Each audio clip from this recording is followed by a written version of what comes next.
a little Capella, the little RX2 with the honeycomb style lights at the back, which kind of was towards the end of the RX2 ages, rather than having the obligatory round lights, which the early RX2s did.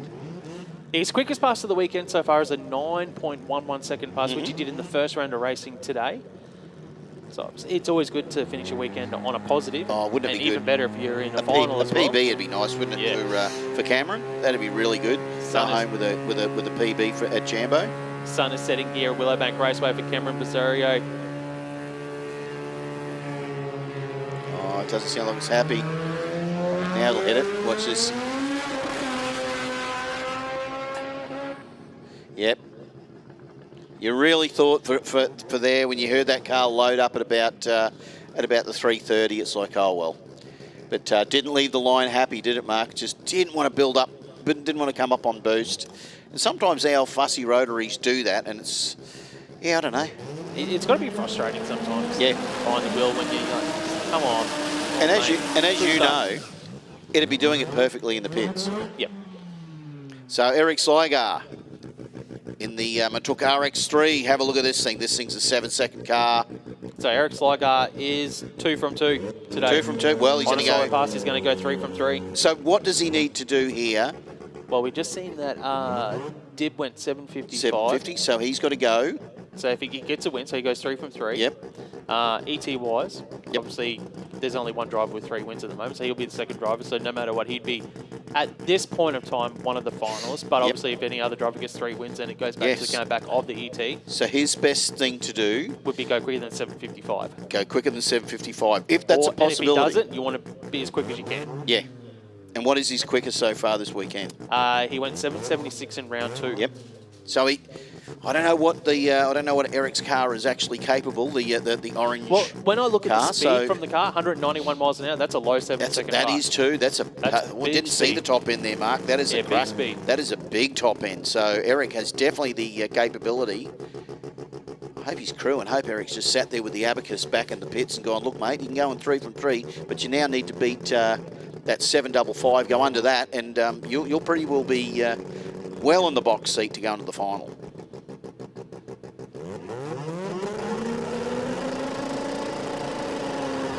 If he's around 480, 470 at half track, it should be a good number. So let's see what happens here. Oh, he's got a little bit of spin. He's had to pedal it. It's not ideal. So disappointing. At the moment, he's still going to be 3 from 3. Yep, still be 3 from 3. But sometimes things just don't behave. That's just the way it is. And being a rotary owner, I can sympathise entirely.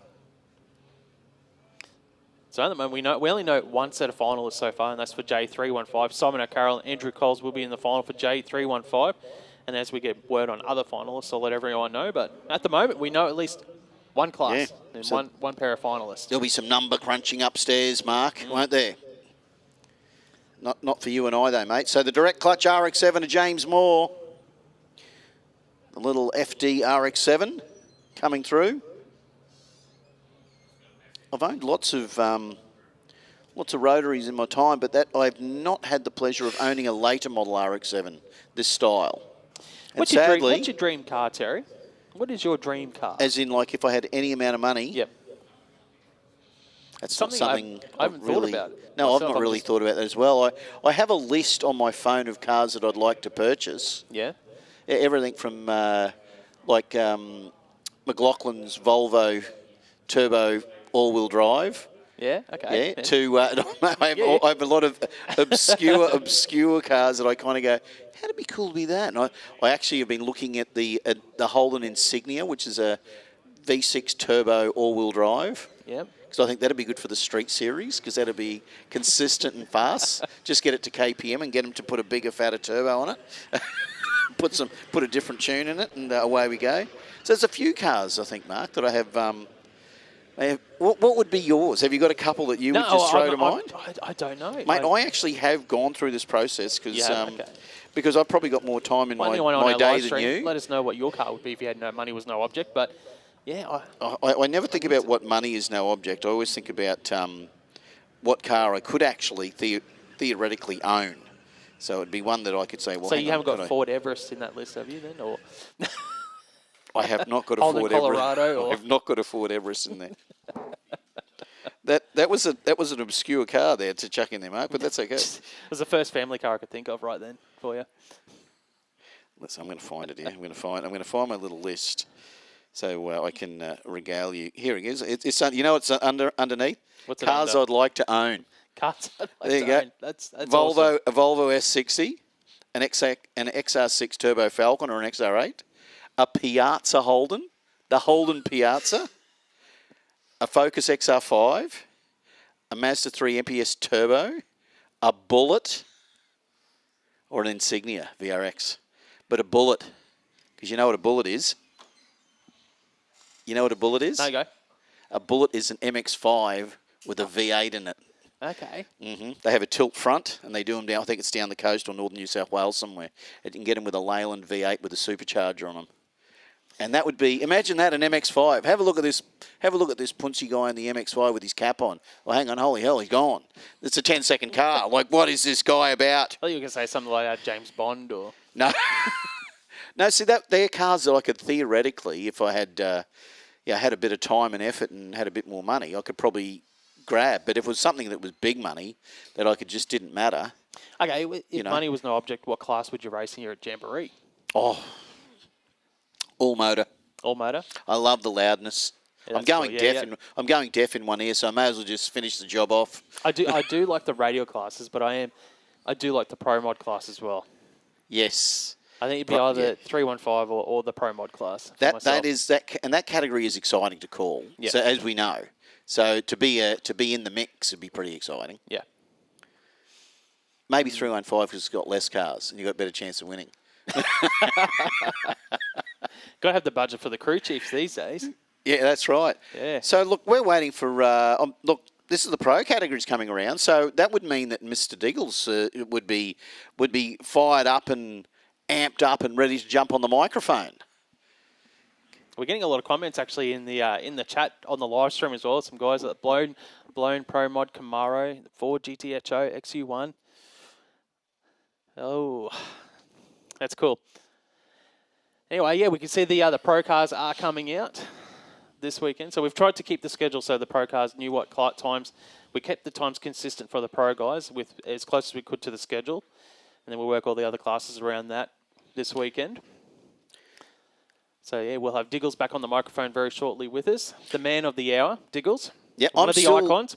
I'm still thinking about what car that you actually want that you could almost afford. That you said, that's a little bit out of the box for Mr. Mark Allen. You've owned, you've raced in the Honda and you've had different cars. I love the Honda Prelude. Yeah, it was so consistent. I really enjoyed racing. I raced it here at the Jamboree. It was good fun. A lot of people are going to laugh because they only ran 7 wins, but it won a lot of races. You know what? If you win and you're in a slower car, nobody's laughing at you if you've got a billet J sitting on the cupboard. The Honda Prelude, to anyone listening to Jamboree, is probably the cooler car of the cars that I've raced that they would that they would appreciate. I don't want to tell them that I've got a dragster. You've got a modified car, modified dragster. So let's be serious, Mark. It's pretty cool. And it is. And you're a racing tragic, so it's really good. So you got good knowledge in the thing. But what would you have as a car that you could just go, don't you dare say a Ford Territory because I'm going to hop up and leave you? No, I don't know. It's because I've always just been a drag racing fan, so I like drag racing cars. So I didn't really care about the car that I drive around in every day. Like when I was younger and I got I purposely bought. I wanted a 4-cylinder that I could race here at Willowbank at the Street Series. In the 4-cylinder series, I could race at Jamboree. So that's why I went with the 4-cylinder because you could race more events with the 4-cylinder back in the day. But it's not something I've really thought about. Money's no object. See, if money's no object, I would definitely be going for something like a Cobra or even a split window Corvette. I'd go for something like that'd be old school. That you'd go, you know what? I've liked the Impalas. Oh yes, yep. Yeah. So yeah, probably something like that. Yeah, imagine because you'd everyone would know you'd arrive, and because you'd hop out and you'd have a cool shirt on and you'd look cool. Yeah. And you'd be at the coffee shop and you wouldn't be able to park it anywhere because all the car parking spaces are too little because they're all made for Hyundais.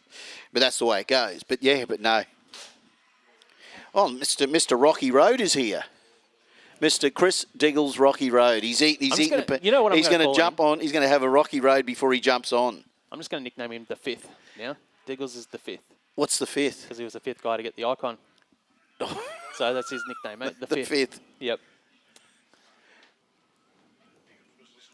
Actually, we've just been told the finalists for J275 as well. So finalists for J275 class this weekend is going to be Denny Busbridge and Stephen Lundy. Stephen Lundy. Oh, there Denny you go. Busbridge in the final of J275. Nice work. Well, I'm going to take this opportunity, Mark, and I'm going to jump off and I'm going to let the ever so capable hands of now Mr. Chris Diggles.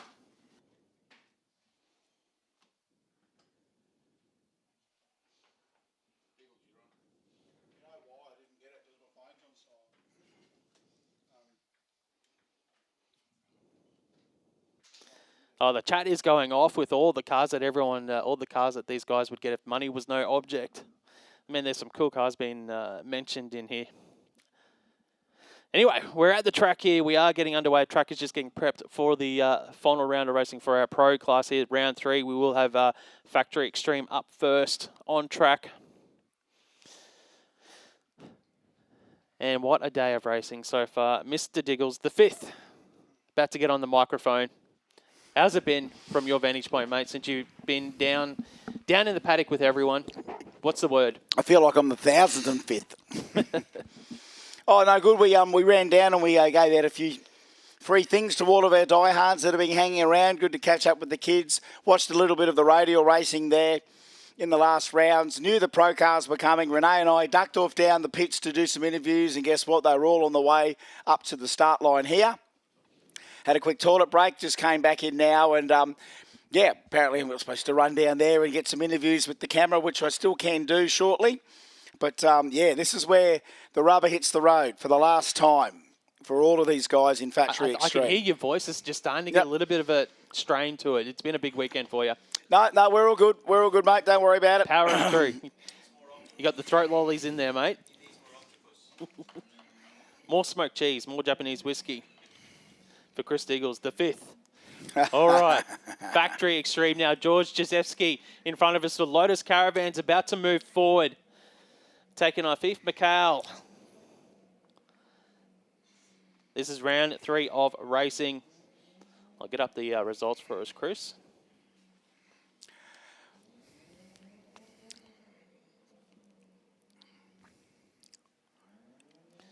So Jazvski's gone 2 from 2 so far in racing. Went 5.98 in round 2 and 6.07 in round 1.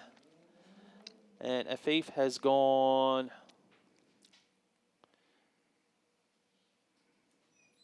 he hasn't picked up a win yet today, so he's looking to get his first win of the weekend. So looking to finish the weekend on a positive. So in theory, he is none from 2.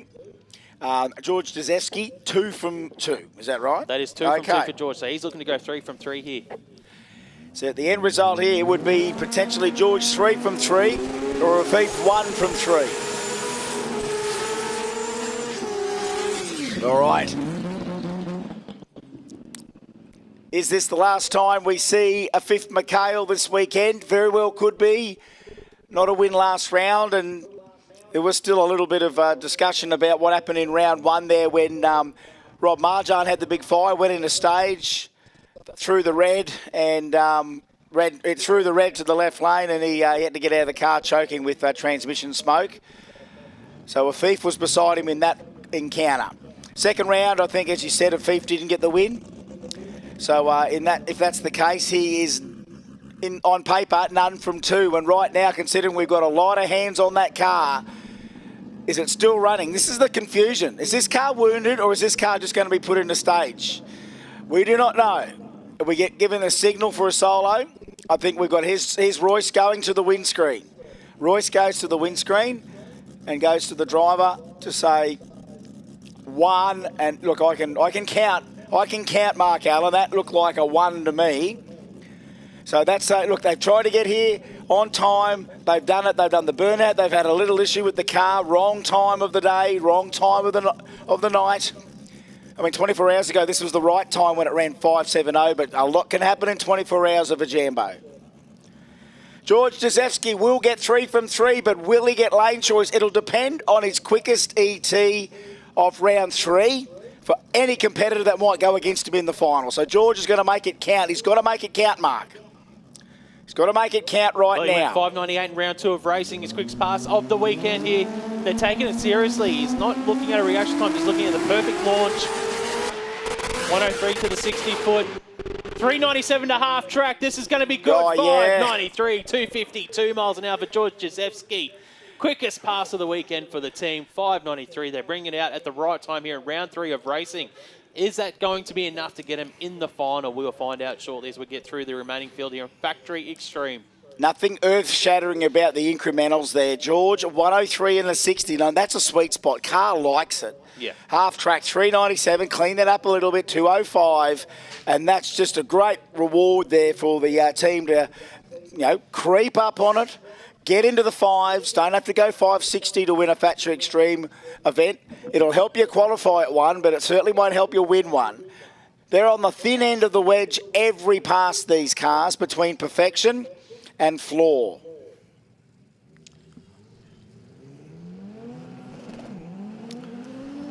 All right. That's Frank. Oh, here we go. Match up from it's a replay of the final last year. I'm sure this was the replay of the final of Factory Extreme last year. Different scenario. Captain Cole Wilshire, the little 4-cylinder. You can never rule it out. You can never rule them out. 610, 610, 609. That's not a 590 or a 570 or a 585. Frank Tarabay, is he 2 from 2? Colin is 2 from 2. Frank Tarabay is... he had a win in round 1 and he didn't get a win in round 2, so he's 1 and 1. So Colin has a chance to go 3 from 3 here. This can either end up 3 from 3 for Cole, or they'll both be 2 from 3.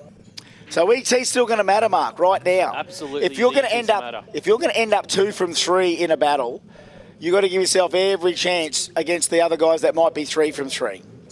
Scored enough points at the right time. Colin has been Mr. Consistent all weekend, really, when you think about it. You look at all the ETs they've run. They've done 610, 610, 609, 620. Frank Tarabay, he's been in the 5s as well. He's been consistent as well. He's been in the 5-second zone. So performance advantage to Frank Tarabay at the moment. Got a clutch pedal in that Mitsubishi Eclipse. Billet 4G63, 2 turbochargers and 7 speeds. 2JZ. Frank Tarabay.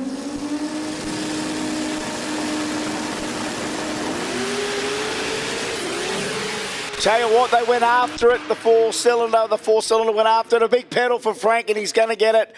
624, 245. So if that's 2 from 3 with a 624, that's not bad. We can take that into contention, but Colin's going to go 2 from 3 and a 1743. But yeah, that was some big rattle. Yeah, big rattle from the Eclipse. Yeah. But big shake there for Frankie. Was similar actually as well. He had shake and had to pedal. He went right over towards the centre line there. He got awfully close to that centre line. He sure did, but 425 to half track, 190 mile an hour, only 108 and a 60, so it was sort of nearly up on the tyre immediately. Cole did go after that, no doubt about it. As we said before, last run, 103s, that's consistent, but the difference between a 609 and a 599 still has to be something in, unfortunately, it's still got to be something 0.9, something in the 60. Really aggressive, like full throw. And so far, they normally just play that, what we win rag races with this setup that doesn't fail. And that's that really good launch and clutch baseline that they've got. So whether or not that's just a little bit after it then to have another go. And that's the reaction it got. Yeah, just from our vantage point up here, it looks like Colin shook for a long time, considering he still went 103 to the 60 foot with that shake. Yeah, no, it was a lot to take in. All right, they keep turning up. They keep turning up. Paul Mahay at Sammy. Sammy's back here again. Round 3. This is horsepower Hunger Games like nothing else.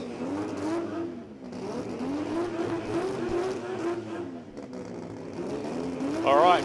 Sam has got 2 from 2, so he's looking for 3 wins here. Had issue in the burnout there for Sam Afghal.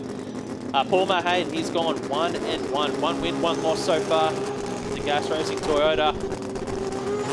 Oh, put your hands together for Paul Mahay. Big skid, big skid. Okay. Finishes up at half track, Paul Mahay. So, Sammy here in the Mazda. Looking to go for his third win on the trot here on race day. Yeah, Paul doesn't mind coming back at a fair rate of knots either. Big skid, not going to hold up Sammy for too much longer, you would assume. He knows what's happened there. That's just a nice big burnout to get everything sorted. May have new tyres on the back, I do not know.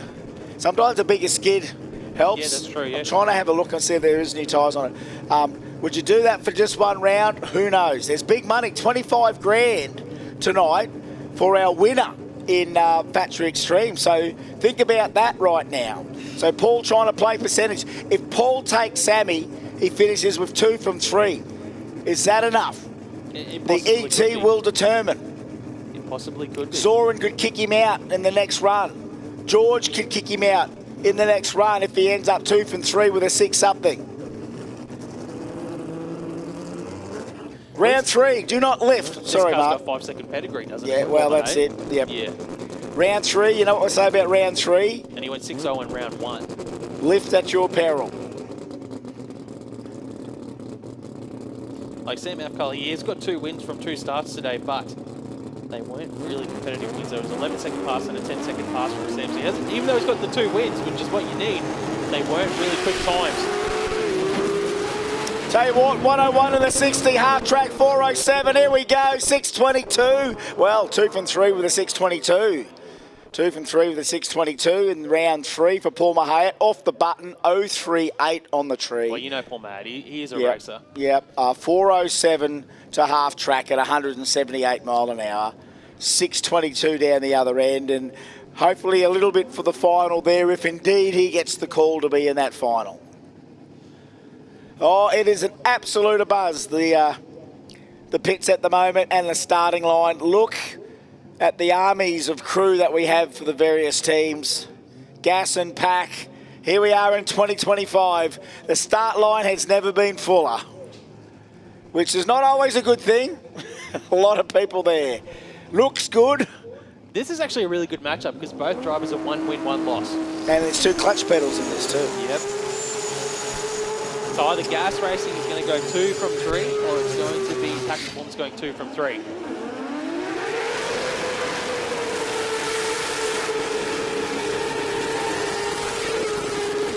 Oh, come on, give you...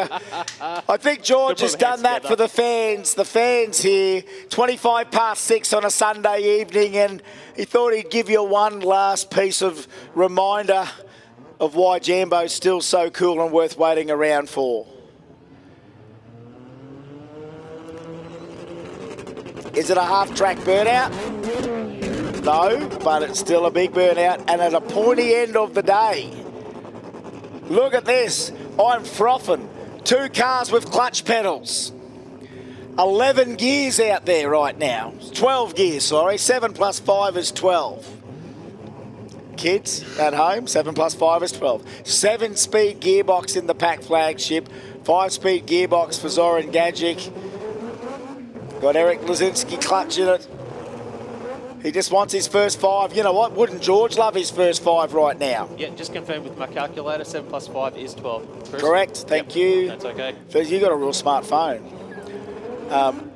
Here we go. Piston versus Rotor. 2 of the oldest battles in Jamboree history. And it doesn't get any less boring on a Sunday evening in Australia.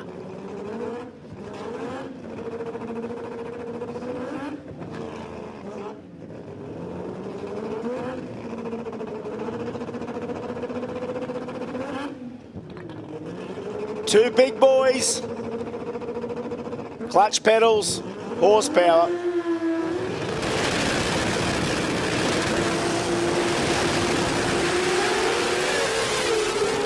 Oh, Lazinski on an absolute march with the clutch setup. 0-3. Zoran Gadgetic gets the win light. Georgie beside him, Zoran and George. 044 off the tree for George. 086 off the tree. The boys were ready. George had that on the step for a long time. 401 to half track. The Eric Lazinski clutch setup. The Zoran Gadgetic steering. Did you see the power wheel stand for Zoran Gadgetic? We're looking for a new wheel stand champion. And what do you think? Hands up if you think the BMW gets a pretty big wheel stand award for that. Carries them for miles. If we get a chance for a replay. I was going to say, I missed it because my eyes were on George Rahame because he was getting over towards that centre line. He actually took out the timing blocks, I think, at half track there, George Rahame. My eyes were on him, so I missed the wheel stand from Zoran Gadgetic. Oh, that was an epic one for the ages. It was nearly all the right numbers. 401. God, if that was a 390 anything, we were going to see it. 603 for Zoran Gadgetic.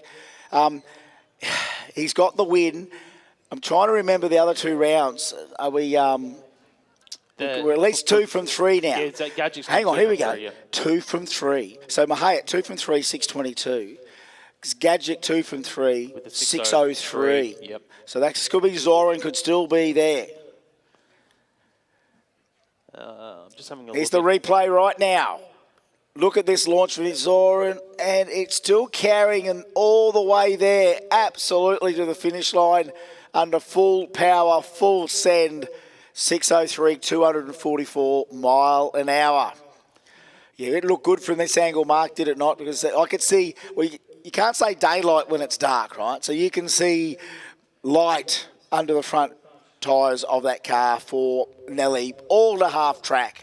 Are you all the writing it way. in the nomination list for the wheel stand? I've got him down. I've got him down on the wheel. Hey, look, Eddie Hawak, that was a good one as well. Good one, yep. So we've got 2 there to consider. Power wheel stand in a 603, power wheel stand in like a 629. So that's where I am in the wheel stand department right now. Notable mentions might be Reese Keats done a few good ones. He did in third round of racing as well, was a big one again for the team. Over the years, with the when we brought that new formula in for determining wheel stand awards, the 3Hs seems to apply very, very well, especially if a wind light's attached to the end of them, and that sometimes can be the decider. A big wheelie in the heat of battle with a wind light at the other end. So getting the wheelie, getting away with the wheelie and not lifting also helps. Big wheelies with a pedal, they can be super spectacular as best wheelie. So there is one other driver that has a chance to go 3 wins. Who's here at that? Factory Extreme. Who is it? Jazvski. Oh, are you kidding me? Look at this he's one. gone 2 from 2. This run matters. This run matters then, if that is the case. See, round 3. Like, we might get lulled in the middle of the day, a bit of carnage, a bit of breakage, a bit of this, a bit of that, and we think, who's left? Round 3, guess who's left? These guys, guess what? 3 from 3 is 3 from 3. If 2 from 3 is on the table, the number was 603. Yep. So, Factory Extreme ain't any less pointy. And remember, a very worthy finals berth awaits the people in that category for $25,000 in that category. That's what the money's been offered up as. So it's an important one to win, a big one. They went all out to put big money on to reward some of the best store cars, Factory Extreme cars, get them out of the garages and get them to the track and race for it. So this is where it comes down to now. Gadgetic, if he goes 3 from 3. And he's been quick as well. So in round 1, he had a solo pass. He went 6:47, 2:11 mile an hour. Round 2, he took on Rod Harvey. He went 6:35 at 2:16 miles an hour to get the win over Rod Harvey. So he's been quick to get those 2 wins today in Factory Extreme. And Chris Kamola in the lane beside him. In round 1 of racing, he rolled through for a 12-second pass, didn't get the win. In round 2, similar situation. So they're struggling with the setup today for Chris Kamola. Gadgetic in the box seat at the moment. So George Jazvski in the clubhouse. He's in the 3 clubhouse. from 3. 3 from 3. Doesn't need to probably prove his ET just yet in round 3. No. It was a 593, I think. So 3 from 3 with a 593. Provisional clubhouse leader, i.e. in the final for the 25 grand. Who his opponent is will not yet be determined until we see the end of this third session. Yeah, and the other thing with us here in the commentary box, we're not a part of race control, so we don't know. Sometimes drivers can be disqualified for things that we don't know about as well. So everything we talk about is still unofficial. So just from the But from our vantage point, we could say, okay, well, this driver's got 3 from 3, and he's run this ET. At the moment, it's looking like you'd be confident to say that they're one part of the final. Well, it's almost like every time we say that stuff, there should be little asterisks attached. We should just say asterisk, yeah. everything we say, it should be in the final. Asterisks. Asterisks. Subject to triple checking from someone smarter than Chris Nichols. Exactly. And I'm willing to wait. I'm willing to wait. We call it as we see it, and then if something else happens after that, we get told about it. It's good to let everyone know that's watching. What are the stakes on the line right now? So the stakes it's are big stakes right now. Jay Sadek, 2 wins, he could go 3 from 3. There's been some money given away in Australian drag racing just recently, and especially with the Kenda money that gets thrown around all the time, and that brings the best racers out of the woodwork. Jambo, there's been money on it, but I mean, it's never had to be a big buck race. It was just an event you had to be at, and a bill at J is the carrot that dangles more than anything. Well, there's the prestige of that bill at J as well. But the money that is available for drag races in this country, you just got to look where the prize money is and realise there is still prize money to race for. You still got to have a pretty impressive race record. It's got to be a pretty professional operation to do it. And you know what's funny about that is that there's professional racing and then there's recreational racing. This is purely recreational. There's no pro teams here. We're not going back to our private workshops and working to the next round of Jambo. You just lick your wounds, put it away, get it ready for the next round and go, we just went to war at Willowbank for the 35th Jamboree, and it's almost like you go to war. You send everything you got, you cool down, and you do it again when you can afford it. Some of those shots that we saw in some of the videos today of the drivers with the J trophies in the background on display, proudly on display. Yes. That's what they're racing for. They want those J trophies. Oh, it's a massive flex. Massive flex. There's some, as you said, Chris Karamola could go if he goes 2 from 3, Jay Sadek will be 2 from 3. If Jay Sadek wins, he's 3 from 3, and provisionally... Karamola hasn't got a win yet today, okay, he's looking for his first win. So if Jay Sadek gets touched by Karamola here, just by the Nissan finding its feet, Jay will be 2 from 3 with whatever ET he's got, Yes. and we still won't have a 3 from 3. That's correct. And then Okay. we've got to use all our fingers and toes. Right, here we go. The finalists are. Can we put a rotary in the final of Factory Extreme? Is it Nissan versus Mazda? Or will it be Toyota versus Mazda?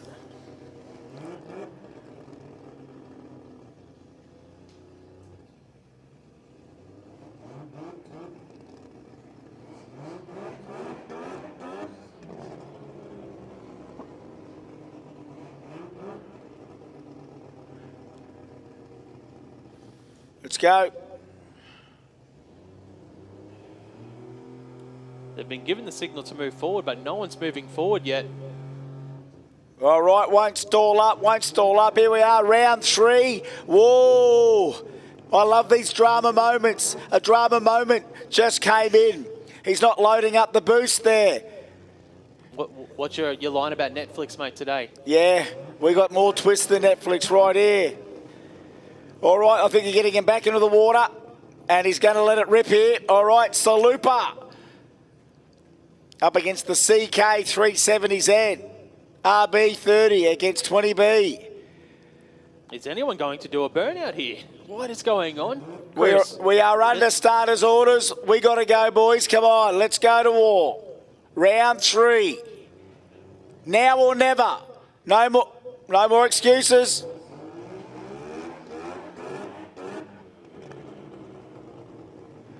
Somebody do a burnout.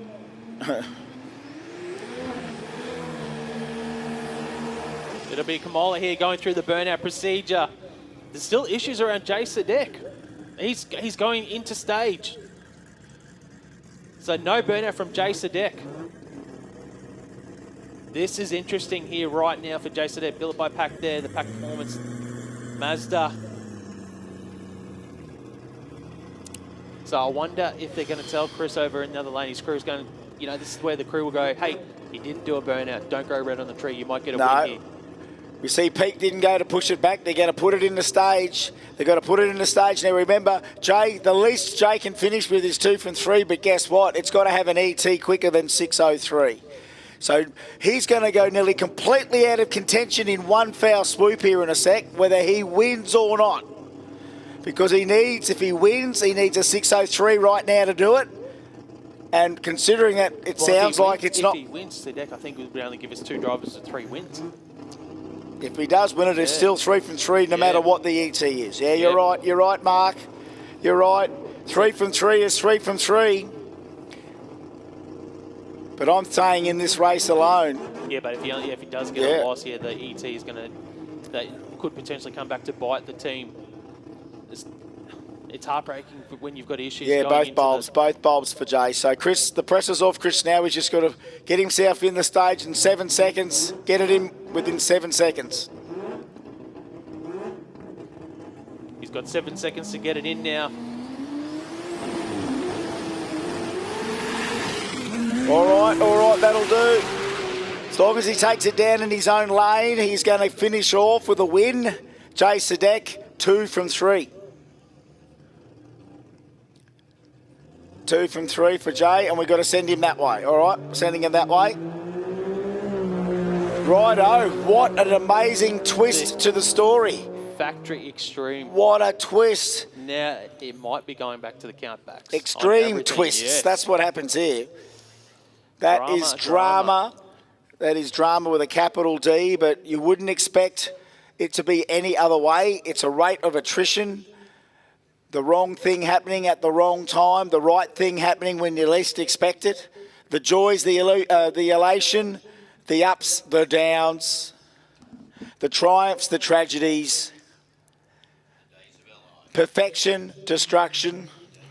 Well, it's going to be a solo pass here for Rod Harvey moving forward the US Battery Toyota. All right, so what was Rod's stance here? He hasn't got a win yet today. Oh, so nothing at all. So even one win for him would be 1 from 3? Yep, okay. So look, dead rubber, but it's certainly not going to be a dead rubber for Rod Harvey. He's going to give it all it's got, and we thank him for that. And you know what? Guys like Rod that have driven these things for a long time, still, it's not like he's had a dream day today at all with tracing problems that he didn't find last night with other stuff, and this problem and that problem and this cracked wheel and, you know, this bit and piece. Blew a spark plug out, had to fix all that, burnt the leads, found that it cooked the coil. So stuff they've been chasing their tail on. So, you know, they deserve a bit of luck right now. They deserve a good number to finish off their Jamboree 2025 campaign. It's amazing that how a weekend can affect you. You've had a terrible weekend. Everything you've just listed for the team. It hasn't been a great weekend, but one pass can change everything. But how many times do we get to this stage right now and then there's drama? So, you know what, we pray for the small moments. It's almost like I'm watching 6 episodes per run. That's what I'm watching, 6 episodes per run. Act 3, after the burnout. Act 4, the top bulb. And then 2 other episodes just for the run. Stay tuned. Stay tuned. We'll be right back after this commercial break. It is one purpose-built weapon, Yuasa battery. It's the quickest battery signage I've ever seen. It's faster than Formula E, I know that. Stage is yours, Rod.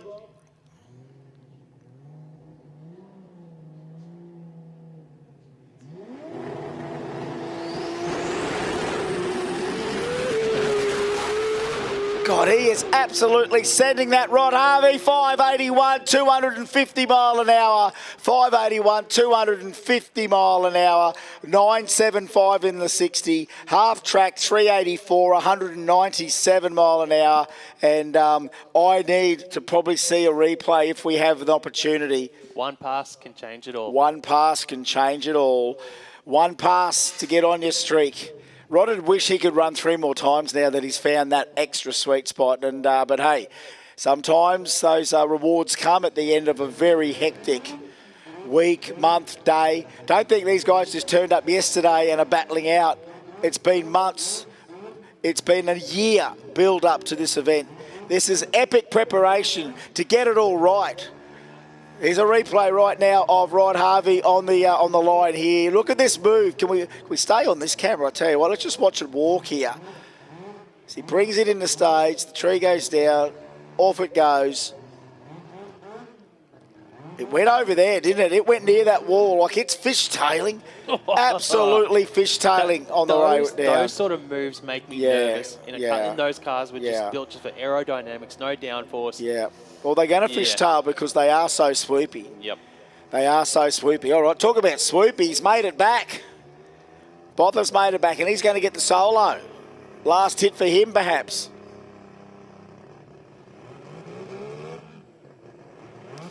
Well, I haven't got, Jason's not showing up in my first round results, but he got a win in round 2. Yep, righto. So he can go 2 from 3 here.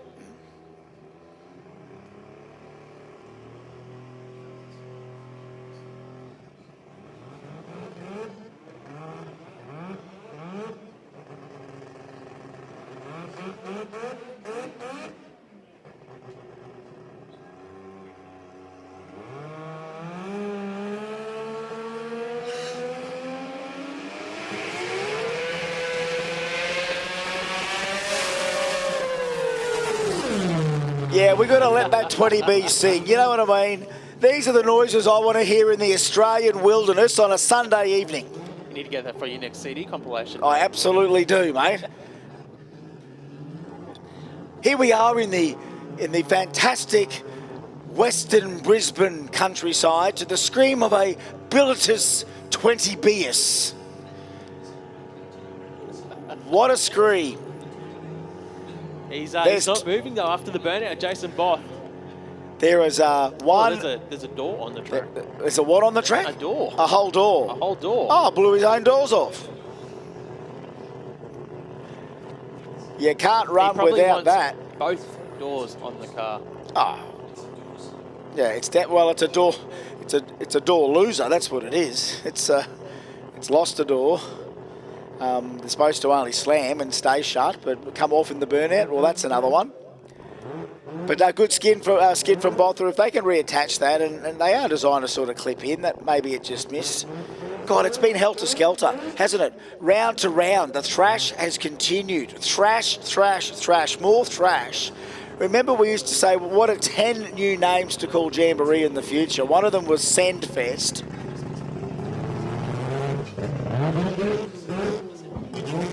Oh, I missed it. I missed it, Mark. I missed that one. Missed it, Mark. Mark, he's too sharp for his Mark. Another episode of Too Sharp Mark. He said that you have to have both doors to run the car. Jason Both in the Tower Lane. All right.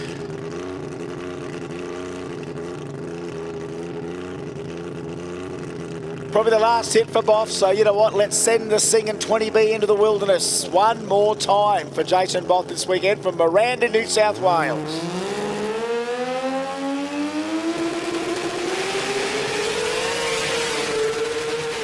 Over towards that centre line there for Jason Both. Brings it back in, goes 654, 220 mile an hour. Jason Both ends the weekend on a stellar pass there, 654, 220 mile an hour.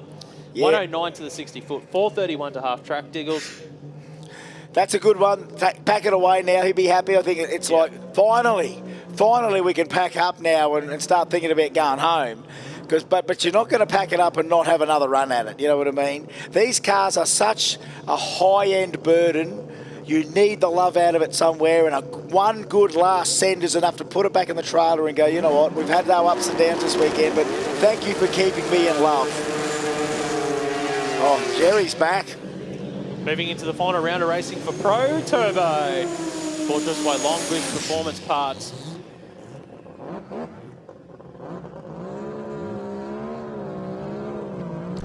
What a matchup. 2 RX-7s. I think this is the first time I've bought Pro Turbo this weekend with you.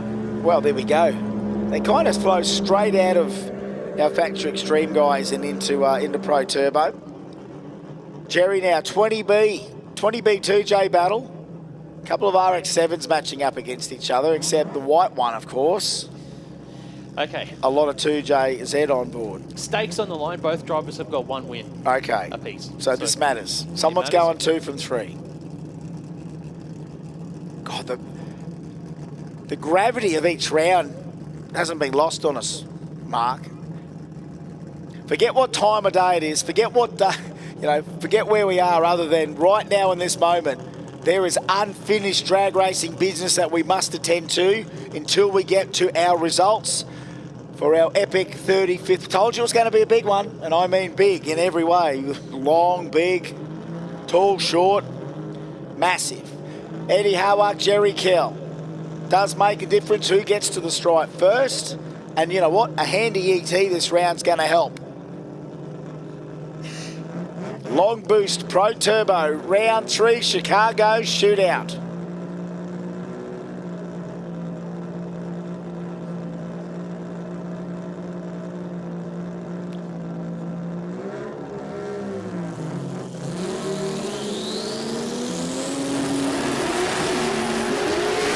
Oh, Eddie, you do it again, the power wheel stand. Hey, tell you what, Jerry's on a good one too. 6:29 there for Eddie. 6:29 again. Wow, what a statement. What a statement right there from Eddie Howarth. That's the sort of stuff that keeps you excited, because he did it last round exactly the same way. And now in round 3, he comes back and goes 6:29 again. If there's going to be a worthy guy in the final tonight, again, it's going to be that man. Yeah, that's consistent from Eddie there. 2 6:29s in a row here in Pro Turbo. Is it going to be enough to make the final? Next pairing out, it will be Justin Cook to take on Jason Payne. Oh, this is a good one too. Now, I think Cookie's done all right here. He's kept his, kept his nose clean. He hasn't had to get in too many big battles. How's he gone? Exactly as the previous pairing. Both drivers, 1 win, 1 loss. Oh, okay. Oh, Eddie. Maybe in the clubhouse, 2 from 3 with a 6:29. Jason Payne, 1 from 2. Justin Cook, 1 from 2. The winner of this will be 2 from 3. But ET-wise, 6:29, we just talked about Eddie. Yeah, Jason Payne ran a 6:54 in round 2, but lost on a hole shot. And he went 6:59 in round 1. Justin Cook, 7:63 round 2, 7:74 round 1. So at the moment, you'd probably put the performance advantage to Jason Payne. Oh, look, absolutely. Yeah. Cookie's just back in the seat after a nice revamp on the ute. And I suppose, when you get back into a pretty big event to start with, get a baseline that you can race with. You end up against a quick competitor, well, you either decide to turn it up and send it, and remember his tuner is Justin from Horsepower Solutions, so either Simo's put in an RB tune in it to try and take the RB, but this 2JZ powered S10 is up for the battle. Payne's going nearly 220 mile an hour in that R32. It's good to see Justin Cook back here racing at the Jamboree. Who will join our other winners on 2 wins here in Pro Turbo? Will it be Jason Payne or will it be Justin Cook in the Horsepower Solutions Chevy truck? No one's going into stage. Oh Cook has bumped through. Oh, that's done. Both drivers have bumped through. Boys, no one put any bulbs on. Can we just he had might have had half a chance. Oh, Payne didn't have to drive off either. I didn't think you could have to just drive off. No, because they did the burnouts and they went past the start line. They only got past the start line once. Oh. So, in that scenario, this could be interesting. Double loss. No driver has accepted the tree. Double loss, no result. Will it go to the first driver that bumped through? I'm not too sure. That's up to our ITRA officials in race control and our meeting director to decide that. It looks like 1 from 3 for both. I reckon it's 1 from 3 for both. Potentially, yes, but possibly. Oh, Payne. Cookie kind of half thought, could I go back? Can we restage it? And then, of course, Payne's sitting there and then does that. And then they drive off, and then we can't get a resolution just there. We couldn't anyway. No, there's no time either for either driver. Yep. It's really unfortunate what's just happened there. But I think you might be right, Chris. I don't think we're going to get anything out of that race. But here's a feasible option. Ben Slaughter and Dominic Maiolo. He's kind of rolled through a couple of times, but I don't think, well, it depends on whether they acknowledge that win in round 2. Didn't he sort of not get the tree? I can't remember.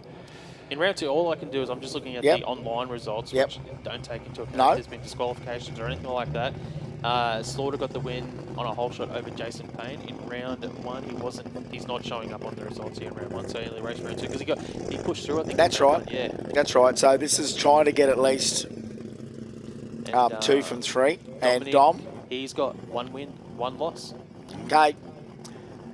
Well, I'm glad Race Control's going to sort this one out, mate. Yep. So no, I'm just... Thank you, Race Control. You'll sort this out. Third pairing in a row with both drivers with 1 win. Yep, and the third pairing where we're both confused. Well, if we're confused, I'm sorry to all our listeners and people watching online. But that just makes you want to watch the next episode, which is, who's in the final. Yep. Make sure you subscribe to this. Yeah. For the next 12 months, and we'll let you know what happens. We just got to get it. We just got to get it out there that we can't. We'd never be able to ever write a script for this stuff. I can't wait for season 2. Oh, I can't wait for season 2.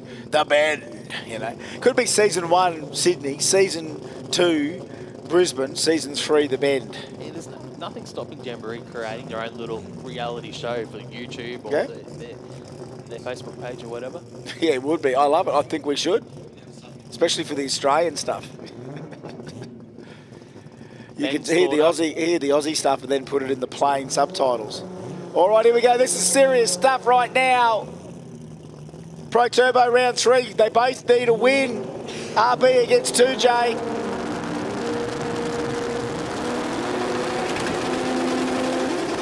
Oh no, it's happened again. Piolo's gone through the beams. Ben Slaughter's going to get the automatic win here. Good one for Bennington. 668, boys. 668, 211 mile an hour. But that damn staging. I wish there was an easier way for people to stage cars, but there's not. And just at that moment when you're trying to tame 2,000 horsepower, obviously it ain't an easy thing to do. Cost you the win. Cost you in that one moment. Everything else is perfect. The most frustrating thing is you roll through the beam, the light gets thrown red in your lane, you take off and it feels fantastic. You're on a tear, you're on a mission, you're on a march. Trouble is, couldn't stay in stage long enough. And that's one of the heartbreaking ways to get a loss. Another one of those in the book, 1 million ways to lose a drag race. Page 92, there it is, basically. Second paragraph. You can't creep the staging beams in the heat of battle, but it happens. You saw it happen, and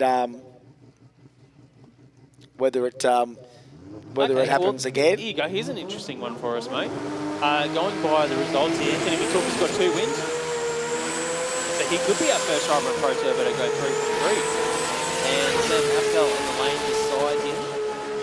Oh, put your hands together. All right. Almost to the finish line. Roll into the finish line here. All right then. All right. Hear that? That's me clapping. Ladies and gentlemen, I don't know, clap, cheer and whistle on the way back. Turn on your phone torches if you think that's the best burnout today.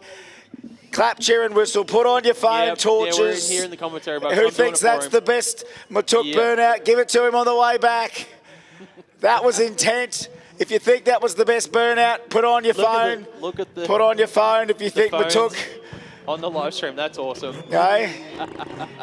If you vote for Anthony for the burnout, put your phones on. There we go. I reckon the crowd, keep them on. Keep them on. Keep them on. And there's no Sam Afkal beside him. So it's going to be a solo pass here. Yes. Keep those phones on. Yes, sir. Anthony Matuk, hands together for the team.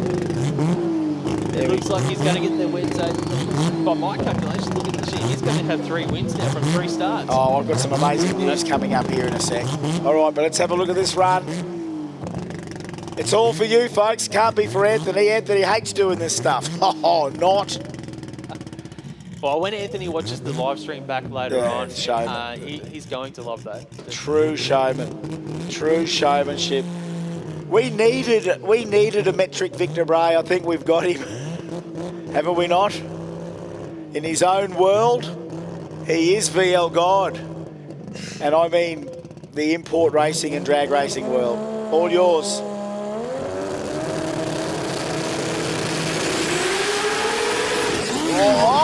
Oh, boy, I might have popped the tyre. I don't know what it did then. It went crazy.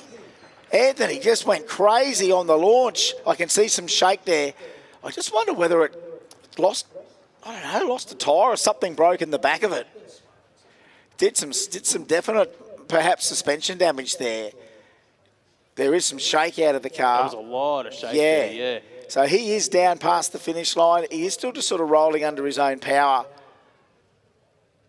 Oh, I don't know. The thing's definitely suspension, suspension issues in VL God there. No, flat tyre. Looks like a flat tyre. A flat tyre, or a rim. I don't know. We've got our sniper cam on it down there, and it's got a little bit of a wobble up on that left-hand side. He's definitely trying to get it to the Oh, look at this. I tell you what, didn't he give it some? Replay here.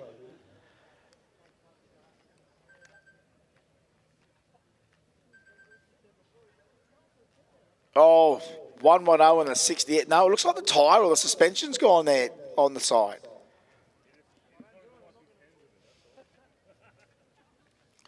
Oh, epic, epic, epic stuff. What a fantastic moment, folks, in the burnout there. You voted with your phone torches. Here we go, front wheel. Looking at the left-hand front wheel. Right now, Anthony on the launch. I still don't know. I still don't know. It looks like a back tyre. It looks like something in the rear suspension or in the back tyre there.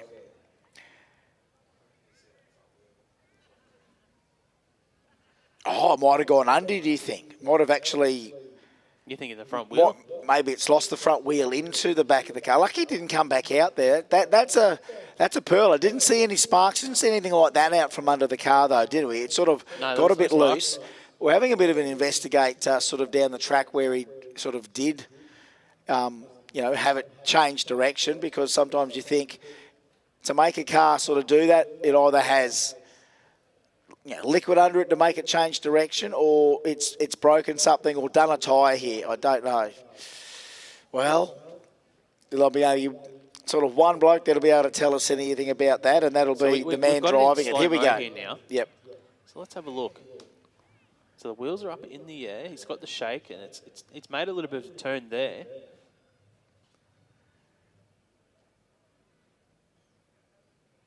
Yeah, that's. Ooh. Oh, I don't know. Yeah, it's hard to say. It really is hard to say. I don't know.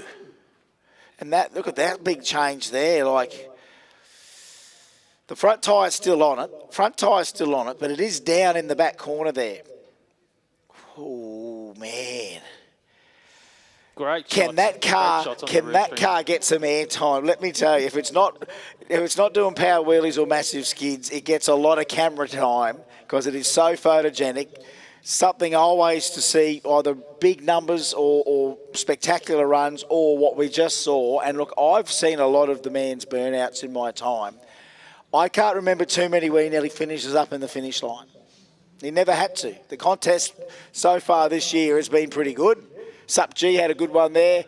The only trouble is Anthony comes back, does one better than everyone else, but then thinks that maybe he needs to do a bigger one just to make sure. So I keep putting asterisks beside his name to say, well, he did a big one, so he cancels that one. Everyone thinks it's that one. Then you do a bigger one.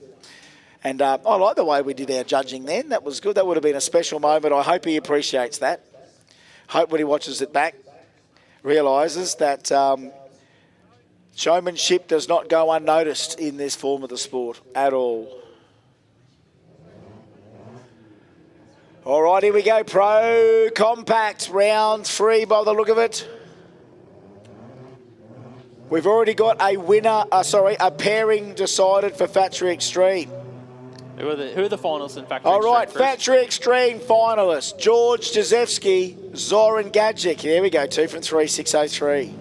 2 from 3, 603. So George Jazvski and Zoran Gadgetic in the final of Factory Extreme. Zoran Gadgetic, George Jazvski. Street 289 finalists. Dip Toyul, Eric Sligar. J275 finalists. Danny Busbridge, Stephen Lundy. Finalists for J315, yes. Simon O'Carroll, Andy Coles. So that's some of the finalists already determined. Simon O'Carroll, Andy Coles in J315. Danny Busbridge, Stephen Lundy in J275. Street 289, Dib Tayul, Eric Sligar. George Jazvski, Zoran Gadgetic. And you know what? We've got Street Compact, we've got All Motor finally coming out, and they're going to go back to back. You think they have to. All day we've held them off. I don't know yet because we haven't had round one yet. That's going to pan out right in front of us, I think. So Hawley, last run, just put it in the beams. What's he got in his... 2 from 2. 2 from 2. Okay, so wins. here's 3 from 3. If you want lane choice, you'll send it. If you want to save the party for the final, let's have a look. He's having a crack here. He did a big burnout. A few drivers with 2 wins. Yep, all right. So he's got to fight here. He's got to fight. He's got to fight.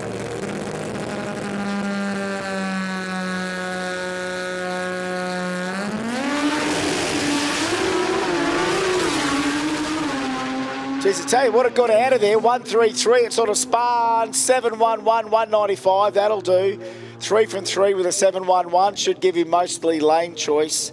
Kind of turned the tyre a bit before it took off. He actually moved out of the beams a little Yeah, bit, so it's killed a little he bit rolled. of He DT, yeah. definitely rolled the tree. Yeah. Yeah, probably killed the 10 DT there. Next up here in Pro Compact, brought to us by McKern and Associates Marcus Pepe in the Mazda for Boostworks.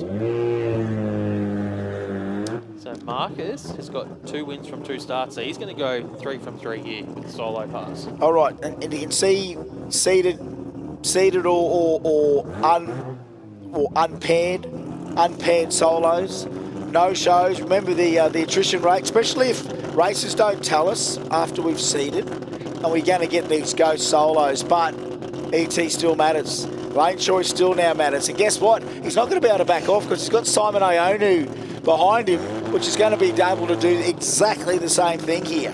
So this has almost turned into Pro Compact time attack.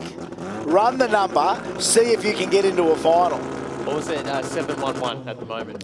Final for Pro Turbo, Anthony Matuk, Eddie Hawak in the final. Anthony Matuk, Eddie Hawak. Half track click, and Marcus goes 3 from 3. Oh, and a 691. 691 with some pedals in there. That was great. 108 and a 60 foot. Half track 425 at 160. Early click 691. Does that make him 3 from 3 with a 691? It does. Chris Hall 3 from 3 with a 711. All right, there we are at the moment. Ionu now. If he is Simon, I think 2 from 2. 2 from 2. Okay. So right now, 711 or quicker may see him in the final.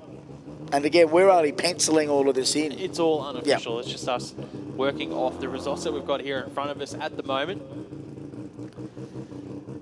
So Simon, he's run a best of a 7:24 this weekend. So he would need to run his quickest pass of the weekend to bump off that 7:11. So there's a lot on the line for the team. There's a lot of pressure. It's all well and good that they're going to get 3 wins from 3 starts, but they need to run their quickest pass of the weekend.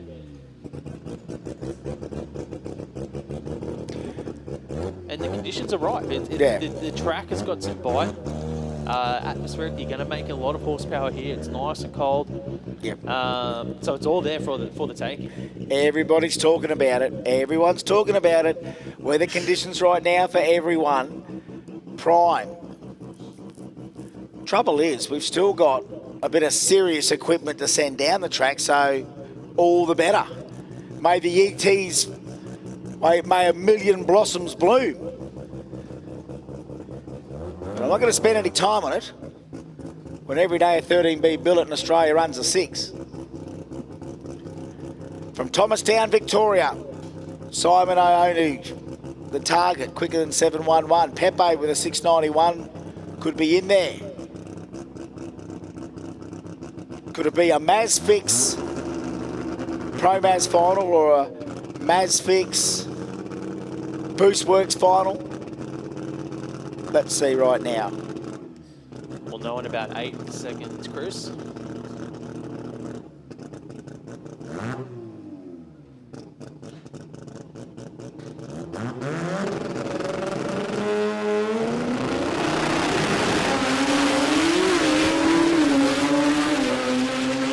102 to 60 foot, half track 450 all the way out. 707 or quicker than a 711. Simon could just nearly be there, could just nearly be in the final. 707. Is that 3 from 3? 707. 3 from 3 with the 707. Whoa.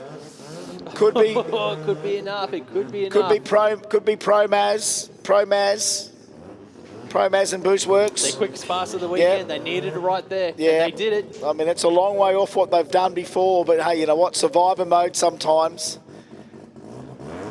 Not everyone gets to kick ass at every Jambo. I mean, kick ass.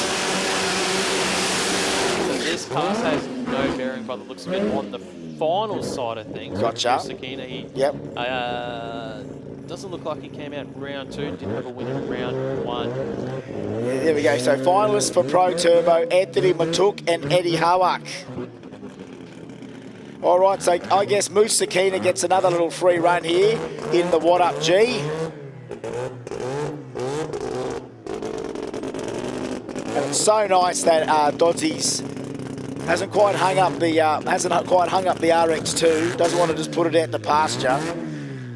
Moose knows his way around a 13B. Knows his way around a clutchless box, and the guy can steer. So here we go. He gets to have a free set here of What Up G.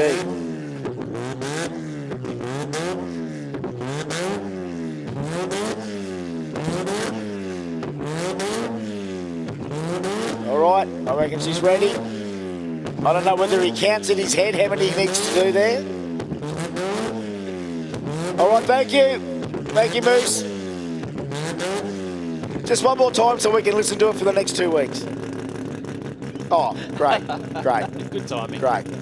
Great timing. Yeah, I'm still going to hear it for 2 weeks. All right.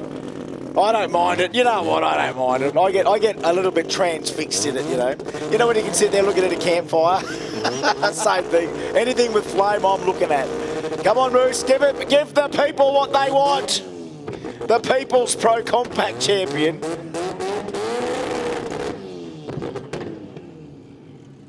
No.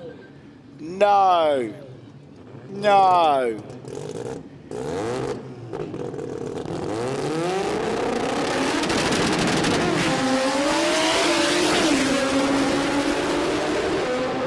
Tell you what, it's got a little bit of a miss in it, but he's going to send it anyway. 776 there for Moose, 164 mile an hour.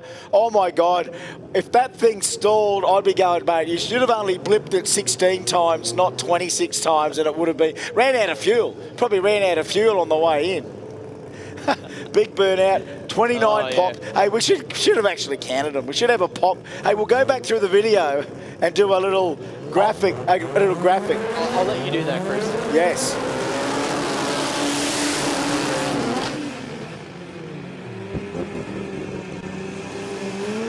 Good to hear that raspy 3RZ tone back with a little bit of venom attached to it still.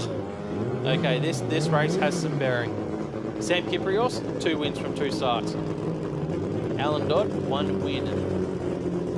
So Jai Kaur's going, tell us, Diggs, why do the roadies rev them like that about 50 times before takeoff? I just text back there to say, the flames? Yeah. Can you announce that Matuk need a 30, there we go, so it's a tyre. Matuk needs a 34.5 by 16 tyre. A pair of tyres, 34.5 by 16. So VL God, desperately to make the final, needs 34.5 by 16 tyres. VL God needs them. VL God needs them. 15 by 34.5, 16. There we go. 15 by 34.5, 16. You need to go to VL God with some tyres. Anthony Matuk supposed to race Eddie in the final, but he's done that tyre. I wonder how he did that. 34.5 by 16 tyre, 15 by 34.5, 16 to the VL God pits, please. Urgent, and that came from Shane T, actually. Street Compact should be in the lanes. All right, this race has some serious bearing on it because if Sam Kiprios can get a win here, he will go 3 wins from 3 starts, but he needs to run quicker than a 7:07. Yeah, he needs to have to run nearly a personal best to do it. Almost a PB for the team as well for Kiprios in that Starlet. Alan Dodd in the Mazda, both cars in pre-stage now. Newport Media, Starlet, Sam Kivrios.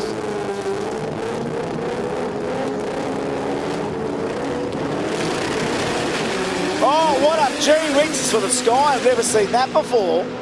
And the little 3RZ's on the haul. Hey, tell you what, boys, 721 at 194 mile an hour. It won't beat that 707, but what a way to finish. Oh, hang on, is he 3 from 3? He's 3 from 3. Yeah, right. I'm Okay. not sure if it's quick enough, though. No, well, 3 from 3, 91 and an 07. So, yeah. Yeah, and a 7-1-1 in there as well. Yeah, and a 1-1. Yeah. So, hey, you know what? How tight it was after round 3. That's good to see. Pro Compact cleaning up decently. Yep. Even though the solos happen, you know how many cars we had, you know the attrition rate kicks in. It's like a lottery. It's like playing a game of, you know, going down and playing bingo and then removing half the balls and starting the game again. That's kind of what this is all about. It's like lotto. It's like playing Keno and then they go, hang on a sec, these are the following numbers that are no longer on your card, and taking quarter of the field out. Yeah, just bits and pieces everywhere. It is the Horsepower Hunger Games of 2025.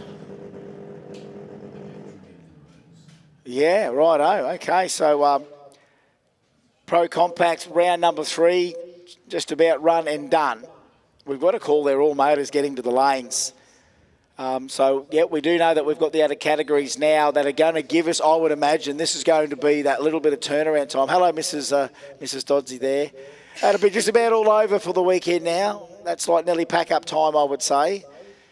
Because I think it's going to be Marcus and Simon. I reckon Simon may have done enough there. Now, that's just looking on the surface. Unofficially, mate, with the asterisk beside it, like we always say. So that's an urgent call. Anthony Matuk needs a set of, I would assume, tyres or wheels and tyres. Honestly, if you had a set of wheels that just go straight on. Tell you what, the Karam Yellow VL had a nice big set on the back of that. It needs a big set of tyres on it. So Shane T's put the message out. They are 15 by 34.5 by 16s. So 15 by 34.5 by 16. Big set of tyres there for VL Guide. Yeah. So that looks like what's happened. That tyre's let go, collapsed, did whatever, whether the rim failed or whatever. But that's what they need. They've heard the call that they are going to be in the final of Pro Turbo against Eddie. And I'm sure right now it is nothing but thrash, like it's been all day, like it's been yesterday, like it was on Friday, to keep these marvellous machines together and intact. And of course, when the drag strip is ever increasingly, sticky and variable because of the, as we say, the heat, the UV comes in throughout the day. Big tyre, radial tyre, small tyre, whatever it is, everyone's got to fight the same track. And the weak spots have been found. The failures have been identified. The repair strategies enabled. We are back to scratch, and may the best teams do the last bit to win. And it's not only just the teams that we've seen in the sort of, our Pro Compact, Pro Mod teams, our Factory Extreme teams. It's going to be all now our individuals in the rest of our categories because, for a long time, isn't it amazing? We've been wrapped up in what we've seen with the, our radial and pro categories for the last couple of hours, but we've still got our other categories to come still to try and whittle them down a round or two. Now, I haven't quite caught up with where we were on that running around with the various duties, but we will be seeing it shortly because we're getting those calls from race control. What's that? Yep.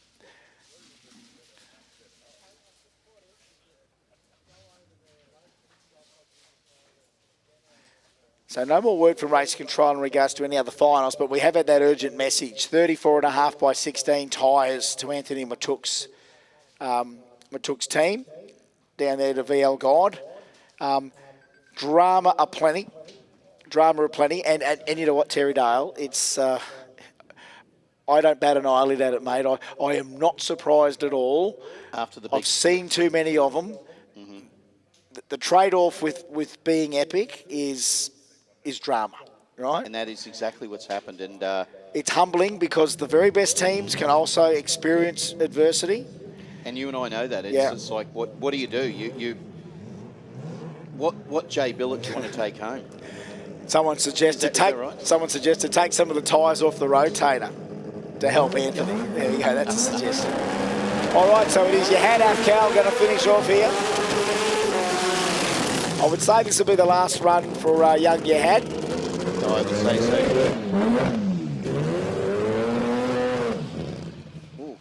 Car lost sound. Not a happy... Lost sound? Not a happy rotor right now. Not a happy brappy. No, let's see if you can get it started again. Oh, some rotten luck with our deals this weekend for some of our guys. Been working on them. And what a wild weekend!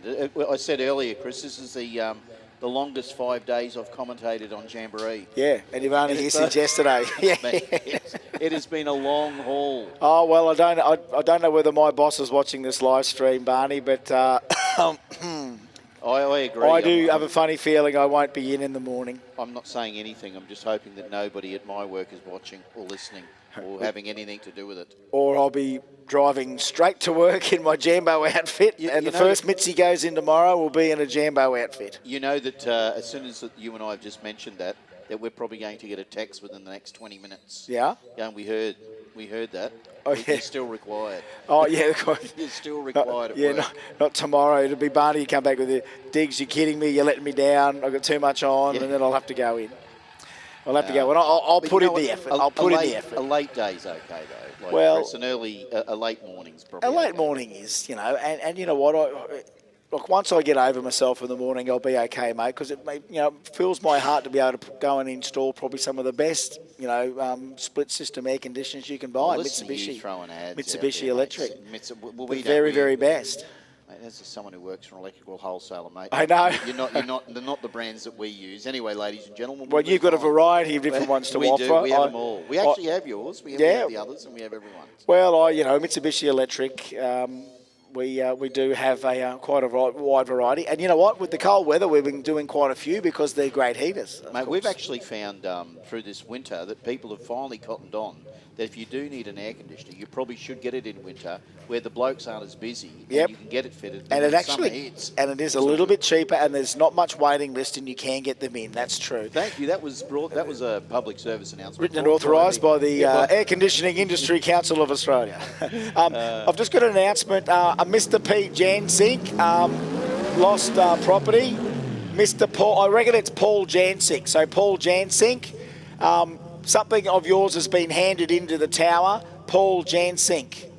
And Lincoln Dull found it, did he? Oh, no. Oh, Lincoln Dull. So Dully Jr., Lincoln Dully, we've got some lost property for you too. So Lincoln Dull, is that young Junior Dully? And that's Paul Jansink. All right, Pro Mod, round 3. Oh, my God, round 3. All right, Factor Extreme determined. Pro Compact, we're working out who.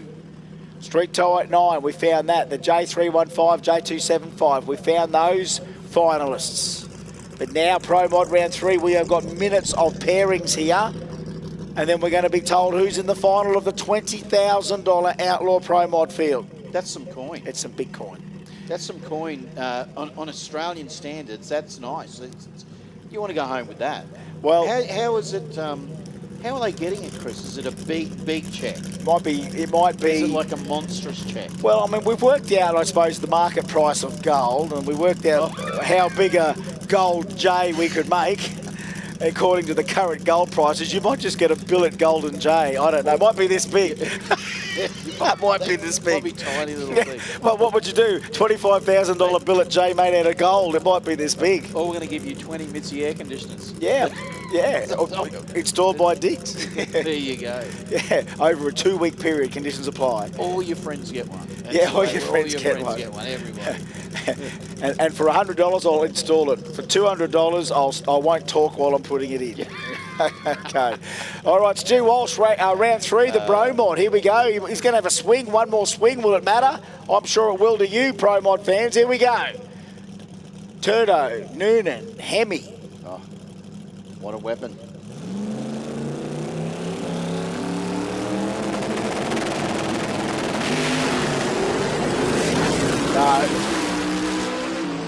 Now, it was up on the tyre there, a bit of traction control or power management, 655, 228, but it came out, went 115, got all ugly there. You know, we're missing, we're farting, we're coughing, but what it is, I don't know. Cleaned itself up, half track, 448, 187, sanded sweet out the back, and that may or may not be his last run of the night, 655 at 228. If that's 3 from 3, well, I don't know. Yeah, again, Marky had it all up here. But race control is going to tell us whether he fares well for the final. Solo central again, just because of attrition. And we have had some casualties at the wall. It's been. And you know what? I expected it. You know, when you ask them to come and compete, sometimes that looks like attrition. Attrition is part of that. You know, you don't win around the world car race by breaking down on the first day. And money denotes risk, doesn't it? It's you know risk. What I mean? Like we'll throw it all in with the hope that we're going to get there. Well, these it's things, not about winning, it's about winning a big packet of fat cash. Well, these things aren't cheap. I don't want to give you a sticker price, but if you wanted to get that car to this track, something like Lorenzo, look, you know, Lorenzo, you don't know what deals guys do when they buy cars and what it costs, really. Sticker price, in the car driving, transporter to bring you here to drive, the whole thing, 6-second, 5-second car, bring $500,000. Yeah, that's right. Bring $500,000, bring 500 grand. That's what it'll take you. You want a 6-second radial drag and drive car that can take your family to a Cars and Coffee, that's 300 grand. Yeah, that's yes. So a Pro Mod, honestly, we might be selling a bit short. You see some of the nice trucks they've got. So anyway, I love watching people spend their money. So let's see this, right? Let's watch Lorenzo for recreation. Remember, no pro drivers here. We're all recreation. So this is Lorenzo doing it for kicks.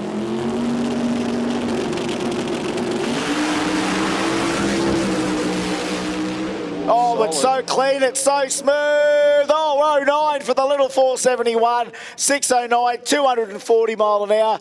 Been nearly the quickest Lorenzo's ever gone. 609, 240 mile an hour, 104 in the 60 foot, half track, a 405 at 191, and the Rock got that little 471 down there, sweet. Mate, they were happy, but they weren't.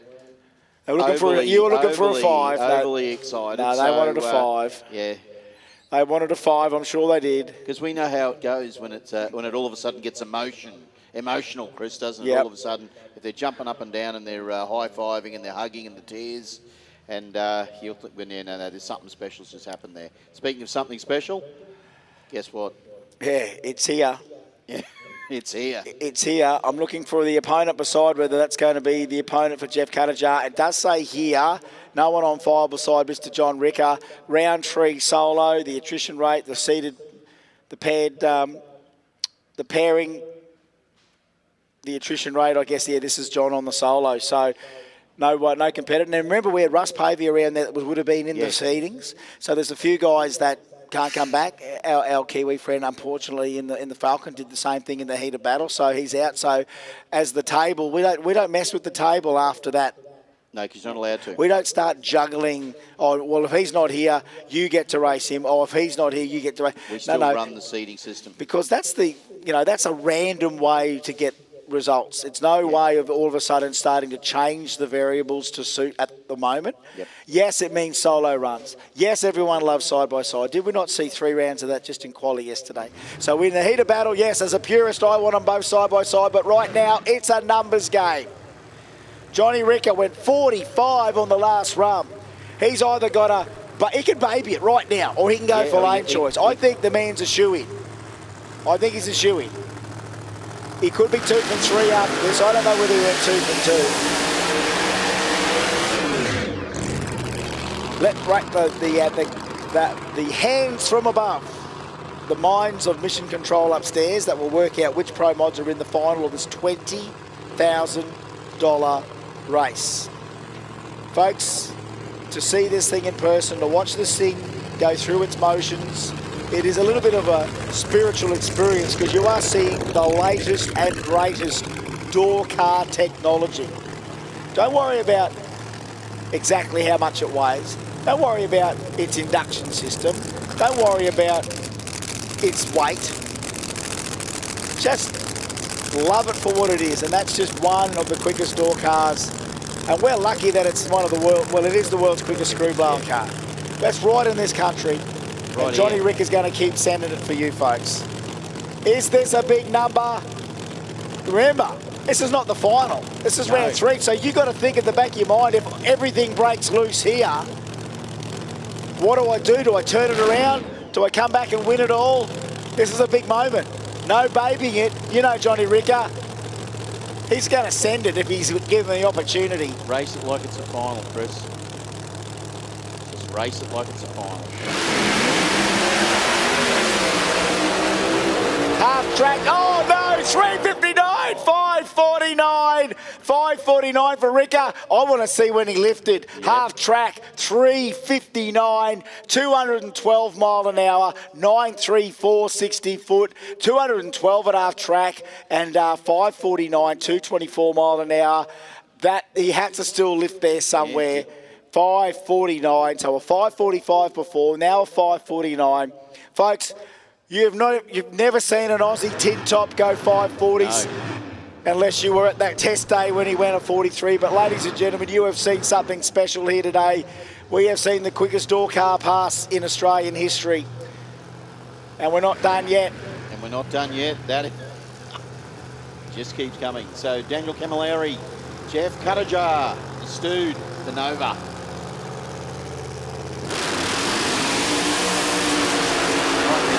To have a little bit of a snooze after that first. Lay down, mate. That's pretty wild, isn't it? I'm an excitable fella, but don't overstimulate me. Daniel Camilleri, what did I just say? Don't overstimulate me. Out he goes. Out he goes. Hey, with the big skid on with that little small block, gets me all pumped again. I'm loving the progress of, like, every Aussie tin top entrant here this weekend has benefited from the attendance.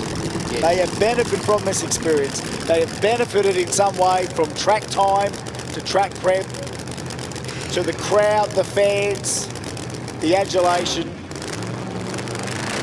The best day out in Australian tin top history. I'm going to go that far. We've had some big days on the tin tops, my friend. But yeah, I do remember the good old tin top days, mate. All the way back to surface days as well. Door cars, mate. This takes the cake this weekend. I'd love to bring the old tin top titles. Oh, yes. I heard you mention that. I'd micro-promote. I'd micro-promote that, mate. A little spark in my eye. Oh, I'd like that. I reckon State of Origin will a whole bunch in there too. Just throw that in there. The merchant sell off the tap. $20,000 super stock shootouts, yes. pro stock. Do match play pro stock. Pro stock. All right, here we go. Here we go. Cuttajar and Camilleri, the two Victorians. Oh, Marcus Pepe and Simon Ionu in the final of Pro Compact. We kind of knew that. Didn't we? Yes. All right, here we go.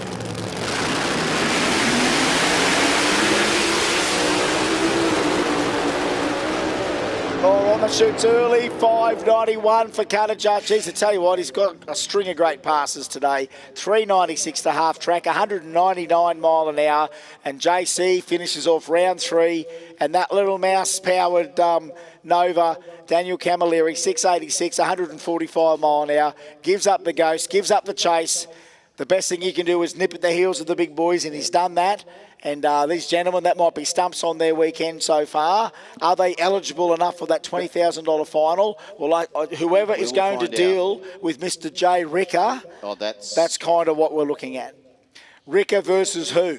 I reckon that's going to be. I reckon it's Ricker versus who? So Craig Burns and Joe Gowsey, the Mustangs. Here we are in the house. I tell you what, Chris, you are absolutely right. That thing of Rickers has just been, well, just so consistent, so quick, so impressive. Oh. I hope, how many we still got watching? We've still got thousands watching. All right, here we go. Aussie pro mod racing at its finest, except one of them's not essentially a pro mod. Craig Burns, steel roof and quarter car. You can almost run that. You could run that anything like an Outlaw 10.5. You could even run it as Pro Street Blood. Have a look at the engine placement. You've still got, it's not tucked into the windscreen or anything. Like, that's sort of nearly stock engine placement. I love it. Yeah. He's built this car to be a radial car, a big tyre car, and of course as a tribute to the SCF race car business that he has done with his wife Shelley and his two boys now. One of the nicest families in drag racing in Australia, the Burns family. And you know what? One of the nicest families beside that I've had the honour to meet and be friends. Joe Gauci, of course Joseph, and Mum. Lovely people. Mum's down on the buggy watching from here. Shelley's out there somewhere behind Burnsy. The boys there as well. There's the dads, there's the mums, there's the sons. There it all is, the perfect family recreational activity. It's just a little high adrenaline for a few of the average folk. How's your Sunday night looking, the rest of the world? Wherever you're watching from, here in Australia, we've got the best pro mod races around. Turbo versus Blower. Two nice guys against it. Both guys in the chassis business as well. Profab, one of the best other guys in the game. Nice guys do get to race each other once in a while. Here we go. Go get them, gentlemen. Get yourself some.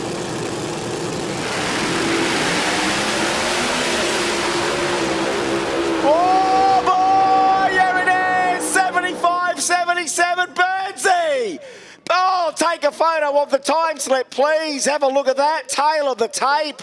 On the button, reaction time, Joe Gauci, 015. Craig Burns, 030. 60 foot, 992 for Joe, 975 for Burnsy. Massive wheel stand for Burnsy as the blower starts to take off. 377 at half track for Burnsy. 383 for Joe at 209. The turbo car was coming. I don't know what happened down the end for the turbo car. 200 mile an hour at the stripe at half track for Craig Burns. 575, 246 mile an hour. That car on a tear. Yep. Very well could be the villain in the final against Ricker. I don't know. Joe did look like he pulled a chute as he went over the line, so might have washed off a bit of speed there, Chris. But, mate, what a run side by side. I bet you the crowd who were down the deep end would have had that. Would have had the best view of the whole race. Champagne door slammer racing right here. Run after run after run. And there's another one here, Salam Matter and John Canuli. I haven't crunched the numbers as well. John's kind of been getting in, getting out. Right now, he's got to show it all. We need our numbers, man, don't we? We need Mark. All right, we've got emergency down there, just running down there for the moment. I don't know whether we got someone deep. Well, I mean, he was on the chutes early, Jay. Now we've got the buggy going down there now. Now we're just checking down the deep end. Here we go. Nothing sort of telling us off that angle there. So unless someone, they both got their chutes out by the look of that. Yep. So that's, we've gone for a look down. We're just following them down there to make sure everything's A-OK. But I always wonder when we see them disappear over the finish line here, Terry, especially when they're doing 250 mile an hour. You know, you need an extra couple of seconds to look down and go, did that just happen? Yes. You know what I mean? Like, what have we just seen go down? And you know what? There we go. Burnsy went deep. Thank you, Jacob Brown. Burnsy went deep. He sure did. That man wanted to win, and you know what? I did. Because I took the phone, because I took a photo. Because I took a photo. Let me get it up here, right? Okay, Burnsy. Yeah, Burnsy went 246. The margin of victory was 124. Hey, that was what we couldn't get out. That's what we couldn't get out in that small amount of time after the run. Now, lucky I take photos of the time slips. The margin of victory at the stripe, folks, 124 thousandths of a second. The difference between maybe Joe Gauci going to the final or the difference between Craig Burns going to a final could come down to what that was, 124 thousandths at the stripe between two of the nicest guys that I know. And look at the lights off the tree, 015, 030. That, again, these guys, they got a chassis shop for a living. Drag racing's their recreation. It's their only way of life that they love. So they're helping everyone every day with their cars. When you get a chance to run your own and good gentlemen perform like that, that is recreational motorsport at its finest. I don't care what anyone else says. That's the equivalent of putting these guys in an F1 car and going, all right, boys, you race 124,000s beside each other. Yes. We're using every bit of talent you've got. Imagine Max Verstappen trying to drive the villain to 1,000 foot with the wheels. He'd be scared. Box, Max, box, please. Wouldn't it? It'd be, the flipping car's nearly trying to fly. And it's like, though. Max, that's what it's supposed to do, mate. That's what it's doing. It's a pro mod. It's going to do that in the air, all right? The wheels are off the ground. Yes, Max, that's what they do, mate. It's a pro mod. Get used to it. It's called horsepower, Max. Maybe you've had some. Max and do it wearing a pair of floral pants. Oh, I couldn't do that with floral pants, no, but you know what I mean. So that's just, to me, watching Burnsy steer that thing, the thing's in the air. You're trusting your suspension setup. You're trusting everything in the car. When you see an effort like that, you are putting your complete faith not only in yourself as a driver, but as the builder of the car, the tuning of the car, what Burnsy's able to take as a driver, what he's able to withstand, trusting that car's going down straight. And, man, that is just poetry in motion. When that happens in front of you, you know you've seen something special. Yeah. Folks, I don't care whether you think you've got your money's worth today or not. I think just then you did for the 900th time just today. Yes, we'll give you 900 setbacks as a free bonus, no extra charge. We'll make you wait all day to see the results, but we want to reward, and all the people here that are still competing, they want that final run down the track. They want that final pass. They want that Jambo glory. No one's got a billet J yet, just remember. That's right. No one's got a billet J just yet, just remember. Cars in the sand, righto. So Burnsy's gone deep into the sand.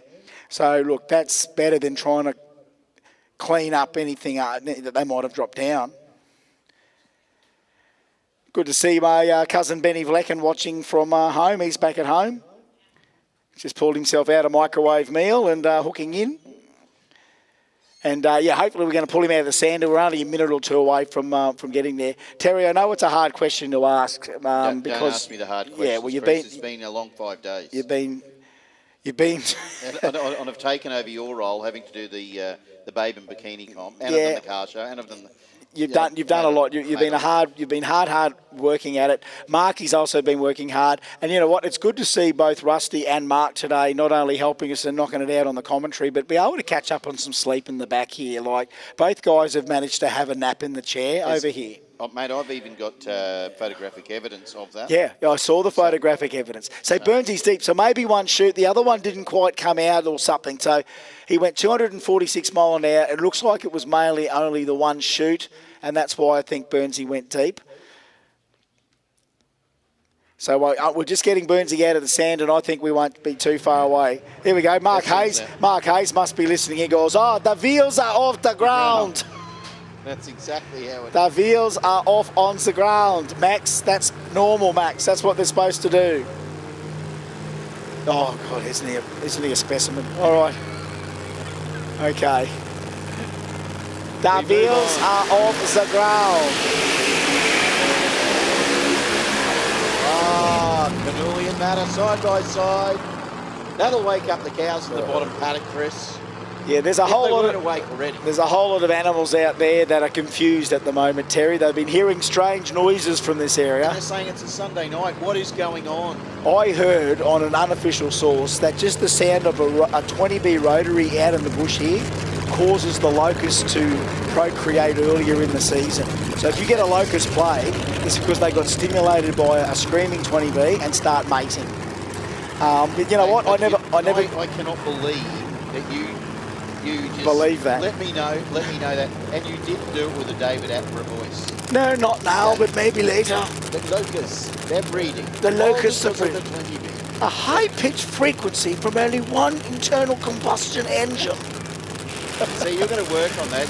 I will. That'll be for your... He'll be one of the correspondents on Drag CNN. Yeah. All right. I own that channel, by the way, so look for that in the future, dragcnn.com. I told you with our host, Randy Force. He's Randy the horse. Yeah, Randy. That's John Force's brother. John Force's brother. Yeah, we found him. He was happy to do it. keeps having flashbacks back to times when we think it's talking about John Force or it's him. All right, here we go. This might matter. Salam matter.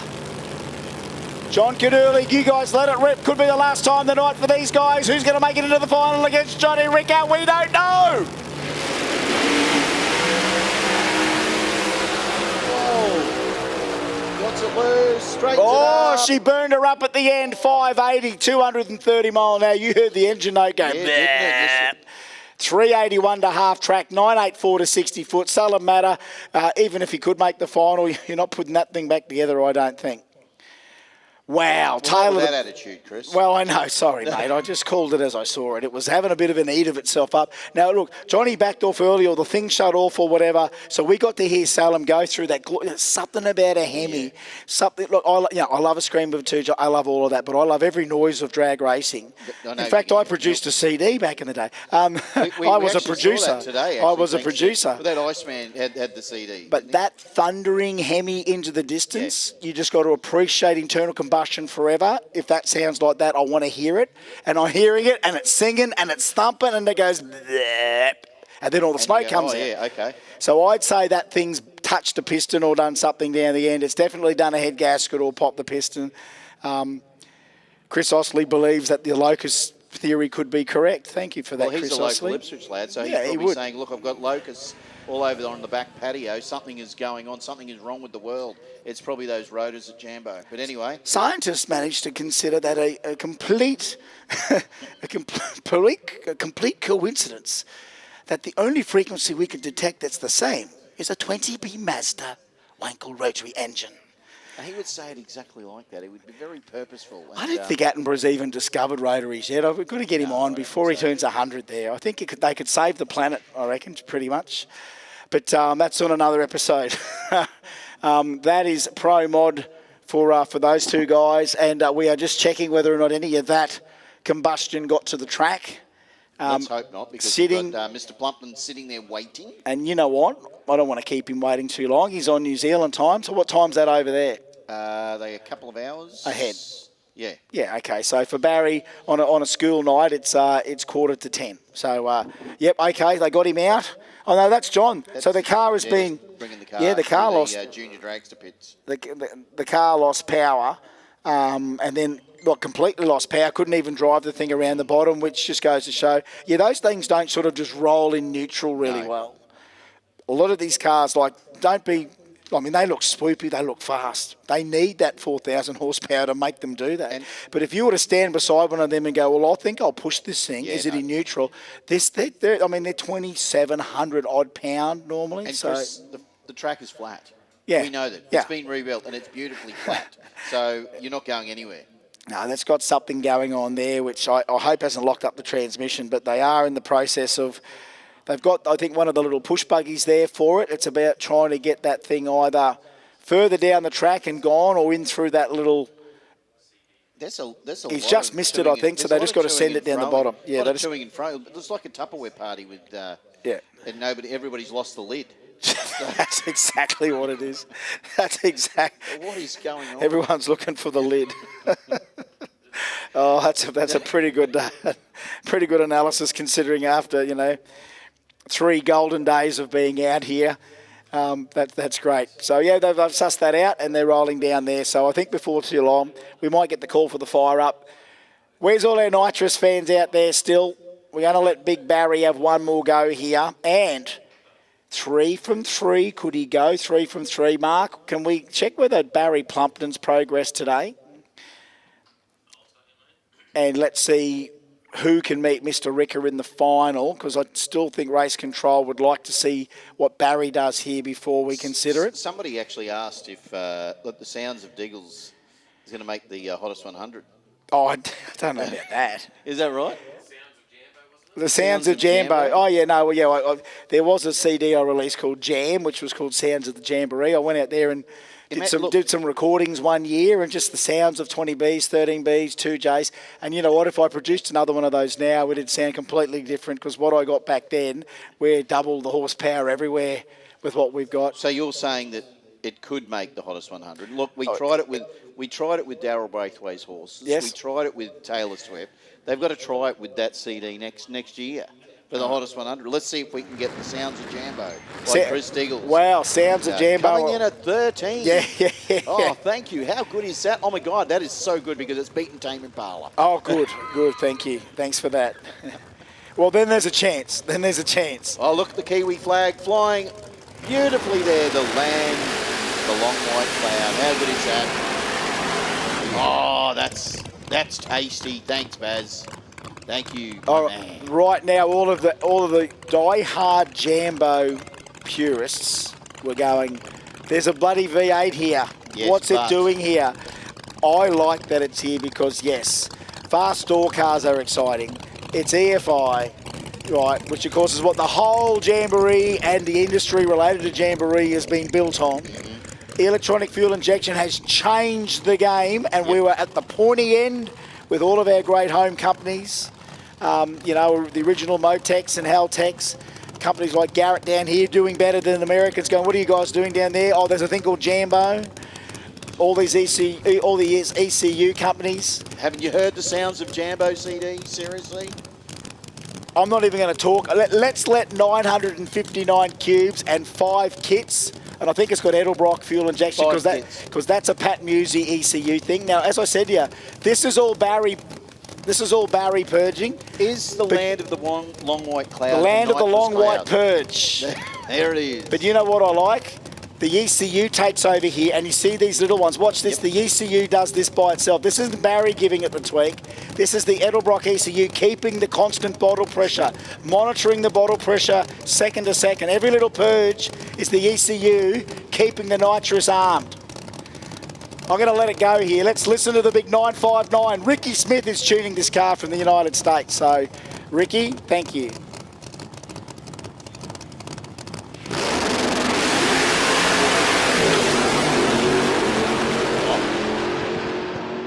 Oh, 569, Barry Plumpton.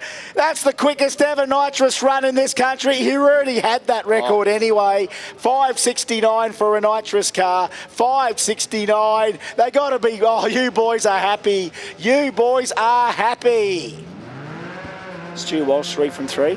251 Ricker and Stu Walsh, maybe. An hour all right. In the top end. So that means we are now moving into all motor. I might even... Good night. At some point in time, I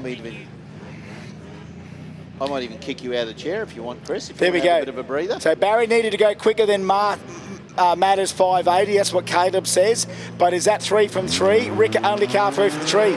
So it's well, I don't know. Is that Stewie Walsh? Round 3 ET though. Let's let race control work that out. Trent Bianco, round 1 of all motor. Here we go. 1087. Hey Trent, back to the lanes, please. Yeah, Trent, back to the lane. Nice and easy. Yeah, that's exactly it. Trent. 1087 on a 1070. Nice work there for Trent Bianco in the mighty Fiat X19.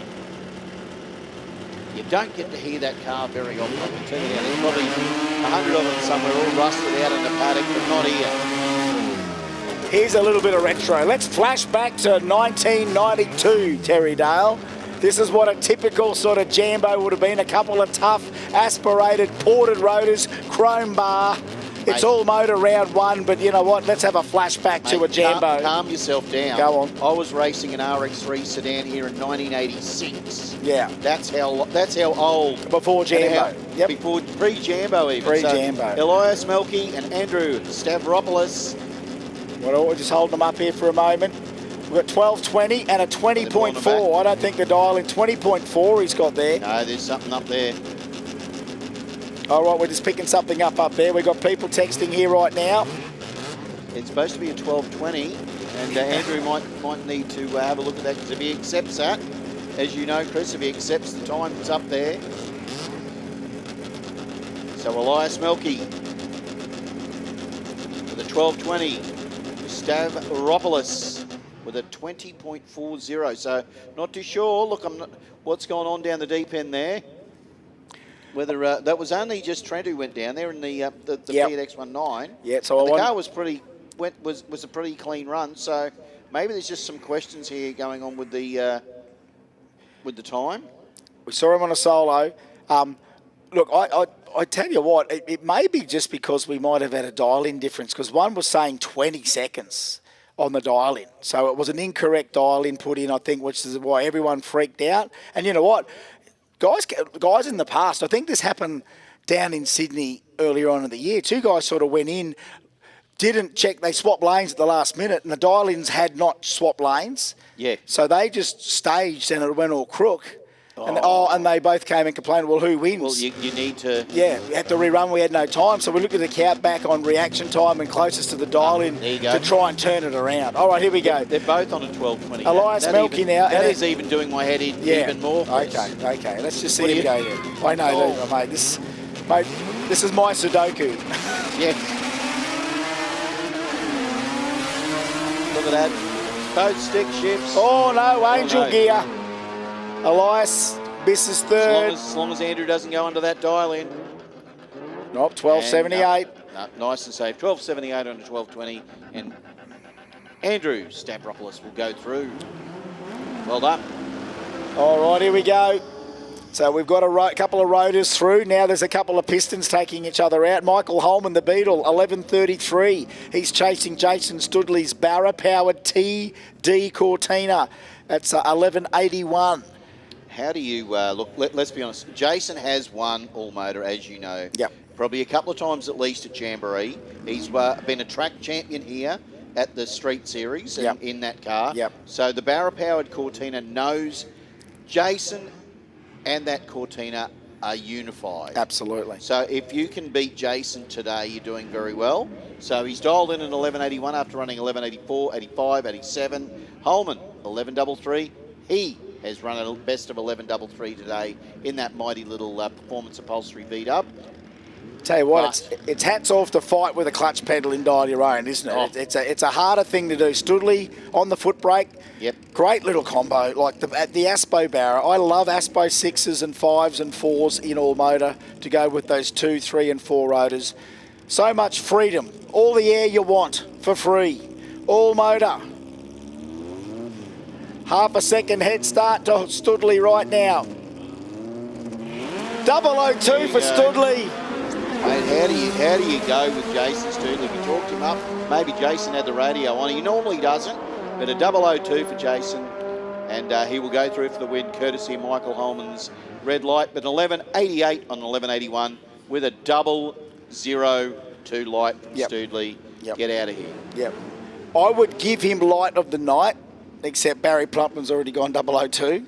Yes, so what do? You got to give it to the first guy. It always goes to the first guy. All right, Brendan Burnett, 12.05 in his Beetle. Supposed to race Matthew Guffog here, the little Datsun, trying to get himself in, 5-suit or whatever. I think that was the little, that's the little Datsun. Time to go, two-door. time to get going. Yep. How many of these do you see on the road anymore? Well, hang on, you don't. Yeah. These little Datsuns? Yep.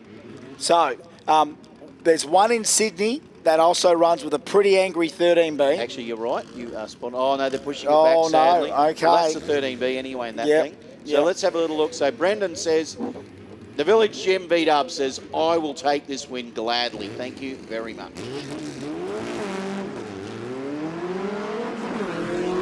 Yeah, he's from Pottsville in New South Wales, the Village Gym. He's a physiotherapist, and and it's a nice part of town. It is a beautiful part of town. Can you imagine having a little gymnasium and a recovery centre in Potty? It'd be great. Quite a bit of a population down there now. That sounds like it would be a very good combination. I think I do love that little town. We used to go there for holidays, stay in that caravan park. All right, Brendan Burnett's gone down. Matthew Guffog, the Datsun, suffered that first round blues. All right, RX2 in there. Looking for dial-ins, boys. We haven't got the dial-ins on. Where's the dial-ins on? I can't quite see them. No, they haven't pulled them up yet. You've got to get them back here. Going to pull them back, so don't get too. Don't assume we can just read your little. Taz Gregorio's gone in quick and gone. Look, I'm going in, boys. But no, and Michael Williams, and they're both a little bit too keen. So a 1280 dial-in for both of them might. Once again, anybody when they rock up with the same dial-in, that kind of does my head in that someone's picked the wrong dial-in. But. Going to find out. The traditional Beetle the engine cover sort of flipping back out there on the launch from Michael Williams. Better reaction time to the bug. Comes to the stripe. No one on the brakes. Oh, yeah. 91 on an 80. Michael Williams still in the fight. Taz Gregoriou back on the trailer. Take that cranky car home, come back again another day. It's a shame we've had to keep these guys all this time. Oh, without a doubt. But you know what? Xavier Silas and Sean Mejlak. The Gemini, the Corolla.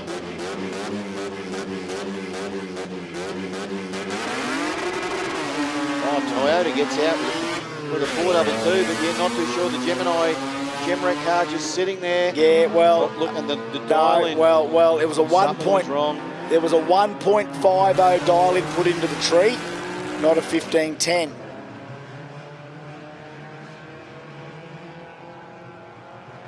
But he's but then we go. If it was up there, was it accepted? So, mate, well, I don't know. Look, so again, you and I don't make that decision. Didn't Chris. we just have that talk? And remember, you've got to give it to Xavier. He's only a young bloke, so he may not know. Yes. You must look at your dial in before you go in the stage. You can catch the mistake yourself. Yep. I caught it just then. Instead of a 1510, it was like a 1.50. 1.50. So Zoran Titmarsh has got a good point. Counter argument, 002 light on an NA foot brake is more impressive than a 002 off the button. So Zoran, I'll take it into consideration, Zoran. Nice work. Yeah, he reckons off the button's not as good as off the foot brake. Yeah, hey, but Barry Plumpton, I'll counter argue that. Hang Pro on a second. tree to a 3 tree, to a 3 amber. I just want to say thank you to Zoran, who is Jason's cousin. Yeah. Yeah. Who knows? James Bikinos. Here we go. The SIC 100 Racing, mighty little Mazda Familia, 1067. Let's see how he goes. I love the sound of this thing. It is just poetry in motion. Thank you, James. Let's see how close he goes to that 1067. 1084 at 114 mile an hour in that loud, proud Familia. I do love all motor. They're not going to be 2,000 horsepower cars. You know, a good Bridgie or peripheral pork should make 250, maybe 280 horsepower. Nice little light car. That's got a tricky gearbox in it. I think a little G-force in it. So, Chris, pre-turbo days, back in the late 80s when we were racing here, a lot of my mates had, they were running 13B non-turbos, peripheral ports, and they were running mid to low 12s. Yep, and non-turbo. And that's nearly 25 plus years ago. That is a long haul, and that's 35. Yeah, 35 that's plus close years. to 40 years ago. So that is still around if you want it done. As I was saying, my son Oliver's got a Bridgie in his Escort, so he should have about 250. We'd hope. Yeah. If you get a chance to drive a peripheral port, either injected or the big I have driven one. They're a lot of fun, and all the action happens at about 8,000 RPM. I drove and then beyond. I drove an old RX4 peripheral port with reed valves and a 48 IDA, and that thing, come on, just as the buzzer started, about 8,000. That's how the action. When's the action happening? It's going to happen soon. All right, Rusty Wilshire against Hales. So Hales is down there. This is Street Compact, ready to go. Yeah, that's right. We're flicking around upstairs, I reckon. Yeah, I reckon there's a lot going on. We're flicking around upstairs. It's been a long 5 days. And the Skylines. Tell you what, R34s kind of grew bigger than the 33s and, of course, the 32s. But compared to a 35, the 35 is not much bigger. No, it's not. Weight-wise, though, they just kept the thing with these cars over the years. They just got fatter and fatter and fatter. They weighed more and more and more. They kept adding more and more airbags and more horsepower. 28 more horsepower. How many airbags you need? All of them. All right, here we go. Rusty Wilshire, Street Compact. Is this round 1 or round 2? Round 2. 11-10 getting chased by 10 flat from Hayley Scott. She's got the Barra under the bonnet of the R34. She's going to let Rusty go here. 11-10 getting chased by a 10-00. Yeah, Street Compact, sorry. Rusty will need to be on his game, Chris, because Haley's been pretty consistent all weekend. Tell you what, Rusty, watch out. Here comes Hales. Starting to eat up that VR38 with the Barra versus VR38. It is 10-18 on a 10-00. Puts Rusty Wilshire away. Hayley Scott into the next round of Street Compact. Well, I will say this, Chris. Rusty doesn't have to put it back on the trailer because it was probably driven here. He'll just drive. He'll just drive it home. Go through the drive-through. Thanks for all your Sunday. Thanks for all your input and all your calculations towards who's in the final of Pro Mod. I we wait till it's officially announced. I'm not going to float any more speculation there. Ben Moore and Nick Wright, watch out here, Benny. 10.50 with the big tray back with the 1UZ. 12.50 for the RX2. Nick Wright gets the tree coming down first. Clean green, 057, 281. Oh, here comes the truck. Here it comes. Oh, no, it's gone off the boil at half track. I reckon he thought he was going to round him up, and little Jackrabbit Scarp at 13.89, and Nick Wright is going to take out, well, this guy could have some top end if he wanted, Ben Moore. So Benny, a little problem there with the tray back. I think maybe he was just taking a job as he was heading down. Yeah, well, someone rang and said, mate, I've got a couch I need delivered to Jindalee. Apparently there's 3 of that type of vehicle sort of around with turbo 1UZs in it down the Redlands. I love that. Yeah, I love it too. Thank the Hoff, probably. Thank the Hoff for a little bit of that as well. Right. Thank you, Cleveland Dyno, for creating havoc in the streets of Cleveland. Honestly. So, down at the Redland Bay area. Honestly. Well, there's all those roundabouts, Chris. They've got about 7,000 roundabouts in the down the Redlands. Netflix series called The Tuners. You'd be creeping in on what Hoff's doing, you know, and Hoff would just have that Nugget Garage attitude to it, you know. Did a bit of this, did a bit of that. Yeah. So Michael Crouch and Martin Klein, we're just waiting for these guys to come up. We got the mighty Hyundai up against the Supra. So 11.00 for Klein, 13.44 for Crouch, all the way from Jimboomba in the Hyundai. All right, here we go. 11 flat, 13.44. Good to see the Hyundai guys wanting to come in and race at Jambos. I like that. I like to see that. That's an N, isn't it? Yeah, that's the N. Leaves the line, 260, big weight here. Oh, okay, we still got a chance. Still got a chance. Can we see a Hyundai in the next round? Or Street Compact? Is a Toyota Supra about to tumble? Top end coming. No, it's not going to be enough, I don't think, unless he's gone too quick. There's Hyundai. And he did not. 13.89 on a 13.44 for Crouch. He will take the win quite easily. He's going to come back. Didn't come home picking up 6.52 on the tree. You can't have that. So the trade-off for these guys waiting all day to get round 1 or round 2 going is that you're going to get a bit of hot lap now if you're good enough. Oh, definitely, yes. So, look, Dave Rodgie, Steve Johnson in the Sligar. Oh, look at the old skill. And Dave Rodgie and the Tuner Racing Corona. We always talk about the Tuner Racing guys. Mark and I have had an ongoing thing about this with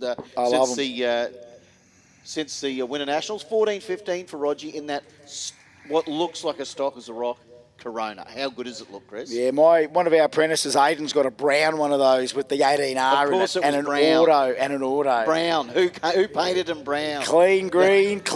Here's the weight, Steve Johnson. Oh, Steve Johnson. Oh, nice little wheelie. He's been out reacted, so he's got to be careful here. He can't just go rumbling past him. He might break out because it's been a good light both sides. Whoa, no, look at that. You don't put Steve Johnson on the trailer unless you've snappled a pretty good run on yourself. Dave Rodgie, 14.30, puts away one of our favourites. He did too. Wow. Well done.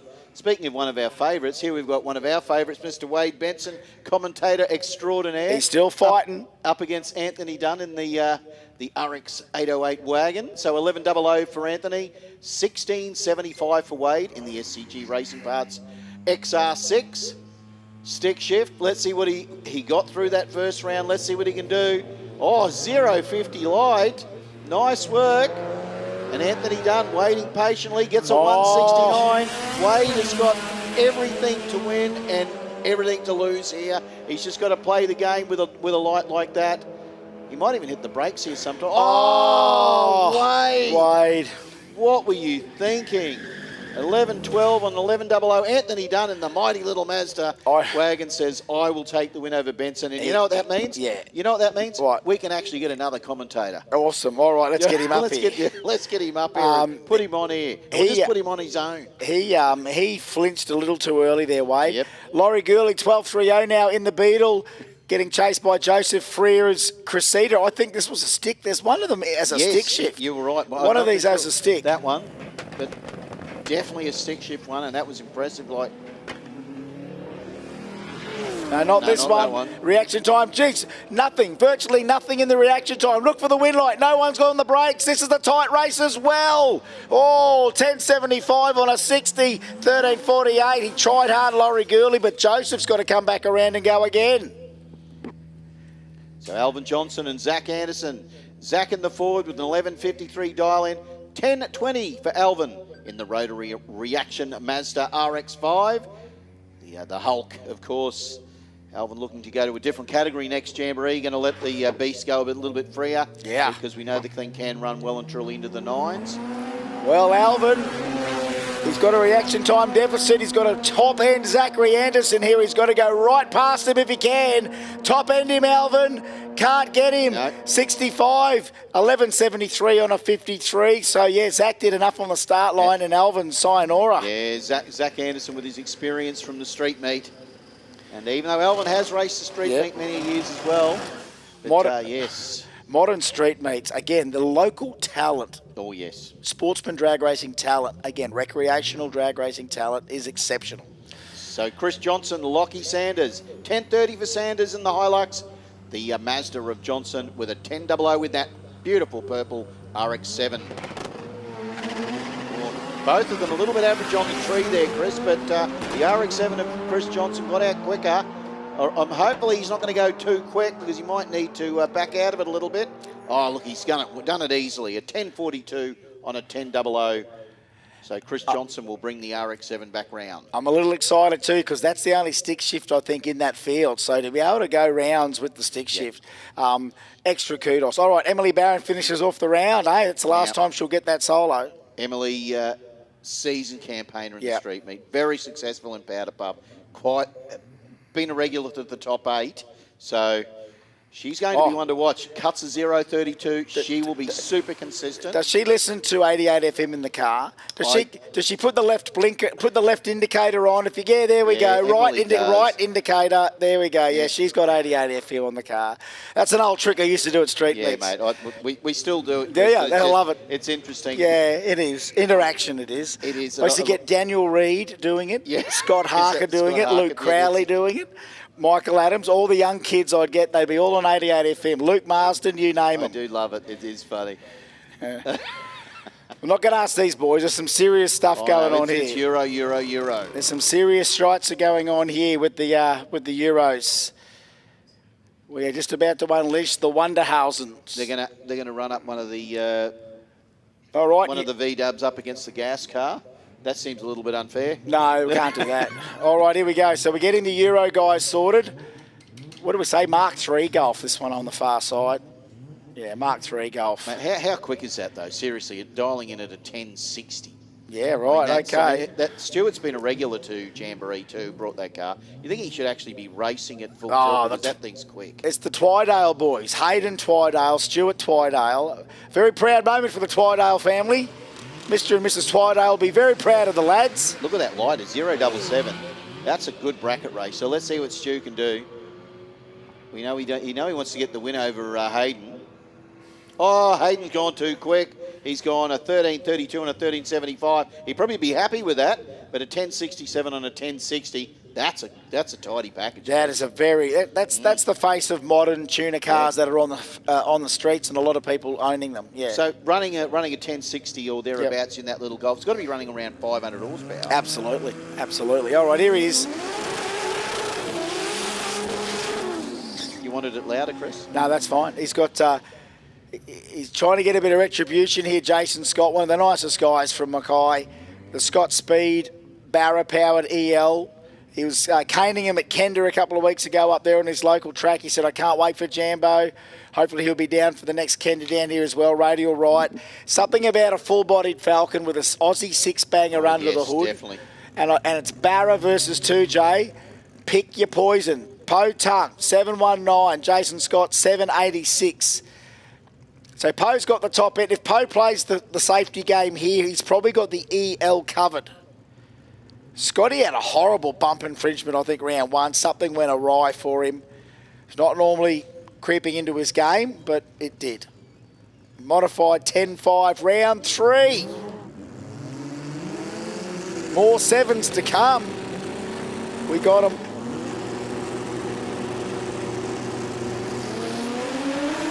Whole shot there. He's whole shot. Po Tung, half track now for Poe. Big send both sides. 725, 790, 208 mile an hour for Po Tung. And Scotty, 790 at 178. Strap the whole shot on him. Better to the 60 foot. The 2J come on strong at half track. 486, 162. Would have just looked across and caught put that out of your peripheral, that grey blur of Potang. Because there's no breakouts here, of course. Oh, here we go, here we go, here we go, here we go, here we go, here we go. Beautiful. Big skid there from Trent Bink. Beautiful. Calais. That's nice for all. work. That's for all of you punters that are hanging around. A lot of this is not only for them, but for you. Mate, there's more Commodores here than Woodridge. And Yeah. Woodridge having, you know what I mean, this weekend. Yeah. I'm not saying that is a bad thing because I have owned several Commodores myself. I've never owned a Commodore. You know what? You just... I've never Where's owned one. Get Mark Allen to take your seat and you can go sit down somewhere and think about your attitude. I know, I've How never Aussie owned one. How Aussie are you? Seriously. Well, I wasn't. I'm ashamed. Well, I mean, again, if you ever asked what my upbringing was, it wasn't in a Ford household. It wasn't in a Holden household. It wasn't in a Nissan household. We were, Mum and Dad drove MGs. So, is that why and I you- grew up with the name Diggles, and we drove MGs. We were weird from the start. Mate, that is why you break into an English accent so Oh, often. jolly good. Oh, It's lovely. like, have you got a beret? I've got a box full of SU carburetor bits if you want some. Tickle me dash pot. That's it. Good enough for Merlin engines, you know. Evening, Major. Major to call modified 10-5. What a jolly good lineup. Oh, golly good. Chris, you need to stop. Troy White, Trent Bink. Trent is out of there. By jingos, that car is floating. That it is. Oh, jolly good. 869. I remember running 160 mile an hour back in my Jaguar. On the Autobahn, you see. Yeah, it's Well, quite it certainly wouldn't have been in the MG. lovely. Yeah, so that's why I wasn't a Ford or a Holden that's guy. right. That's why I was easily influenced either way. Tally-ho, jolly good. Stiff upper lip. Ventilated crankcases and needle and seats and dash pot polishing. I'm going to tell you this. And I can play a mean game of cricket. I called a Euro day down in Sydney. Oh, yeah? And I wore a beret, check Oh, pants, is that- and a did polo. you really? Like a polo shirt. And everybody reckons it was the best Jackie Stewart impersonation. Oh, Everybody great. All loved you, it. all you need is that accent. Oh, no, it wasn't. I can't believe it. It's, He's have to go and establish himself Where's in the Jackie Stewart? Jackie Stewart. Where's those MGs? Here we go now, Michael Andrevicic from Edmonton, Queensland, driving what I call a turbocharged car. Because he couldn't afford a Jensen Interceptor. The problem with turbocharging is you need to spool the boost. Now, let's see how Michael goes in this tough as nails Calais. Fantastic times expected here. Oh, Beijing is going to be great. Right, there we go. Oh dear. Mrs. Doubtfire. You've gone into Doubtfire. You need to Ooh, stop. pop Here it. we go. Come on, Matt. This seat. Boogies, how good is it? Give us another 7. Here we go. 775, 179 mile an hour. God, you know, I started trying to tick how many 7-second runs we're going to see this weekend. I gave up after about day 1. I gave that up, in the first hour. Because we're just seeing more 7s, more 6s, more 5s from is door impressive. cars we've seen up to this point in Australian drag racing history in one event. So here we go. We got Rob Cady in the Power Seals Mazda. People are messaging me going, how do you come up with this crap? Well, Terry Dale pulls it out of us, I'm right? sorry. I didn't mean to start something that I can't finish. But the CQ rotary car, all the way from Glenella, Rob Cady. It's not waking the demons. It's reminding me of the demons. I don't think people understand how long we've been commentating, Chris. 900 You know, hours. it is. 27 years. Sorry, yeah, 900 hours. There it is. Well, Mate, you get to take a J Bill at home. I do. How do you feel about that, mate? Well, Seriously. I'm going to read. Well deserved, though, let me say. I'll message Barney and say, I put my back out. Oh, how? I was lifting up my bill at J, putting it in the van.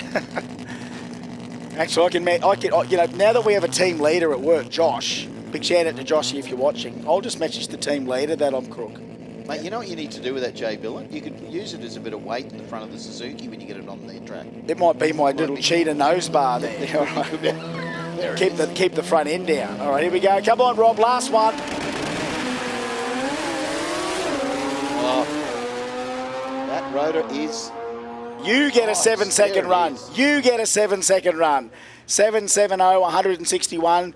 Takes a bunch of time slips and hopefully a whole ton of good memories and goes back up to Glenella up in North Queensland or CQ and get ready to do it all again. He has been campaigning that car at Jamboree for quite a few years too, Chris. Well, he bought it off What Up G. Of course, you know, that was Alan Dodd's first sort of serious race car. Dodd's got the big green beast. And I do love that hand-me-down nature about motorsport, especially drag racing, because you can buy things as a roller.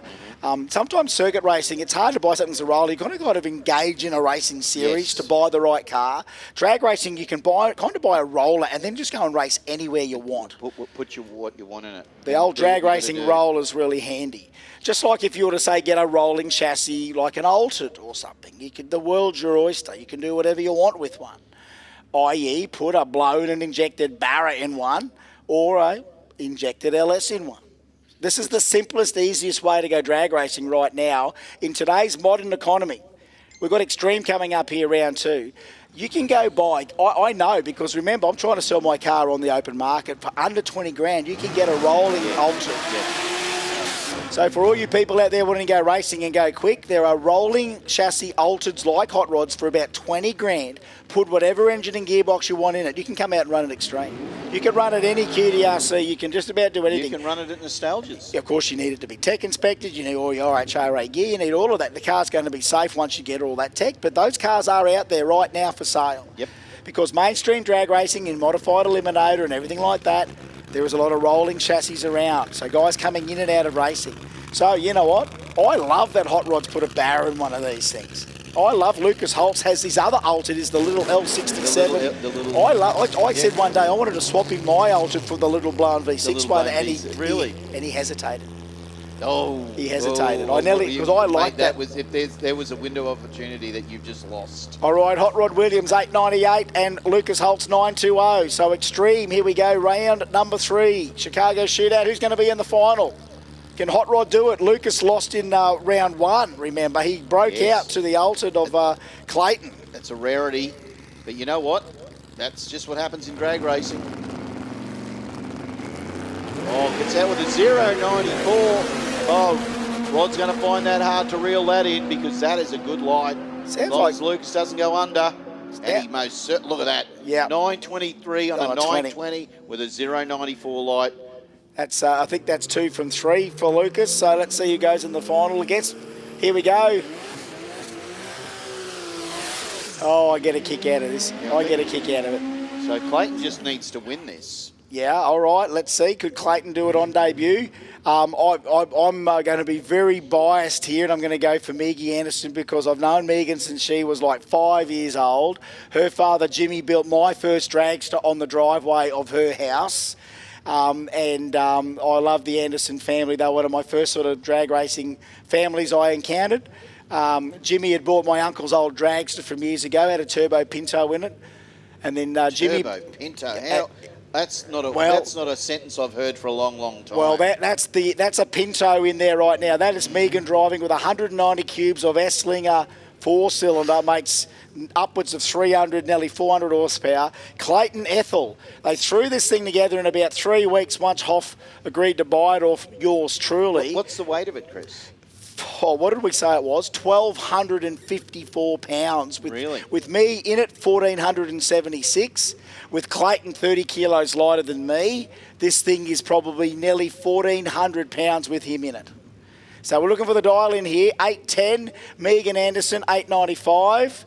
And are we looking down the end? Is there a leak from either Hot Rod or you wouldn't think it would be from Lucas because Lucas's things are fairly stock, mild, small block. But there is something maybe down the... Well, maybe we can't actually see the times even up there, Chris, though. So maybe it might not be something like that. So I can't see any cars rushing out there. So maybe it might be just something. I love all this footage on it. It's surreal to actually be watching it on the live stream. But, you know how many nights I sat under my house fitting that thing off to put my Mercruiser Ford engine in that. A long time to took me a year to fit it all off, get my 4-cylinder in there, set the national record for CMA. And with that whole drama, mate, when you were... I just remember that day. It was the whole drama with you trying to rush back. Yes, rush back to where? To here. Oh yes, yeah. To get to get to the lanes. Was that in the Nostalgias that day we ran in Nostalgias when it was really hot? I think I was at that one. Yeah.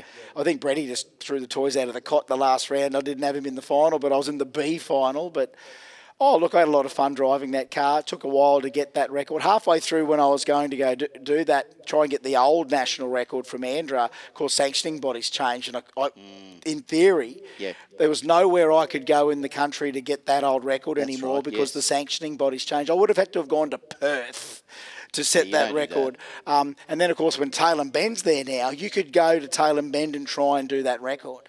But would you believe, and I know he messaged me before, I had a guy message me about a year ago, ring me and say, I just want to let you know I hold the CMD record and I'm coming after your CMA record. Oh. And his name's Matthew Halar, big shout out there to Matty. He has the little ex-protest GSXR Suzuki powered dragster that's gone 880s, right? And he says, I'm going to put my motor in an altered and I'm going to smash your CMA record. And I said, well, go your hardest, mate. I mean, I only saw that record as one of the longest in Australian history, and I thought I'm going after it. And I built this car completely on a budget, a lot of hand-me-down stuff on it.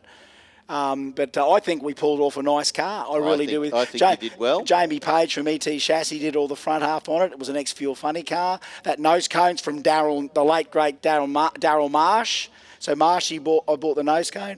The front wheels came from Racing Junk in Illinois. The diff from Shagger, right? That is awesome. Now tell me this. This is the diff from Shagger. Did you get your record in the mail? I did eventually, yeah. So tell me this. Yeah. Have you got it up somewhere prominent? It's in the bedroom every morning before I pull out a set of undies. I look at my national record. That is beautiful. Now look, so old mate might be able to take that record off you. Yeah. But right at this point in time, Chris I'm a national record holder. There is Chris Stegall. Hey, come on, let's talk about Mark. Mark's got more Christmas trees than Santa Claus over here, right? He actually has too. So Mark's a multi-champion. Of course, Kelly here, of course, with Jamboree, multi-champion in various things. So, yeah, that was a budget car to get a national record. I did that. I always wanted to see it go to a good set of hands if I wasn't going to keep it. And, of course, I went and got... Well, now I got Gordito. I've always wanted one of these cars, and then I saw a Gordito, and then I think I want one of those as well. You try and have everything you can in life. All right, 895, 810, 2 light stagger. The S-Slinger against the 1JZ altered. Oh, Clayton, it's got no trans brake, you see. So, what happened to Megan? Where was she going? Where was she going? Megan, watch out. Clayton sends it through the deep end. Oh, 797. Oh, Hoffman, what are you doing? Hoffman. 171 at 797. Look at Hoffman walking away. Look at him walking away. He just turns his back. 797. Fastest that damn thing's ever gone since I've owned it. Hoffman, you animal. You animal. I think Megan got really close to the centre line. That thing came out wild of Megan's. Hoffman breaks out, gives it back to Megan. So Clayton's, that's going to affect his final. I don't think he can get there. Have a look at that on the replay, though. First or worst, yeah, I suppose. We've got to have a look. Now, Luke, I think he lost the last round or did something. Let's have a look here. 910 the dial. Goes through for a 918 with a 6. That's tidy. He's run that twice. 918 with a 6 twice.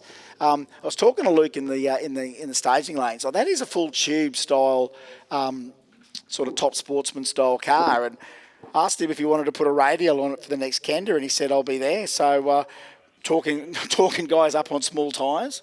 So here's the replay. Of course, here comes the lights. Megan to leave first here. The front engine rail, packing lots of S-Slinger horsepower. Down, he starts to roll here, Clayton. Whoa, over there. She's gone the centre line. Oh, yes, she did go the centre line. So Clayton does get it back, even though it's a breakout. And didn't go far enough to trip the beam, so... There we go, Matthew Glenn. So it's Matty Glenn. He goes, I'm coming for your record. And here's a picture. So he's building an evolution of the original Bob Blackley CMA. Wow. So Bob Blackley, who had the record, still does. Bob did it with a Z1000 motor. But this Matty is building literally, I would say, nearly a replica of the Bob Blackley car, which I was nearly going to build with an R1 or a Hayabusa motor. But now Matty's going to take that. He reckons he's coming from a record. He just texted me to tell me he's going 840s on my record. Well, that's two things. He's obviously listening in, and he's had a flex. Yeah, well, so there we go. So mate, Craig Edwards, here we go. We are in Outlaw Bike. Stu Walsh, John Ricker, Pro Mod Final. There we go. Confirmed. Watch for Edwards.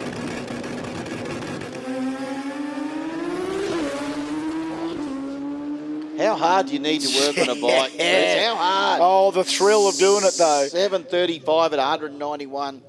That is that they earn, I don't know. They're not earning any money, but they should. Whatever they were earning, they earn it. These guys. Well, you know, you don't have to pay these guys to hop on these things. They hop on their own free will.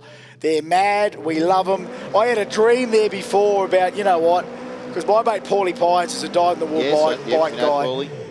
And he loves these bikes, and I love them too. And then I remember saying to him, I said, I can't believe a no-bar bike's run a 5, and it has. Exactly. And then I thought, wow, imagine a Jambo where we put 8 of the quickest no-bar bikes from America in a container to race the best no-bar bike. Do you reckon the Australian no-bar bike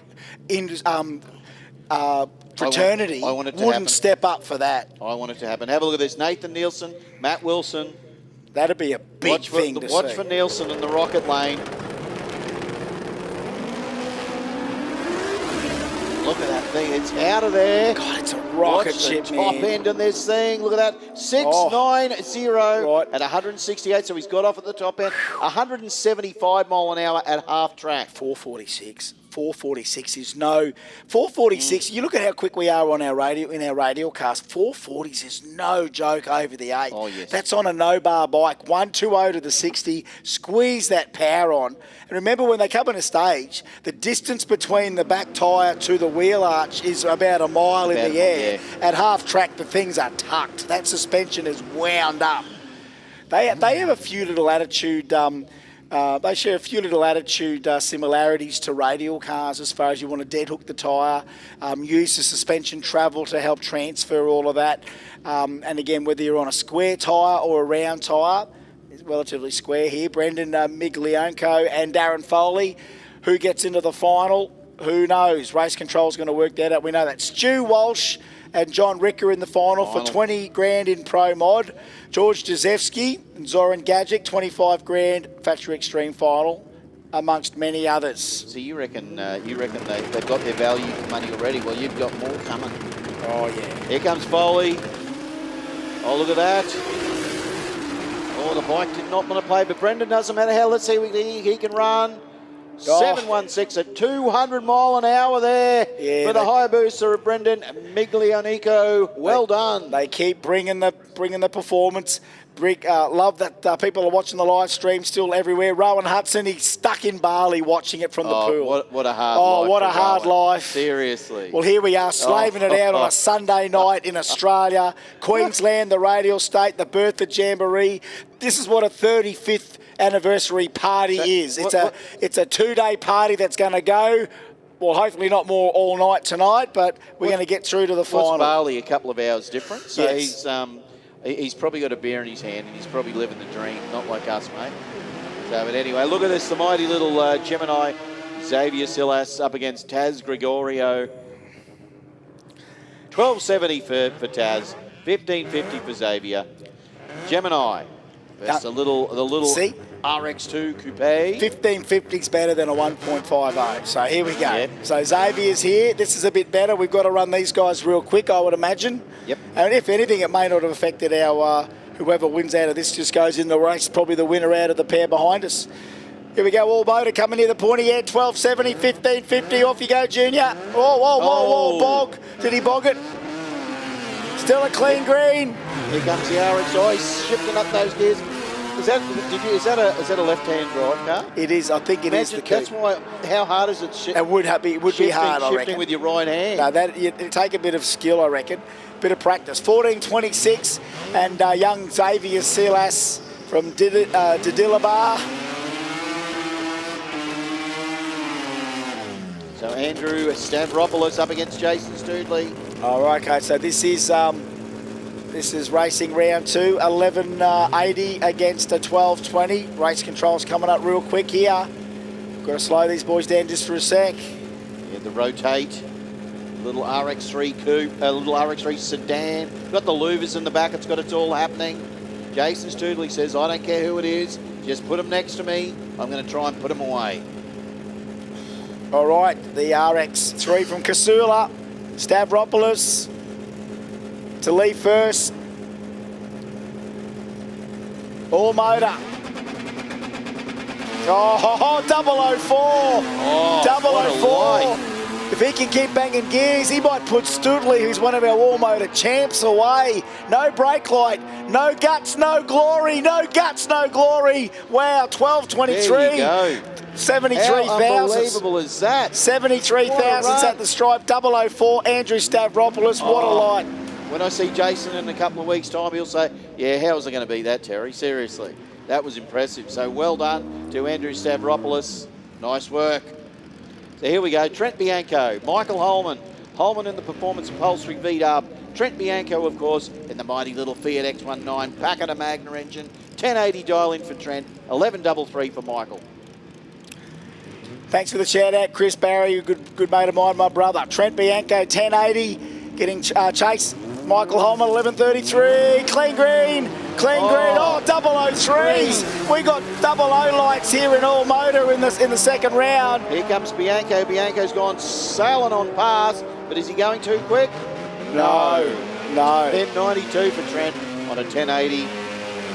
And unbelievably, the most un-European car or Italian car is, well, going through. We've still got more Brap in the tank, more Brap in the sack. Sean Medlak and Elias Melky. More Jambo Jizz to come. Whoa, there's a bunch of it right there. Oh. So Sean needs to do everything right here. Don't go under that dial in, my man. 13. Oh, how no. close did he though? No. 13.08 Yeah. on a 13.00. Wow. Elias. And he was going to make it very hard. That would have been box full of neutrals. Yeah, box full of neutrals right there. So Michael Williams and Matthew Gaffog. 12.45 for Matt. 12.85 for Michael. The little Datsun. He's back. The Datsun is back. Michael Williams, 12.85, 12.45. One light stagger on the Christmas tree. How good does that Beetle look, though? Yeah. Let's look out. Just really true to how good this Jamboree has become. And from its humble beginnings back in the early 90s. And I love how we can just flash straight back there. Some of these classes just stay pure, and you can't get any more sophisticated in all motor. There we go, Pete Basmadjian. Rotaries can save the planet. Chris Diggle's Jamboree to David Attenborough. One of the most profound commentator quotes I've ever heard. Rotaries can save the planet. Attenborough thinks that anyway. Well, David Brattenborough. David Brattenborough. David Brappenborough. Was it all about the cicadas? With the cicadas, what was it? No, they mate when they hear a 20B. Yeah. No, they were the locusts. The locusts. All right. You've got to plague them. Here we go. Matt to do the chasing. Tell you what, we're still on here. We're still on. Reaction time. They've all grabbed the gears. We're still on here. Here comes Gaffog. Here he comes. Has he got enough in the tank? No, he hasn't. A 13.05 on a 12.85. Michael Williams in the V-double take the win. 13.91 on a 12.45. A little bit off the dial in, but Williams in that Beetle will take the win.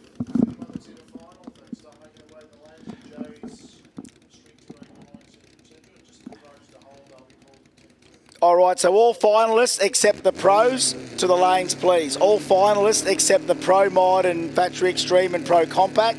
All other finalists to the lanes, please. All other finalists to the lanes, please. There we go. Rodney Williford went 242 mile an hour on a no-bar bike in the States yesterday. Thank you, Shagger. G'day, Shagger. How are you, Shagger? Thanks for that awesome information. Our eyes in the sky from up north. Thank you, Mr. Shannon Matheson. So we got the MTF final. Someone's just texted me to say, who do I find out's in the MTF final? Have we seen that from Jambo yet? I'm not too sure. Yeah, let's have a look and see if I've got an MTF final yet. So we're just waiting here. We've got Royce's going up. I think we've still got going on. We've got Burnett. We've got Burnett and Fakinos, but I'm not too sure what's going on. I'll just say they'll contact you So no, we haven't had any word yet about MTF yet. I'm sure we haven't. But all finalists to the lanes, please. All finalists to the lanes, bar the pro guys. No pro guys So yet. the pro guys, they've got a bit of time to still turn them around. They're going to be called specifically, but we do need all finalists to the lanes. We're that close. All motors still fighting each other out here. Again, I don't know whether we forgot these guys. How can you forget the loudest guys in the place? You know what I mean? Now, I thought he was going to run for Kenos here in the next round, but he's sitting back. Well, they might have been seated differently there, as you said, Chris. So Burnett gets the bye without a car. So look at 399 red, but let's see how close he goes to that 12:10. A 13:09 on a 12:10. All right, just before we get into young Fakinos here, Plucker has got onto us. Paul Plucker Drady saying great job for you, Rusty, Mark and Terry. Haley and I enjoyed going to these events. Missed this one, taking care of Haley. Give a shout out to all our Plucker's customers. So Plucker's customers, huge efforts, and to Simon Gauchi on the ProMaz crew. So Plucker, he's been tuning into my Good Day Tuesdays as well, Plucker. I need him in Brisbane, mate, so he can do my falling. I need him in Brisbane to do my falling. Here we go. James off a 1065. Gets it out with a 293 light, but that doesn't matter. He's on a solo pass. This thing is absolutely, I've said it before, but I love the sound of this thing. James goes through for a 1094 on a 1065 in the SICK 100 Racing. Beautiful little Mazda. I love that thing. Isn't that what the epitome of all motor is? Without a doubt, Chris. That thing just sideways through the burnouts. He does not muck around, James. He just gets into it. Yep. And it's like, he's all about the show. It's loud, it's fun. And, mate, I'm never disappointed when he comes to the line. You know what I get a kick out of? If you want to search Pal Febrew TV, which is the Puerto Rican YouTuber, type in Salinas or Puerto Rico, or even just type in Aspirados. So yes. Aspirados, Puerto Rico. There they have fully NA events called Aspirados, but you can run nitrous on your rotaries. You can have nitrous as a power adder, as they still call it, kind of the atmosphere, right? So Aspirados sees 7-second NA nitrous door cars, all running 7s. So many all engines running even 8s. They're as light as a feather. I'm going to go get my passport. No, you should see it, honestly. Honestly, you talking about before, I heard you guys talking about if money was no object, what would you buy? I'd go to Puerto Rico and I want to buy one of those little Aspirados because I think they'd change a few people's minds about how cool NA cars can be. I love NA. Anyway, we're going to move on, Chris. Next one. Zach Anderson and Dave Rodgie with a 14.15 in the Corona. Anderson with an 11.57 dial in the Ford. And this will be a tough race. As I said, Zach Anderson, a local racer here with the street meet. Dave Rodgie, he's down. He's got the Tuna Racing on the side. That Corona has been a giant killer, but will he be able to put away the Ford of Anderson? 011, Dave Rodgie, 011, 141 now for Zach Anderson. That Barra Powered Falcon's got a whole lot of work to do. It's got a 3RZ in that Corona. Looking for brakes. No one's on the brakes. Here he comes through the line. He's turned it back. Double breakout. And double breakout. And the worst went to Dave Rodgie, 14.08 on a 14.15. Zach Anderson, 11.53 and 11.57, is closer to the dial-in, and he will get the win. So Chris Johnson in the RX-7, Michael Crouch in the Hyundai. Look at that, Chris. Look. How is the ages of those vehicles? We've got a 19, well, theoretically, probably a 90, I can't see whether could be 82. Could be an 81 83, or 82 83, or something. Yep. And we've got a Hyundai, which is probably only about 5 or 6 years old, if that. The RX-7's got some work.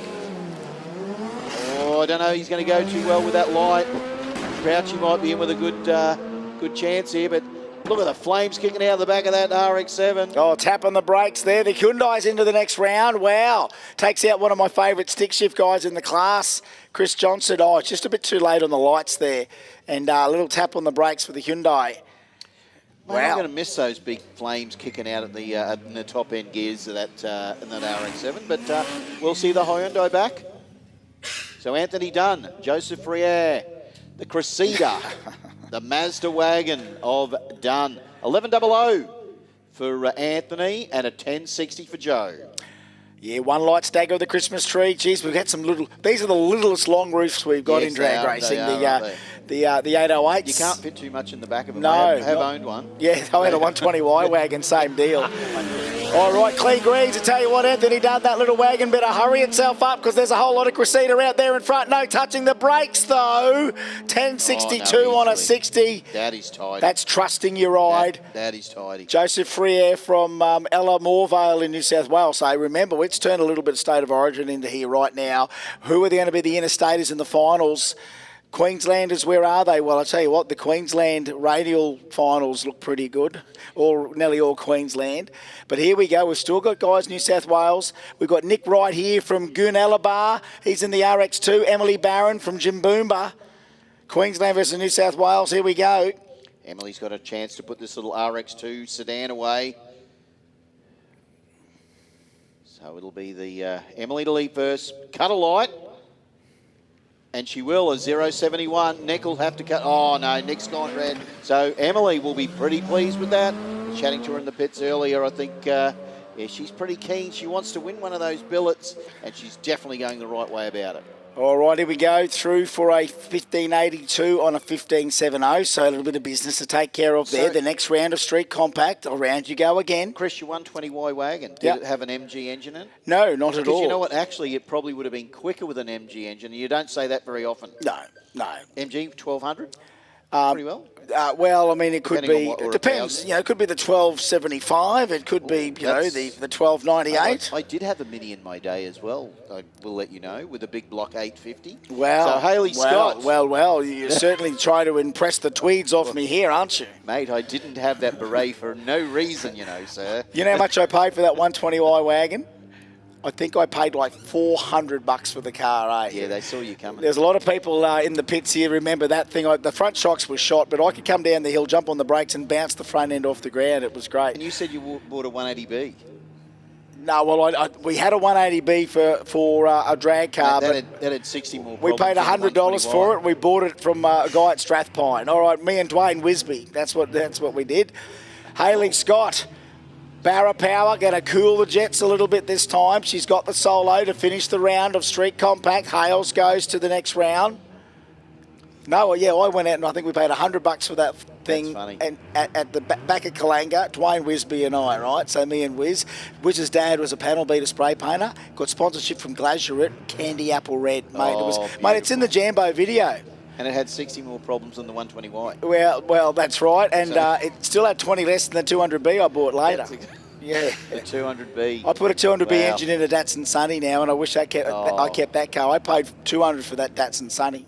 No, stop it, because you know, we'll both be crying because I'll start talking about R100s and RX3s. Oh, yeah, well, you and all the rotaries. Where's those tissues I gave you? Yeah, where those tissues? Bring those tissues Chris back. and I might just sit here and have a big sob about all the cars, all the cars we've owned before. So here we go, the mighty Mr. Will Yarwood here. Up against Dan Ruggiero. We got the rotary, we got the 2J. Modified compact. Here we go. The Rotor Geek is still here. I'm torn. I love both these guys. I've known these guys for a while. I'm a Queenslander. I'm kind of cheering for the Queenslander. I'm kind of liking that Daniel Ruggiero, the Rotor Geeks, are back after 7 years doing their normal business, and that's chopping the trees, bringing them to their knees. Rotor versus 2J, modified compact, getting towards the pointy end. It certainly is. Will it be the 13B? Will it be the mighty 2J? We're just about to find out. Yarwood, Ruggiero. Oh, big wheels up there for Dan. Oh, Will's absolutely blazed the tyres. 887 the dial into an 830 on the brakes. Rotor Geek on the brakes. 908 goes to the next round. 908, Rotor Geeks are back. Willie zings the tyres off the 2J, and that's going to be his night. Ruggiero is back. He's going to probably have to face the winner of these two. So is it going to be Benny Clark or is it going to be Parry Georges? Again, Orchid Hills, New South Wales. Benny Clark, I'm torn because I love him. He's been doing Jambo forever. But Parry Georges, Queenslander, I'm going a little bit towards Parry. RB now versus 13B. Parry with the big wheel stand earlier on yesterday did say he had an error and did take the weight out of the front, which he probably shouldn't have. But that's the way it goes. I've had that from a few races, actually, who've said that. I think Paulie Butler even said that once, but that's the way it goes. Georges in Yeah, the Jackson boys. Transport Gemini, Ben Clark in the Calais, 942, 962. Not much difference in the dial ends. This will be a good drag race. Grab your beer, grab your coffee, grab your tea, grab your wife, grab your girlfriend. I don't care. Just get ready to see these two run. Both guys not ready to go in. Not at all. All right, gentlemen, I was please. waiting for Royce to move then.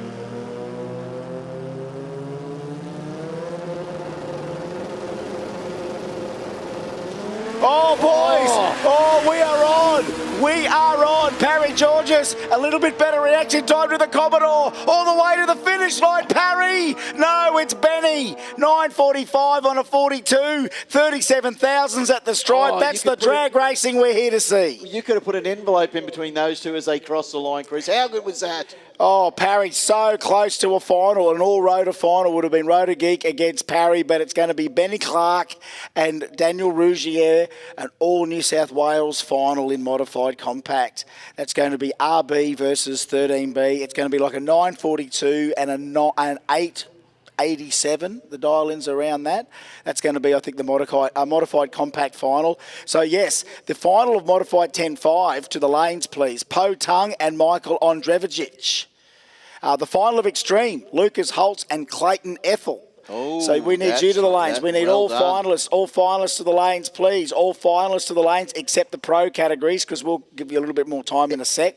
But we do need all finalists to the lanes. Marcus Pepe, Simon Ionu, get ready, don't roll. We need, of course, Anthony Matuk and Eddie Hawak, get ready, don't roll. You still got a little bit of time for that. George Jazvski, Zoran Gadgetic, get ready, don't roll. You're going to be called a little bit later. But we do need finalists like Street 289 to the lanes, Dib Taul and Eric Sligar. We need finalists for J275 to the lanes now, Danny Busbridge, Stephen Lundy. How about that, Victoria? Yes. In Queensland, the radial state, J275. Victoria's Danny Busbridge, WA, Stephen Lundy. Nice. But what about J315, Simon O'Carroll, Andy Coles. So Jim Boomba and Regents Park right there. That's going to be that. We need those finalists to the lanes. So we've still got a couple of little names to come. Remember, those people will know who they are because they're still in racing. So the all motorists, I still think there's one more round we've got to do there. There's like a semi there, right? Yeah. I think there's a semi still there. Chris, when we come into Clayton and Lucas's race, yeah. if Clayton wanted to test himself, Yeah. who better to test yourself? Than someone like Halsey. Like Halsey. Absolutely. Because Halsey's the gun. So, mate, that is going to be that. The only We've got a lot of finals that Yeah. we're looking forward to, mate. But there's going to be a couple there that I think are going to hold a little bit of a special place in our heart, I think. Well, I'm trying to also think about. I'm just looking back through the finalists here now, right? Big cheer! I got a big shout out to all the Mopar boys in the stand here. So we've got a few Mopar Where are fans they? still hanging around. They're here for the pro mods. The Mopar guys must be here for all them Hemis. That's what they're here for. So all the Mopar guys still here. So look at this. So Michael Andrevicic and Po Tung. Well, that's not a Queensland final. Lucas Holtz, Clayton Ethel, that's all Queensland. Nathan Nielsen now and Brendan Miglianoko are the two outlaw bike finalists. As we said, John Rickes, Stu Walsh, that's Victoria versus Queensland/New Zealand. What was the other final we saw there? Marcus Pepe, Simon Ione. So South Australia versus Victoria.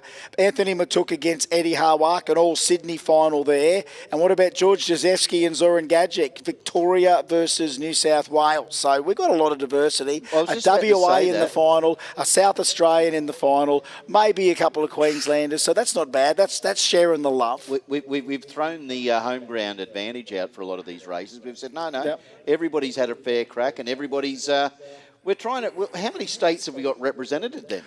Look, all except South Australia, Northern Territory and Tasmania? Well, okay, WA, South Australia, Victoria, New South Wales, Queensland. So there's the five. I don't know about the NT and I don't know about Tassie. But we've had Tassie once before in Sydney, I remember. So, yeah, we can nearly light up 6 states any which time. We've got them out there lurking in the wilderness. And you know what? There's a lot of people out there watching this stream right now, the same as you and me. We don't know where the next one's coming out of the garage. That's what I love about it, is that people don't tell you. No, they don't. There's not a lot of people getting out there bragging to say, hey, I'm coming to a Jambo in a while. It'll just be ready when it's ready. Yeah, and all of a sudden they're there. And every year we have these events. You know the dates. We put them out early. It's the incentive for people to be motivated to get ready for either 1, two or all three of those events. Right. And if you're thinking about getting into these categories, well, the website shows you a lot about the categories. You probably already know a few workshops if you're considering it. Getting a car is probably look, before you even work on one, even to get one to start with is going to be the big financial hurdle to start with. As we already told you, you want sort of turnkey pro mod deal, $500,000, If you want, the 7-second J275 style car, fair income, retail sticker price, 300 plus. So if you don't have to start at that level. As we said before, if you want to go grab a rolling chassis altered or drag star, you can do it whack your Barra in it, whack your 2J in it, ground level. Come and run an extreme or grab a car and put something in. Did you actually see Glenn Finnegan's car for sale that was over on the thing? Was it? I didn't see it. Yes, the Mustang. I think it's run a best of 380 whatever. And I know he had a price on that. So if anybody was looking for something to go radial quick, there it is. Give Mr. Glenn Finnegan a call because that thing was beautiful sitting in the car show there, and I think we had a lot of interest. But somebody needs to just go, yep, I'm going racing. Because to build something, Chris, it's just not to an create easy thing. something. You just got to get yourself. If you want yourself in the game, you got to get yourself in the game. So we are waiting for all our non-pro finalists to come round. Just wondering whether we should go to a little quick ads. I think are the boys ready to play an ad? I think they've not nodded off. They've not nodded off. Well, Tyler's definitely still perky and up for anything. But we might might go for it. Don't play Chris's Vox Pop because I don't want him to cry this time of night. No, don't do that. Don't do that. Well, look, we've got a lot of our finalists. Look, we're not too far away. We can't have too much of a break because we're not too far away. We've got to thank all of those great sponsors, of course, Garrett Advancing Motion, of course, the 35th running of the Brisbane Jamboree presented by Fueltech, the Real Street live stream's been fantastic. All of our great category sponsors, including Precision Turbo and Engine, Long Boost, McKern, Manly, Boost Line, Mainline, Speedflow, Racer Industries. The list goes on and on. Of course, Shannon, that great show and shine. Terry, quickly about that Shannons Show and Shine. Was there one that cleaned up a few awards in there, or they got a nice scatter there? No, it was really a mixed bag, to be honest, Chris. There was, I think, only one car, which is a very rare thing, actually won 2 trophies. Quite often they'll fill out a few, but no, it was a beautiful. There was 150 entrants. Is that right? They had about 40 or 50 cars turn up on the day and entered. So it was right? When it goes to car shows, it was. Now Marek from the 7 Clubs, him and one of the other boys do the judging, and he actually said to me, I said, mate, are you coming tomorrow? And he had the look of a destroyed man in his eyes because he said, no, Terry, I've got things to do with sport, and he said, and I'm just exhausted. Exhausted. And it was, look, imagine having to go around 150 cars. And judge them. But it was, look, Shannon's always jump on board, and they just, and Nick was there, and we just had a great time. And it was, it was packed, it was fantastic. And look, I don't know if the Shannons guys are still up there. I know they're up in box 12, but... is Nick still here too? Nick and the guys? G'day, boys. Because he was crewing. I didn't get to catch up with any of the boys from Shannons this weekend, but that just goes to show every year it's a barometer of whether the scene is still relevant and subscribed and followed. To see 150 cars at a show and shine is amazing. To see 230 odd entrants turn up for drag racing after 35 years of the same sort of event is amazing. The turnout of the crowd, the traffic jam to get in yesterday. Yes. So good to see that in 2025. This is red hot, still a red hot go here. Yeah. This event just really epitomises everything that Australian car culture should be proud of, the industry should be proud of, and its people should be proud of. And you and I talk about it, Chris. Nobody who runs an event ever says, oh, I can't believe we've got too many people here. Yeah. Nobody says that. Nope. And to see a crowd, and the one thing I kept saying when I was even doing the Babe comp, you know what? No one in the crowd is miserable. No. Everybody who's walking happy around this whole thing, everyone's got a smile on their face. Everyone watching this racing today, no one is miserable. If you are, you can go home. You're in the wrong spot. You can go home now. No. Go home and put another load in the washing or something like that, All right, a big shout out to our Mopar guys again. They said shout him out. A big happy birthday. Oh, Jai Core. Happy birthday, Big Jai. The Mopar boys, and a big happy birthday to Jai Core. That's right, Lincoln Dully. That's it, Dully. Tully goes, oh, someone said you're looking for Lincoln. And I said, yes, I am. I've got something of Lincoln's up here. So, Dully, middle of the tower, mate. Middle of the tower. But it's going to cost you. All right, here we go. Sounds All motor, what are we? Semi. There's, what have we got? 5 left. I think Fakinos is still going to be there because he's run that solo. So right now, I think we've got to have 5 left. Is that right? And this will bring us? Well, unless this is 3 rounds of the shootout, I don't know. But I thought we were knocking each other out, but no, we are Chicago. So someone's got to work this out. Because they'll be coming back around. So here we go, round 3. The variations have mixed up. So yeah, this is our Chicago shootout. Woof, woof, woof. There we go. Bang, bang, bang.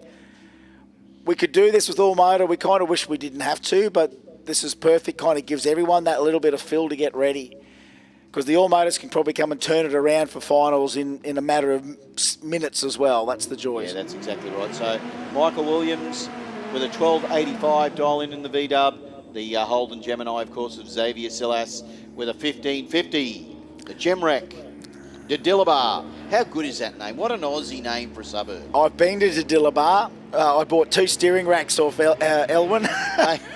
Two steering racks and a bottle of Bundaberg for Gordito. Yeah, and I cut them both up. We couldn't use them. Michael Williams. Oh. I hope that's just popped out of gear. I hope that's not breakage. It'd be a shame. Michael Williams. No, he's got it going. He's okay. Off he goes. Watch out for a breakout. Yeah, Michael Williams. Watch out, Michael. Watch out, Michael. Okay, there we go. Nice 12.94. Actually, it's pretty safe too. A 12.94 on a 12.85.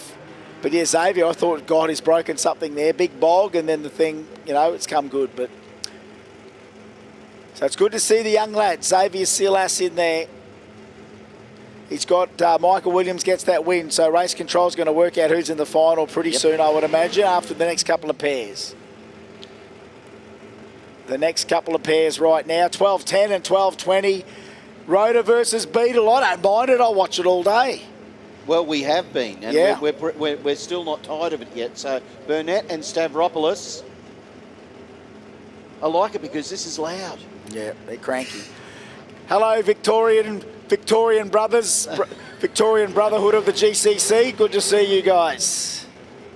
Victorian Brotherhood of the GCC on their way back up there. Mr. Ricker's crew. Didn't think they needed to be around there yet, but they could be. I don't know what we're waiting on right just now. Pairings, here we go. Bracken Marshall making sure they're right.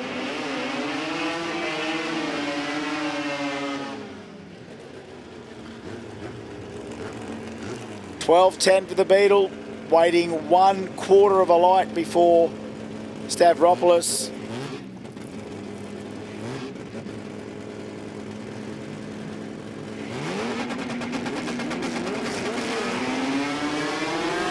There's the red light for Stavropoulos, so that, I don't know, that might affect his finals eligibility. Yes. Burnett, though, I don't know, Burnett, let's have a look, 12.12. Oh, that is good. Could be 3 from 3 for Burnett. Yeah, 0.50 with a 12.12 on a 12.10 for Brendan Burnett.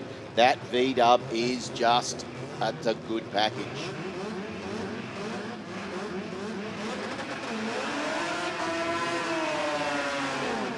Now, this is a great matchup in round 3. That's what I love about all motor. Let's see what Jason. Let's see if Jason. I tell you what, he got done by the slimmest of margins. But James Fakinos in the SIC 100 Racing Mazda, the 13B 1075 to an 1179 of Stoodley. Jason to lead, James to chase.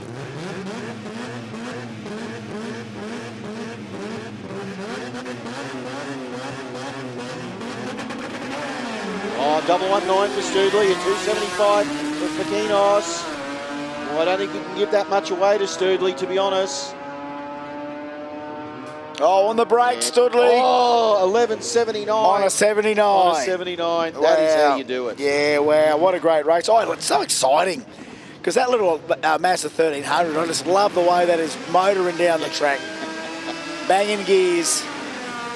Yeah, I love Asperados. We might change the name of the class to Asperados over here. And you've got to do it with a Puerto Rican accent. Esta lista 13B alta familia, I no let the dance there. I'm racing in Esperado. Don't even try to talk to me. I'm busy. I'm in Asperados. 12.20 to a 12.70. Half a second difference. Red lights everywhere now. Oh, it is too. Everyone's getting nervous. Oh, that... Rain and cherries. It's rain and cherries. The right-hand drive. I reckon that gear shift is just doing his head in. Yep. Needs to go and do a track day somewhere for about 30, for half an hour or something. It's rain and cherries right now. All right, All Motor getting their third round done. Who's going to be the winner out of this tonight?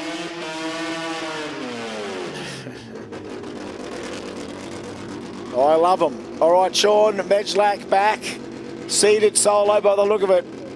Yeah, so someone's dropped out.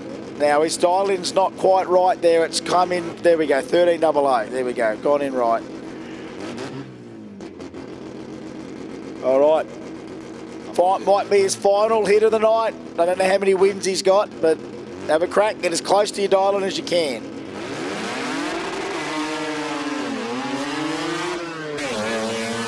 Oh, there you go. Shift up. Yeah, third gear, just nail that third and you're right from there. That second or third is always tricky. Yeah, it is, and I like it. I still love it. 13.18 at 104 mile an hour. Anytime you want to just know, what was it like back at the early days of Jambo? A whole day of that. That is exactly how it was. That's all we had. And a lot of cars didn't make it to the end because a lot of those cars back then didn't like being flat changed that many times. They were all brapped out by the end of it. Everything was going like, hang on, there's either a diff or a tail shaft or a clutch or something's just decided to not play the game. Here we go. On behalf of the Mitsubishi Magna owners of the world, here is Trent Bianco in the Fiat X19. Where's Daly? Oh, so here we go. Is that 1080. Just check for that, Trent. mate. We know that he can run a little bit quicker, but we know that Trent is a good racer. Look at that. That thing, red light, though, gets out and it's quick. Look at that. Who would think that a mighty 10 at 10 Magna goes through 1087 on a 1080? That is safe as houses. Well done, Trent. Put the red light away though. That's okay. Well, I'm glad Race Control's going to throw all these back in the lotto bag and pull out two. Yeah. They'll be calling those finalists in just 1 second. Michael Holman. Remember that last round we had Stavropoulos go 004, Holman go 003. So these guys cutting cracking lights. He's got to go close to the dial-in though. You've got to go close now. Give yourself the best opportunity, Chris. You've got to go so close to 11.33. If you're thinking you're a contender to the final, you've got to go so close to your dial-in in round 3 no matter what. 38 on a 33. Let them work it out. Let them work that out. Good. Yeah. That's the run you need. And of course, in our heads-up categories, round 3, it's about how quick you can go in round 3. For anything with dial-your-own eliminations, or in this case, dial-your-own Chicago shootout, it's about how close to the dial-in. And if we have to split them, if it's not wins on wins, it's the third round, how close to the dial-in. So Race Control will definitely work that out. And Race Control don't want to have to work too hard having a big count back, so try and make it easy for everyone, please. So make it obvious. So Joe Friere, of course, in the Cressida, up against Zach Anderson. Anderson with 11.52 dial-in, 10.54 dial-in for Joe in the Cressida. All right, Flinders View, Queensland against Ellamore Vale, New South Wales. Still New South Welshmen and Queenslanders battling it out in street compact. Clean green, a little bit more for the Falcon. Joseph's left a little bit of reaction time on the table on the start line. Yeah, I think if Zach goes close enough to that dial, and he could get this, because he could be safe, and he is 11.59, 11.52, seasoned racer. So well done there to Zach Anderson.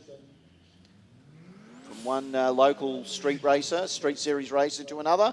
We've got Emily Barron in the Commodore up against Hayley Scott. Oh, the girls, the ladies. It's a powder puff. Yeah. When was the last time you called a street series? Oh, a long time ago. Can we call it sort of dial your own cat fights now? Can we call it something like that? You're not allowed to that.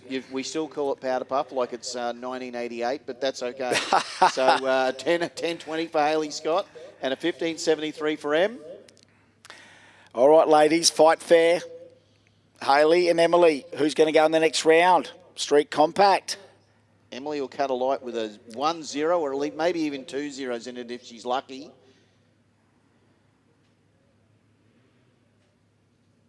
Oh, look, it's on. Seriously. If Royce has to move side night, he's not going to be happy. No, there we go. Hayley's gone in. 15.73, getting chased by 10.20. Clean green, 114. 114. Be patient, Hayley. Be patient. All right. I'll tell you what, there's not much difference. Not much difference. Closing speed. Watch for tapping of the brakes. Oh, it's not going to matter. No, what's happened to Hales? Wouldn't shift. I don't know what's happened right at the end. Nothing happened and she couldn't come through. Oh, boy. 15.93. Emily got a gift there. Yeah, a little bit of a Bradbury. I know she's listening in, and that was a gift from the drag racing gods to say, yeah, because Hayley was coming in quick, but that wasn't a Stephen Bradbury. That was a Barbara Bradbury. It's a Barbara Bradbury, that one. A female Bradbury. So Michael Crouch, here's another one. Needs to go as close as he can. Right to now. That 13.75. Right now, Mick, in that Hyundai, do what you got to do. Run a 13.75 and make our people up on the tower's life easy. Now remember, Street Compact, we're knocking them all out. So no Chicago sheet out.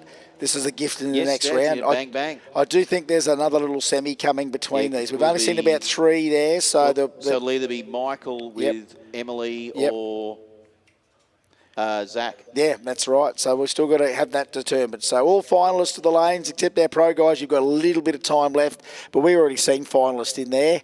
So we've just got to finish off the next Street Compact. I know that Modified Compact's nearly to finals time. I think Street Compact is, one more sort of semi-round away. All Motor, I think, very similar, three or so. Well, sorry, All Motor, we went Chicago sheet out. Chris, have a look over there. So we went there, so they'll be looking picking back towards the where the lanes are. Sure. We'll have a look. It looks like somebody's text everybody on their friends list has said, look, I got free beer, free alcohol, everybody turn up. Yeah. And everybody has turned up. They have. They want to see the finals. Yes. Everyone's there. It's like that's what we call in the business, Chris. If you're a millennial, a gathering. Yeah, I think that's a gather. That's a fair gather. Let me tell you, they're all here for kick-ons. They are all here for it, and I can see the captain getting himself towards the start line position there. He wants to see how all the finals go. Here's our Euros. Is this our first final? Let's have a look. All right, we might start writing stuff down just in case it is. All right, let me just start writing stuff down just in case it is. All right, flick. And we're waiting for the... And it's the 2 Twydale guys again. So again, when you come down to about this many, keep coming around and you're going to be there. So Hayden, unless all the other guys went home, so Hayden Twydale went home, didn't go home, nor did Stuart Twydale. And they're going to go the final. Well, let's just see, I've got a little message from race control there.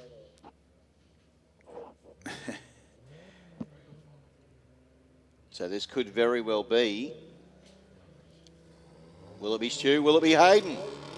Hayden gets out with a 4.21, but Stu with a nice, tidy 0.94 light. He'll take that every day of the week without a doubt. Look, he sails up beside the other car and just goes, there you go, 10.70 on a 10.60 with a 0.94. Thank you very much, Mr. Stuart Twydale. And we did have a few more of those throughout the from yesterday to today, including a pretty stout Audi that came out there. And we know that there's tons of those. 9-second Audi. Tons of those available around in the scene. We've seen them here before.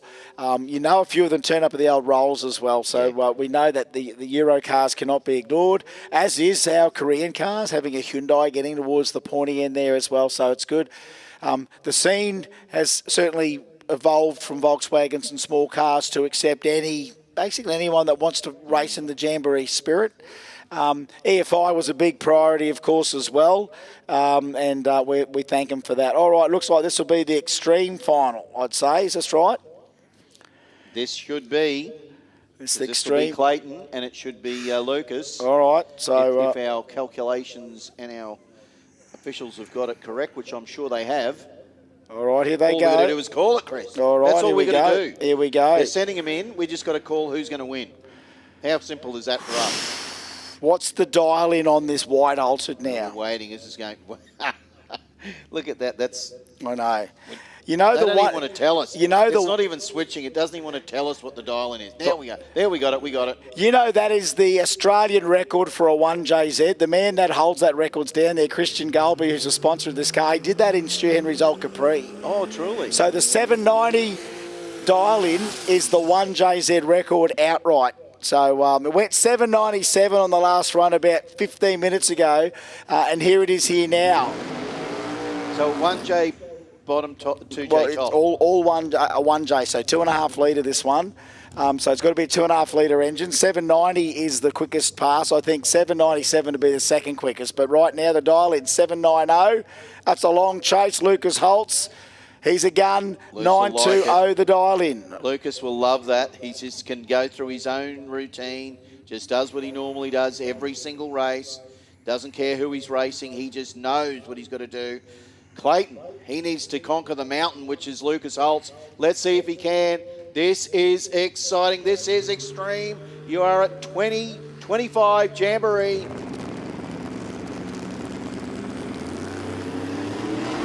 Oh, he's cut a line. Oh, Clayton Ethel. Clayton Ethel has cut a whole shot on Lucas Holtz, the extreme final. Oh, 794. Oh, Lucas Holtz bang on. 920 on a 920. Beats a 94 on a 90. Take a photo, Terry Dale. Take a photo. How good is that? What a run. Clayton uncorks an 041. Straps one on Lucas. Patient. Waited and waited. Clayton's first event in the car, literally.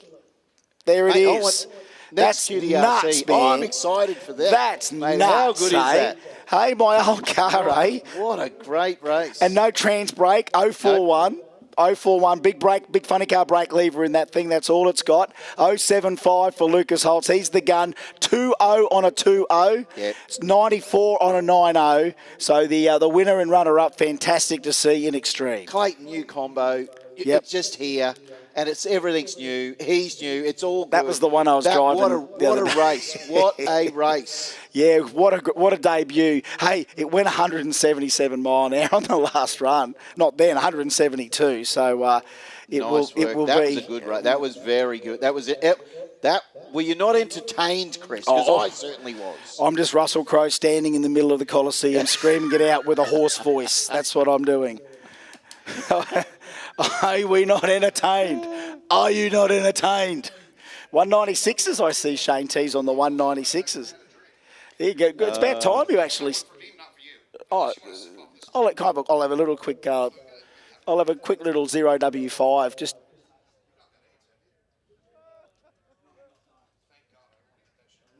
Get it again. So here we go. Look, we're waiting for our next I've had finalist to come typhoid. through. No. It looks like we might be bringing. This will bring us out of this pairing. We'll bring our finalists because it does look like it looks like Emily Barron and I'm not too sure. Will it be Zach in this other lane? So Zach Anderson gets the solo. Okay. And it will be the mighty little Hyundai versus the Commodore to bring the other finalists. So we could theoretically have two Street Series races Right now in the final if Emily can knock over the Hyundai. But Zach will test his dial in here. He has to. 11:52. Yep. Zach will go. If Zach will just try and cut a light, he might even red light on this because he'll be just trying to cut a really tight light. I think he'll go as close. I reckon he'll go under that 11:52. I reckon he's going to test it because he knows, oh, look, that's a good light, Mr. Anderson. 0:52. The Ford winds up. First Jamboree for Zach in this beast. Look at that. Give it a test. He gave it a test. There you go, Sean. 11:34 with a 1. You're showing your cards right there now, Zach. Yeah. And you know what? They had to split him up because the Hyundai had a lap by himself. Yes. Now, how about this? The last three in Street Compact, a Ford, a Holden, and a Hyundai. There's a snapshot for 2025, right? That is, and they're all silver. And it might be a Ford grey. Holden final yet, or will it be a... Yeah, I bet you the silver one will, Shane T. Comments from the super coach. So here we go, 1577, a 1390. Now, Michael's been super consistent in this little Hyundai, but he's up against someone who is a seasoned campaigner here at this track. Yep, all the Emily time. Barron with a 15.77 will get the distinct advantage in this class to leave, cut a light. Michael's going to have to work hard because if Emily cuts a light, she is going to be very difficult to beat. Let's go, ladies first. Oh, 005, 005, and a cherry, and a cherry. It's Ford and Holden in the final. It's going to be Ford and Holden in the final. A street compact, 005. 2 Street Series races. That's what we want. Emily and Zach, how good is that? I tell you what, Emily even tested a dial in there, 1568 on his 1577. Yep. Both have gone under their dial, but a 005. She should have saved that for the final, but you know what? I'm sure she might have another one packing. Zach, you'll need to be on your game, my man. We've got so many great reaction times that we've had, right? So we have an award. We call it Light of the Night, best reaction time. So Barry Plumpton, the nitrous Kiwi, went 002 on the Pro Tree. A little bit later on, Jason Studley, like 7 hours later, Jason Studley in All Motor went 002 as well. So we've got to give it to the first guy. We've also had Luke Dowdy at 003 first round this morning. We've then in the last round of All Motor had 2 guys go. Andrew Stavropoulos, 004, Michael Holman, 003. We then had Emily go 005 just then. You can't tell me these people aren't serious about cutting lights, and it's not all about horsepower sometimes. When it's time to win a Jamboree trophy, you've got to be a racer. You've got to be a racer. Always, never not had to be a racer. Like that, I would definitely be making a tire pressure change for the next race. Hang on a sec. There we go. Shane T's about to throw a tune-up into the street compact cars here in a sec. Imagine that, final street compact, Shane T on the side there, remote tuning, Emily 15.7, there we are. Emily, I don't know who that guy was, but I tell you what, it was take some out, helpful. put some in. Well, it depends what you're trying to do, right? Yeah. The rollout only suggest, but we're talking about 5,000, right? I'd be pumping them up a bit, yeah. Yeah, there we go. Shane T's on that last change before the final. We should do a TED Talk right now, Chris. We should have a TED Talk right now. That's the way it goes. Yeah, well, I'm loving it. If we had the mic, we'd have Shane T on here, but we've got a little bit of scrape here at the moment. Terry, you know what? How about you talk to Shane T for a sec? Here we go. Get him on. Get him on for a sec. Get him on. No, it's easy. Chris. Now, don't be frightened. Oh my God, what have you done to the seat? It's like, is there a heater on? It feels like a heated seat. I'm sitting in Chris's seat. It feels like it's heated. He's got a hot ass. Is that what it is? Yeah, I know. No. It's a burden he has to carry. Shane, that's just the way it is. So, mate, how has your Jamboree 2 days been, mate? Have you enjoyed it? Well, the part about working on the race car hasn't been fantastic, but the part about every bit of the rest of it has been utterly fantastic. Yeah, mate. Your first Jamboree too, isn't it? It is my first Jamboree, yeah. So, it's look, well, I think we worked out. Chris has done obviously a lot. I think it's my 10th Jamboree, so it's. I just love it. Came to the scene late, but I've always been a rotor guy. I've owned rotors since the 80s. Raced an RX3 here in the 80s when it Have first you done? opened up. So I love it. Man. So this Jamboree thing is like Mark's race Jamboree, Chris's race Jamboree. We've all had our fingers in the pie, so to speak, yeah. as well. So it's one of these things, and it's like a carnival. I'm sure you noticed. No, that it is over the last 100%. Like, look, absolutely, the atmosphere at Jamboree it's undeniable, and we've all watched it from the far, right, from the States and from wherever else. But coming here and seeing it and seeing what's happening in the scene and like the people and honestly the dedication that everyone's put in and like it was so cool to see Ray today. This on the starting line, that was fantastic. What a man! Yeah, look, yeah, he's. What you guys have collectively done, I mean, I was telling Colin earlier, like, I don't know if anybody ever says thank you to you guys, but like guys like me get to have jobs because you guys have put the heart and the soul and the effort in. So my hat's off to you guys, and I hope that you guys can make the thing, even bigger. Not like it's not big now; it's known worldwide. But it's just like it's an honor for me to be here at your event. I appreciate that so much, but you know how it is. Sometimes you have a little bit of a bucket list, and I always say to people, look, if you want to go to something, and you're a car nut, go to Jambo. Go to Jambo. If you're interstate, if you're in Perth, wherever on the other side of the country, go to Jambo. Now we're looking at the highlights up here on the thing.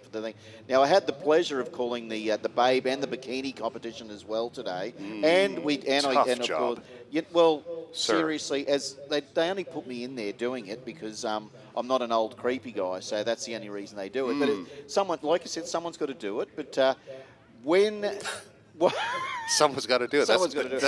That's 100% true. That's a we fact. talked about a big stack of cars in the car show. We had the sound off. We have all these different things going on.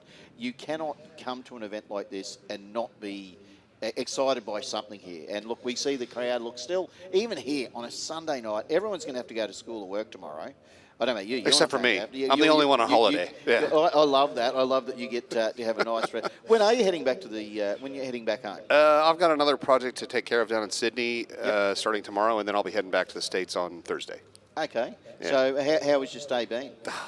Phenomenal. I don't even know. The only thing I was telling Chris, man, I think I am like, I'm struggling to try to be the person that you guys all seem to think I am, because instead of who I actually am.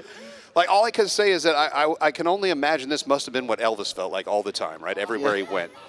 There are people showing up. They have me signing ECUs in the pit area last night, right? I love a guy that. today. I've tripped for it. So listen, I'm sure if you know my name, you know that my favorite brand of choice is Motec, right? So, but Motec started with a screwdriver box that so you programmed it with a screwdriver like you would with a carburetor. Yep. So you had a bunch of these little adjustable screws that were RPM based, and that's how you changed the mixture to control the engine. So I have a little bit of a personal little Motec little. If you want, it's like a little museum, right? A little collection, right, of stuff. With it all in there? Right, yeah. And the one thing I've always wanted is a screwdriver box, which was the first Motec that they used back when Richard Bendel and Richard Albert started the company.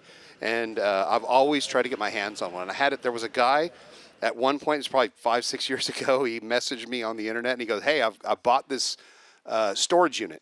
At auction, and I've got this, and I want to put it on my car. Can you help?" And I'm like, "I'll buy it from you right now. And tell me what the whole storage unit was. I'll pay you the whole amount for it." No, I want it. Yeah, no, I want it. He wouldn't sell it. I said, no, I want to put it on my car. So then I had to get a hold of Richard Bendel and say, "Man, is there even a pin out for this thing still?"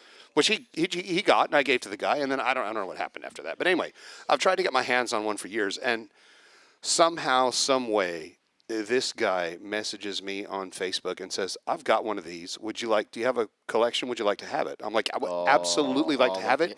Name your price." He says, "Man, I'm local. I'm coming to Jambo. I'll bring it." I tried to give the guy money. He would not accept it. He says, no. I want it to go to a good home. I paid like $200 2, 3, 5 years ago, whatever, on eBay. That's the beauty of the scene, isn't it? I mean, so that should sum it up, right? In a nutshell, my entire trip has been that. Oh, that amazing. I don't know how I could possibly be treated any better. I don't even want to go home now. Well, you could have judged that on the highlight screen. You could have got you to judge the Babe comp, then you would have been even better. But well, I don't know how to control those things at all. Yeah. Oh, massive fail. I love that story. It is so good because it's like, and you would have been like, it's almost like at some point in time, it's made it back to you. You know what I mean? In some way, it's like it's meant to happen. 100%. Like, I had the opportunity because, working with the S15 and Josh and Dom and those guys, they brought me over here to work on that car. And we ran the thing on the dyno at Dom's, which is in Melbourne, right? I'm talking about ProTech Automotive. So we had the car at ProTech and we worked on it early when I got here. And the idea was to put it on the dyno and let's make sure everything's good before we go to the racetrack. We're trying to, dot our T's and cross our I's. No, it's the other way around. Anyway, so we're just trying to be prepared as much as possible. And, so Richard Bendel, again, the founder of Motec, or co-founder of Motec, super, amazing guy. I've always got on with him, even since I first started at Motec in 2001. Mm-hmm. So he knows I'm coming. Let me come in. Oh, there's a car right there. He knows I'm coming. Look, let's try and get together. Bang, bang, bang. So the bottom line is I got the opportunity to sit with the godfather of this brand who has literally given me everything that I have. Everything that I am today and everything that I've achieved today is because because of this brand. And so I got the opportunity to sit with him and bring him to ProTech. He came to ProTech, and Dom's like, "What is this? This is Richard Bendel's at my shop." Anyway, so he comes. We run the car on the dyno, 2,000 horsepower, S15 4-cylinder SR20 engine. He tells me at the end of the night, he goes, mate, that was the coolest thing I've ever seen in my life. I don't know how to explain how cool that is. Like someone that's your hero. When you would have seen that thing on that and you can dyno, give and that once you gift. saw that, that would have been a beautiful thing to see. That is the mainline injection right there. That is nice work. So yeah, and honestly, man, I can't say enough. The whole everybody in your country has been amazing. The people have been amazing. My mind is blown. I am. Yeah, but let's be serious. I am honored. You're getting what you've given out. You know what I mean? Like, people are generous to generous people, and that's probably the tale of you as well. So if you're a generous, giving person, the Australians and the Kiwis especially that are in the house, we're all the same. We're just like that. I believe in karma, and I definitely like to put the positive vibe out there, when I can, because I definitely think it's easier to be positive than negative. But man, I'm really humbled. I'm chuffed. I love it. We're glad to have you here. I can tell you, it's been an absolute pleasure. And as I said, and look, you've got to use your outline pen to sign some stuff, which has been really cool as well. Yeah, I know what John Force must feel like at the end of the day. Yeah, his arm's tired from signing his signature. And speaking of John Force, by the way, another shout out to another person, Anthony Matuk. What about that burnout? Oh, Anthony, and look, when you fry tyres, and that's what Anthony does, and. Yeah, look, I don't know whether he got another set or what happened, but the tires showed up thanks to you. I can only assume thanks to you guys, because suddenly tires came down. Pack brought tires down immediately, but the problem, the center of the rim was broken out, where the bolts hold the center to the outer part of the rim. So they were working on that. I don't know what they've done, or have they put bolts in it, or I don't know what they're on it, but they're doing something to try and fix it, but I don't know exactly what that'll be. We'll find out in a minute. So we'll as I said, look, Anthony, super competitive man, absolutely. And look, he dabbles in drag racing, dabbles of course in roll racing as well, which has got a strong undercurrent here in Australia. And it's really good to see when you see him behind the wheel of something. He doesn't like to lose, and you know what? If he's off that thing at half track, he's back on it again about 2 meters later, and it's exciting. It's never boring with Anthony, and that's what we love about him. That is 100% true. I think it would be very difficult for anyone to deny his passion. That is exactly it. He exudes that. Yeah. So he exudes other things as well, but passion for sure, one of them. Right? Maybe the other part's debatable, but yeah. I'm glad you said that, because I think I've got to commentate him next Saturday. Oh, I'm sure he'll be running up here to correct me any moment from now. But yeah, he'll be telling me, Terry, you watch your T's. Yeah, of course. Yeah. So it'll be all good. But nice, good. But thank you, my man, for joining us on the microphone. Man, it's been my astute honor and a pleasure to be here. I love thank it. you. That just look, it is one of those things. I'm glad that your experience has been a positive thing here in Australia. And look, you've got more to go. And what is your plan in the future? Would you come back? Yeah, that would not be hard to convince me. But no, look, the thing is, any one of these race cars is just a series of problems to solve, and in the end, so what happened with the S15 yesterday was that it broke the yoke on the drive shaft at the back where the diff is. So then when it breaks that off, the drive shaft gets to whip around, and it broke the wishbone off, and it beat up the chassis tubing and whatever else. So those guys were, of course, never say die. We want to fix it. But in reality, there was no way we were realistically going to fix it and be safe. And even if we were going to do that, we don't have a figured out combination yet with that setup. So we know a few things that we can make better. The plan is let's get rid of the list of things we know we can make better. We'll go back to the racetrack, and of course, like every race car, we'll learn some new things that we can make better. But let's start with nothing that we know is a problem and see how we get on from there. So that's the plan, and that's what we're trying to do. We got a list of stuff to make better and fix, and we'll fix it, and we'll go test. It's a very difficult place to come and test to at an event, right? It doesn't make much sense. Yep. The odds for success are very low when you try to come do this. But look, the weather didn't want to cooperate with us, and we did what we could do. We wanted to show up and represent and support, and so And it is, here we are, and it is what it is. It is what the could have been too, having those test days coming up to it. And look, we know that is the way drag racing and motor racing in general. There's a reason they call it drag racing, sir. That's it. So sometimes it's a drag. If it had happened and you could have got some really good testing, you know that what could have been. But I love your analogy of it's drag racing is a series of problems that need to be fixed. The car. All racing. It's like I love that, and that is how it is. And look, I'm sure you guys will get on top of it completely, and it's exciting to see what's happened with it. this is what keeps everybody addicted to it. It's a never-ending supply of problems to solve, right? Even when you solve all the problems you think you have, you encounter new ones, because everyone's always trying to push towards 0.0, right, at infinity miles an hour, which is never going to happen, but it's always the goal that's hanging out there, the carrot dangling out in the front of you that keeps you addicted to it. So, and it's always hard. It must be difficult because you could change so many things, and you've got to figure out which thing actually changed the thing that I wanted fixed. So do you go in, is your process generally slowly? Like, did you just change a few things, minor things, then work onto the bigger things? My process has changed over the years, because I used to be let's change every single thing we find wrong, right? And fix it all right now. And, 9 times out of 10, I would shoot myself in the foot. I'll tell you, when I raced with the Vance and Hines team, I learned about making very small incremental changes. Even if the change you need to make is 10 notches, you make one.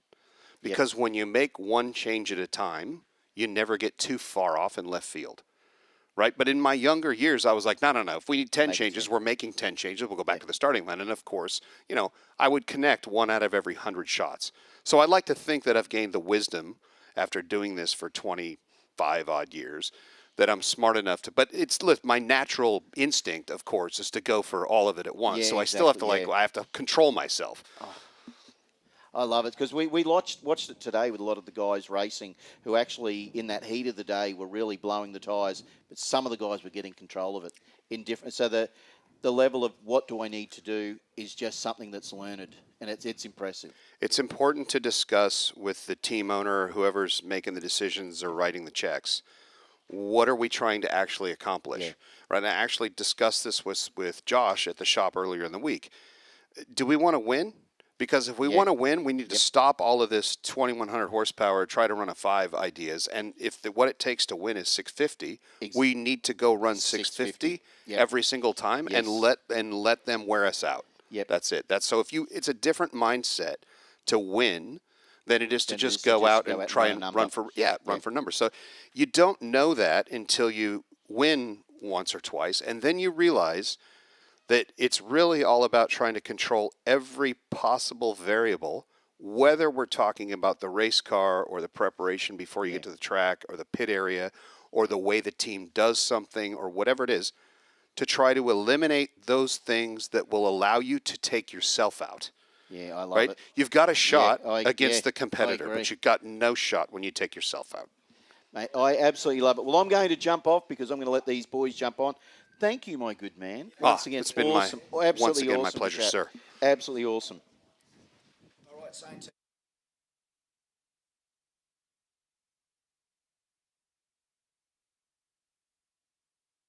Thank you, Terry Dale.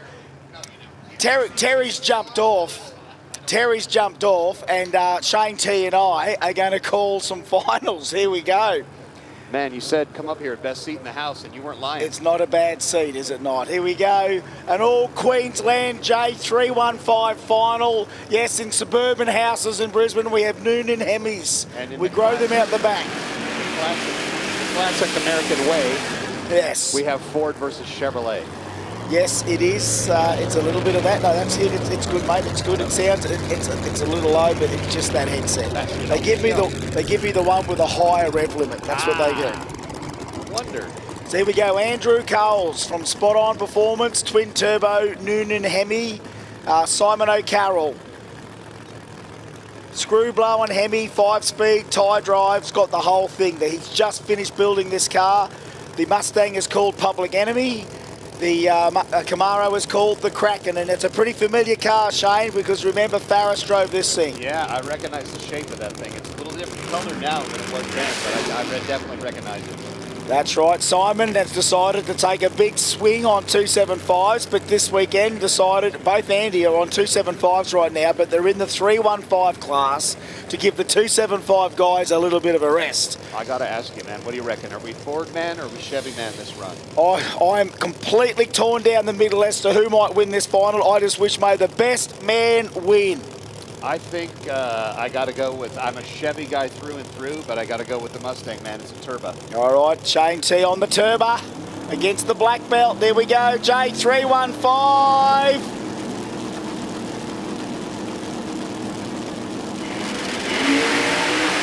I Identical reaction times. O'Candle's out there. Public Enemy. It's the Kraken. 6-1-4. Wow. 6-1-4 for Simon O'Carroll. Public Enemy. 6-42. 220 from Andrew Coles. 220 for Colesy. Simon O'Candles. 6-1-4-0. Andy Coles. 3.99 at half track. There's his 3-second run. Jay, 3.15 final reaction times off the button. 189, 188, 109 to the 60 for the Kraken. 112 for Andy. Starts winding that Noonan in. Yeah. I love that big speed number that comes up anytime a turbocharged car runs, but it is hard to argue with the fact that a supercharged car is a better tool to win with. Oh my goodness! What a fantastic final in Jay. 3-1-5, an all-Queensland final. Now it's a Victorian versus Western Australian. It is turbo small block Chevy, not an LS, in the Tirana from Victoria. Coyote under the hood of the Mustang. Stephen Lundy.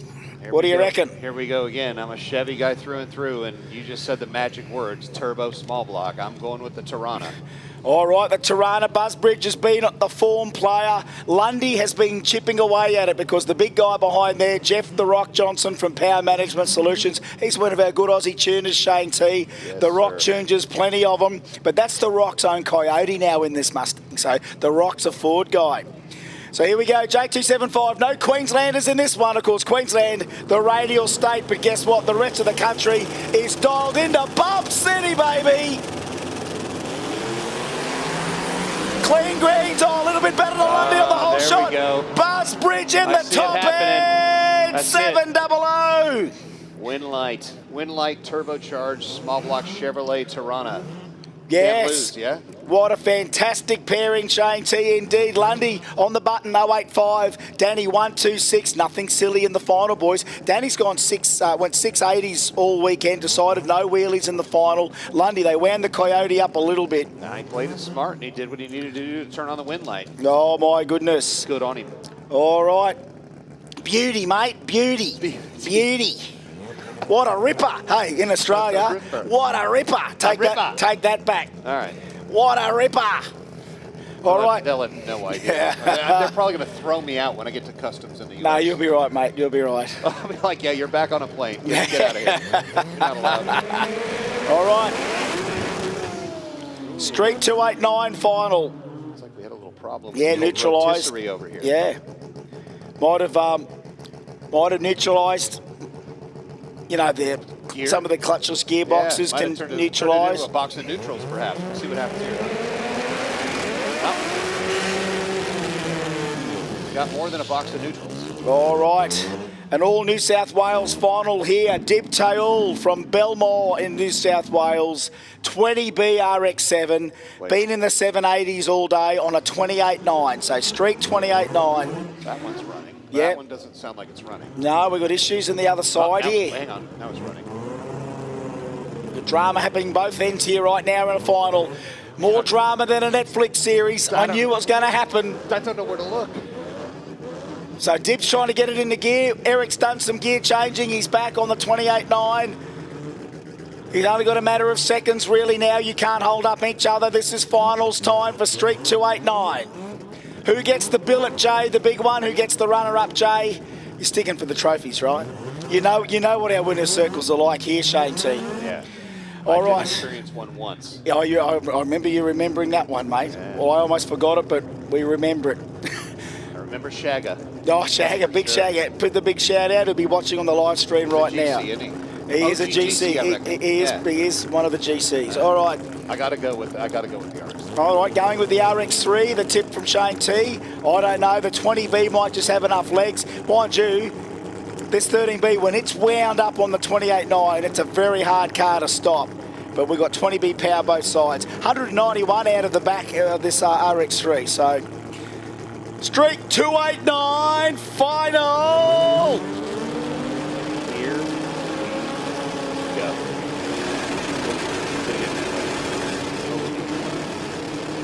Oh, couldn't light the beams. Couldn't light the beams. Oh, all over the place. Oh my goodness, drama! You can't write this stuff. You cannot write this stuff. That is what they call anticlimactic. Yes, it does happen. You know what we call that in Australia? Drag a racing? fizzer. Ah, It's a fizzer. it's a fizzer. It wasn't a ripper. Not a ripper. The opposite of a ripper is a fizzer, and I reckon that was a fizzer. Rippa in the States, it says it like a lady that was with a morning show or something like that. Oh, Kelly Ripa. Kelly Ripper. All right. No, well, over So here. it's totally different here. Yeah, you little ripper. That's what we love to say. You ripper. So how about that staging? We talked about the importance of getting a car in the stage. So, I don't know, so shallow. Eric, just in that moment. Now, remember, Eric essentially has been steering this thing for nearly a year. He's bought the car. In a final situation, there he is. Yeah, look, and any driver is going to be pumped up in the final. They're going to be on adrenaline, like everybody that's on the starting line is. And it's easy to make a mistake, and so it takes time and seat time and laps to get through that, and it just is what it is. All right, so here is a little suggestion that I'd always thought would humanise drag racing a little bit more. Shane T, can we work it out? Biotelemetry. Biotelemetry. I want blood pressure and heart rate on its own screen for each racer. We did this in 24 hours of Daytona. They would swallow a pill. That was a little biotelemetric device to transmit to the Motec, and then we would use the telemetry from the Motec, so with live telemetry, and we'd watch it live. Yep. And feed that back to doctors, and the doctors would make calls about, whether they needed to take a drink or they possibly needed to take a break or whatever it was. So it is a thing. It has been done in other motorsport, and I know they do it. Yeah, they would do it, obviously, yeah. One thing that the doctors in those days, or I'm not even sure it was a doctor, but they would prescribe or they would brew specific drinks for each driver based on what the biotelemetry data was from qualifying and testing. Gotcha. And so each driver might need a bit different, I don't know, whatever they put in there, potassium or sodium or whatever it was. Yeah. But they would brew some specialty, like a special Gatorade per the driver to try to give them the best possible advantage. Yeah, right. And then once one driver did it, then it was the snowball. Like everyone does it. Monkey see, monkey do came in after that. Yes. I just think in the moments in drag racing when you see something like that, you think, are both guys as nervous as each other?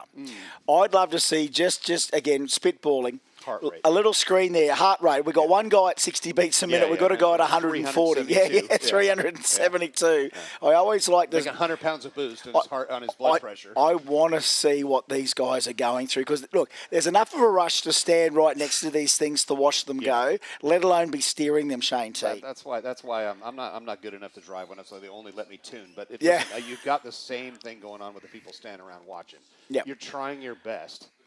To hold it down and be calm, because the calmer you are on the starting line, the better everything always goes. Absolutely. Because everyone's on a super adrenaline rush, and it's very difficult to focus, and things distract you and whatever. Anyway, standing there watching. Yes. Okay, let's take a step back again. Try and do this without causing anyone any grief or angst. Yeah. Right. But when that thing happened earlier with oh my God, yes. I think I lost 3 years of my life watching. Is that right? So I ran over there, and it was just we don't have to revisit the whole thing. I'm just saying that is like blood. I mean, tingling in your arms. I mean, I'm even getting it now. Yep. Yeah. Counting, just from that. Just from that. And look, there's the flashback right there of what we're talking about. I don't need that was nuts, wasn't it? it? In my own that brain. was nuts. Let's have a look here. It looks like, what do we got again here? All right, Who's Pro Mod. Ricca, I recognize. $20,000 Pro Mod final right now, 20K. See that right lane. And then I've got to love the turbo. I really do. I know you do. It's hard for me to vote against the turbo, but once again, it is a far better tool to win with a supercharged application. So I think I'm going to go out on a limb. Yep. And I'm not trying to alienate anybody, but I think I'm going to probably go with the Paul Moyet tuned. All right, he's backing Johnny Ricca for the final. You not like it? You don't like it? Oh, but listen, I love a turbo too. So let me say it this way: on paper, Johnny Ricca should knock him out of the park, right? Yeah. But everyone loves the underdog story. That's right. Absolutely. Right? Absolutely. So listen, if the turbo car ends up turning on the wind light at the other end, I reckon everybody's going to cheer just as cloud leaders they are if they see a most awesome PT from the rifle. So it's honestly, it's a win-win for us. It certainly is. The winner is us. That's correct. The bonus is for the person driving the car. And he did come over and say he wanted to do it. He wanted to come over and shake up the scene, and he's done that now. 20K. He's got to do it yet. And that guy, he's good. Yeah, Popovich. Look how sexy he is. Yeah, Popovich. He's one of those GCCs. He is a GC. All right, here we go. Hedge your bets. Camaro on Camaro. Point Cook, Victoria. Chimera, Queensland. Pro Mod Final.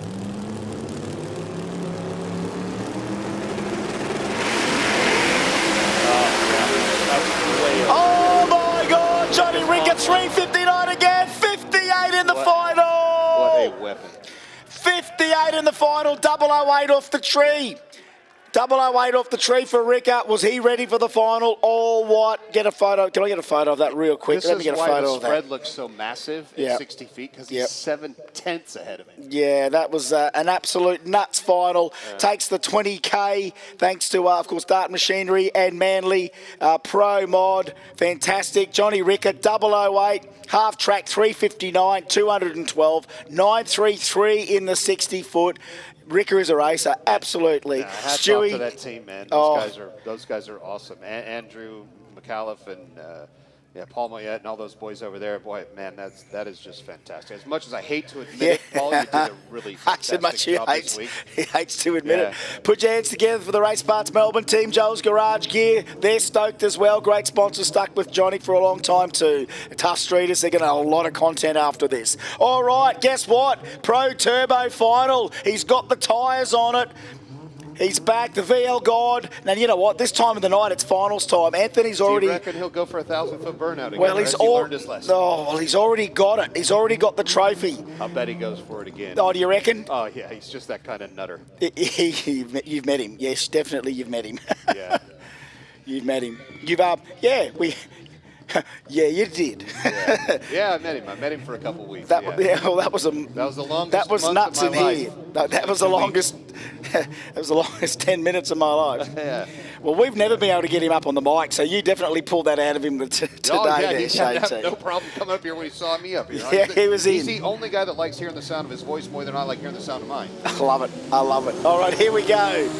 Eddie and Anthony, all New South Wales final in Pro Turbo. That's not good. What happened? You're hearing stuff? It moved and stopped. All right, well, maybe it just come out of gear. All right, so okay, leave him alone. Side-by-side race here. Yep.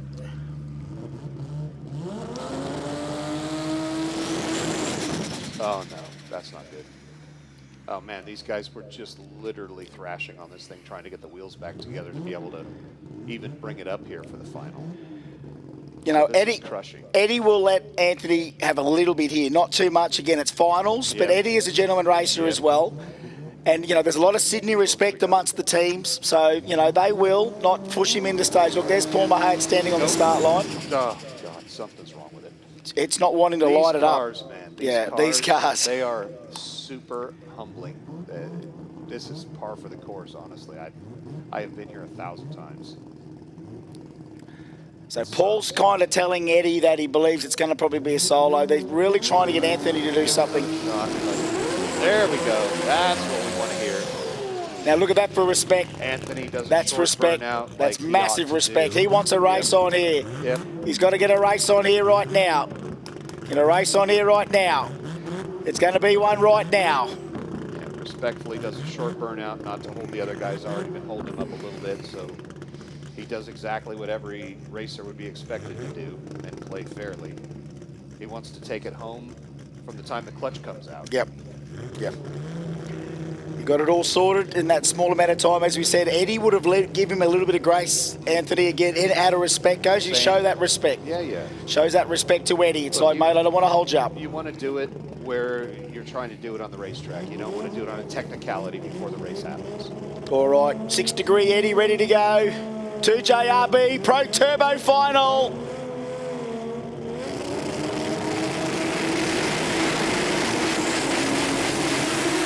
Oh, whole shot to Matuk. Oh, near the wall. VL gone near the wall. Eddie Harwak half track. Eddie Harwak to the stripe. 6:31, Eddie takes it. Fantastic. 6:31 in the final. Anthony Matuk 031 on the tree. Runner-up today in Pro Turbo, and Eddie Hawak, the Enviro team. What an eruption. What a final race. 103 to the 60. Half track 414. Dangling the wheel again. 6:31 at 225. All the way out the back door for Eddie. And Anthony, he tried. He got there. They thrashed all weekend and deserved to be there in the final. Eddie gave him a few seconds to get himself ready. Left him on the tree. Thank you, Eddie, for the leniency. And then Eddie just goes, no problems, bro. 2J the win. That's it. Look, hats off to the team. They've done a fantastic job, and that was the right move, and they made the right call. And honestly, they did it the right way. Yep. They gave Anthony the time he needed to be able to get up and make a race of it, and then put it right on the trail. Feels better to win that all the way there. It's that positive energy that you're exuding, Shane Tears, while you've got good people around you, mate. It is karma. It is karma, mate. Bloody oath. All right, here we go. It is. It is. All right. Simon Ionu and Marcus Pepe from Golden Grove, South Australia. Marcus Pepe from Thomastown, Victoria. There is not a Queenslander in this one either. South Australia, Victoria. So we have rotary versus rotary. Yeah, these are two rotor 4-cylinder class right here. Pro compact. So we can't go wrong if we pick the rotary for the win. Oh, absolutely. A billet 13B is going to win. I'm no statistician, but I'm fairly sure that if we pick a rotary, we're going to be like 100% on. And I am so torn again. Like, I know these guys so well. They're such nice guys, mate. I mean, Yeah, the bad people don't stay around long because they don't have the attention span or the patience or the resolve. So here's all the good ones. They just love Jambo every year. They want to put on a good show. Marcus with one bulb on. Simon to come in now. So it is Boost Works against Promaz. South Australia against Victoria for 2 rotor glory. Pro compact final now. It's Jambo, mate. McKern and Associates. Here we go. Oh. Careful. It's a Bradbury moment, a big Bradbury moment, and Simon Ionu is going to get that win. That's a fizzer. 11-1-2 the win. Just something breaks, as you said, these cars. They are hard. They are hard to run because they do these sorts of things. And it doesn't seem to matter how hard you work trying to stop them. They find a way to make you look like an idiot. At every opportunity. Yeah, and they sure By do. the way, not saying anything about them looking like idiots, but trust me, I've been in that spot plenty of times. And as you said about humbling, humbling element of drag racing, you find out very, very quickly where you stand. As we said yesterday, the time slips don't lie, but when you front up in a final like that, there's nowhere to hide, is there? No. There is nowhere to hide. I think we have got not many left. I do think we've still got... We're going to have Street Compact or Motor to be at the end of the Factory Extreme final. This is going to be the last one for me because I've got to see a man about a dog after this. Absolutely. We have absolutely. Two. I think this will be a ripper. Absolute ripper, we've got mate. George, right? Yep. Right? And the odds on should run something soup to nuts in the 5s. Yes. Easy peasy. Yep. And then we have Zoran. Yep. Right, I got to remember it's ZG, like yep. CG, not GC, because I always get it backwards. Yes, yep. We have Big Zoran, who's like literally Shrek, probably the nicest, massive human being that you could ever want to meet. Absolutely. And he is dying to run a 5, and I can tell you from being on the starting line earlier, if we could have willed the scoreboard to come up with a 5-second time slip, we would have done. Absolutely. Either which way here, this is going to be a real barn burner. Clutch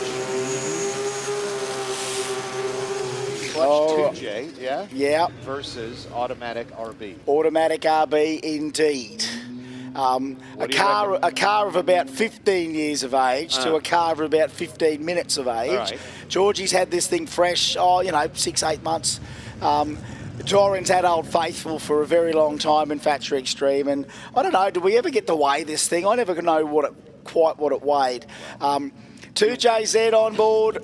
three. Without Zoran in it, it's going to be far lighter than it is with him in. He's a big mountain of a man, but he's got a huge heart. A huge heart, and the man loves to steer. What a great final. May the best man win. This is our Factory Extreme final. $25,000 up for grabs right now.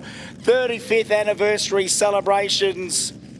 Let's get ready to rumble. Nicely done. Fighting. I'm saying there are no losers here. Oh, no, there isn't. There are no losers here. I'm saying 580 in the right lane Yeah, and righto. 590 something in the left lane. Wouldn't it be good? And the place will go crazy. Absolutely. Here we go. Factory Extreme final. Thank you, Precision Turbo and Engine, for Factory Extreme. Big Zoran taking him time to roll it in, make sure everything's right. George sitting patiently. Here we go.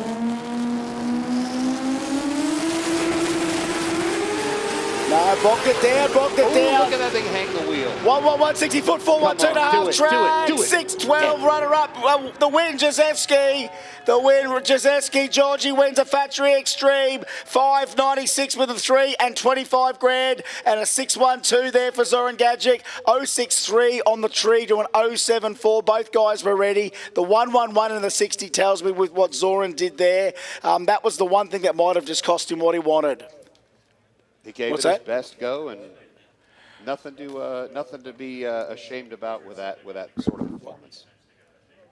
All right, so they've sent him right out the back there. 596, 251 for George, and 612, 247 for Zoran. They took him to the stripe, absolutely to the stripe and beyond. And as you can see, we might have someone deep down there right now. So Well, that's not good. we are Let's hope down that's there not all good. over the joint.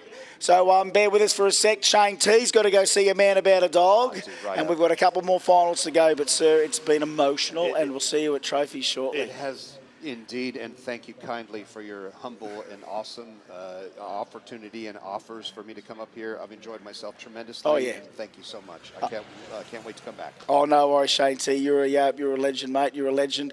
And all the people on the stream have been loving it as well, man. Absolutely. I'm going to have my cup of coffee with my Shane T coffee cup tomorrow morning.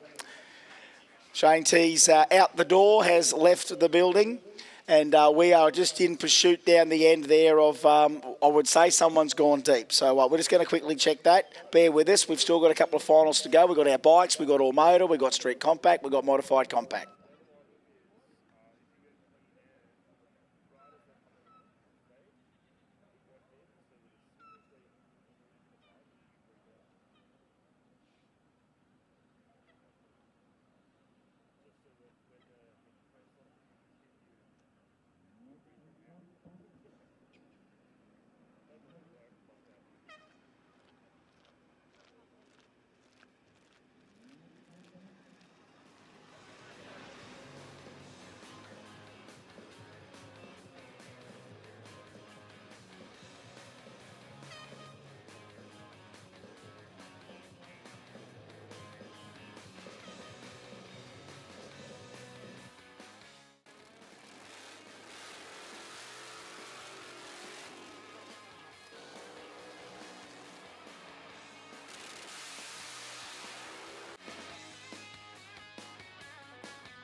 Ladies and gentlemen, I just want to make an announcement here for all the people that are left.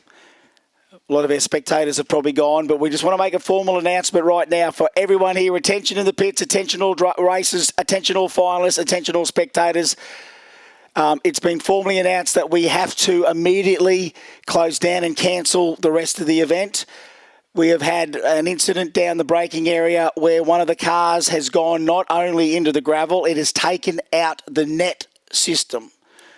So once we render the net system inoperable, we are not, through the matter of safety, going to run any other vehicle, especially 200-mile-an-hour bikes, down there without nets. We need the nets for safety for everyone, right? We've got 200-mile-an-hour cars here. We've got it all. So the finalists that are left, there's going to be a count back, right? So for trophy presentations, hang around. We are doing a count back from the previous rounds to determine who is the most eligible winner and the most eligible runner-up from the previous round, okay? It's the only way we can do it, but right now we cannot reinstate that net down there. Let me tell you, folks, that safety net has been pummeled. I will tell you that it was Zoran. We were still waiting for word to make sure the big guy got out of that unscathed. I'm certainly hoping that is the case. But, folks, that has canned our event just because of that net. We can't do anything about it. That net cannot be reinstated. We've obviously got to, redo it, recertify it, all that stuff that we would normally have to do once you go into one of those things. So, by manner of the results that are still left, I think it's modified 10.5. I think it's modified compact. I think it's street compact. And I think it's all motor. If they're our 4 categories, guys, we are going to get somehow nut out who's our winner and runner-up out of you guys. We can't give you the final that you want, unfortunately, because what's happened down the end, we cannot just continue to run when the nets are down. So, look, talk about things that can just jump up and bite you. 35th running of the Jamboree. It's been an emotional event, massive event, epic event, all of those superlatives. And then to have this happen, folks, unfortunately, it breaks our heart to not get everyone the Jamboree finale that you all deserve, but we do have to count back and make sure that those 4 finals that we haven't seen yet, we will do a count back system. We will see you at the trophy presentations when we start to get that organised. Keep your ears peeled for that, but don't go anywhere, obviously. You can start packing up. Keep your ear out in the pits because we will be obviously starting to do some announcements from the stage area. And our presentations will be, I think, on that main stage, isn't it? Yep. So our main stage where we've had all the action the last couple of days, it'll be down there. So we thank all of our sponsors. We thank all of our officials. We thank all of our entrants. We thank all of our supporters, our visitors, our guests, our first-timers, our long-timers, our old-timers, our legends, our OGs, our newbies. We love you all. Trophies coming up shortly. Jamboree number 35 has been off its head. And unfortunately, due to that thing that's happened, and look, we hope Zoran's all A-okay, but he got big deep for the big guy, and those nets we can't use anymore, so we can't let anyone else go down the track through matter of safety. We apologise, but that is just what we've got to do. So by virtue of countbacks, that's how we're going to determine winners and runners-up in those last 4. Thanks very much. Bye for now. We'll be on that stage as soon as we can get it all out. Big shout-out to Automotive Warrnambool as well. Big shout out to you, Lampa. We'll see you at trophy presentations and everyone else. So, look, thank you very much. Unfortunately, the way this has happened, but we'll talk more about it and get the place full of Jambo love when we get all of our presentations happening here shortly. Bye for now.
this morning. Subject to change. They're the 3 words.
7-second pass ever at the Jamboree. Mr. 6 Second is now Mr. 200 miles per hour. Scaramouche, the world's quickest RX3. Welcome to the Brisbane Jamboree for 2024. My name's Rusty Gregory. Willowbank Raceway, make some noise. Oh no, hang on to it. Caught short a little bit on the start. Oh, problem for Wilshire. That just became the quickest street-timed GTR in the world. Oh, it's got a triple rotor in it.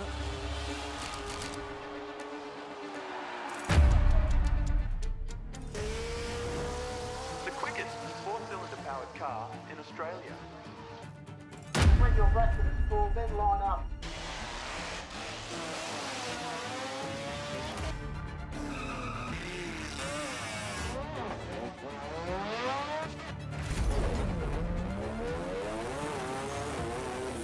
We had to get out of it. What a wheel stand from the Grimmers. The quickest car in the country, second quickest Evo in the world. The world's quickest sport compact drag car.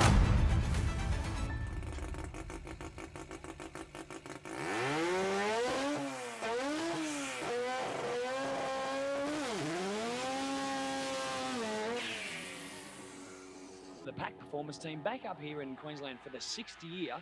Rocky, how's the car going?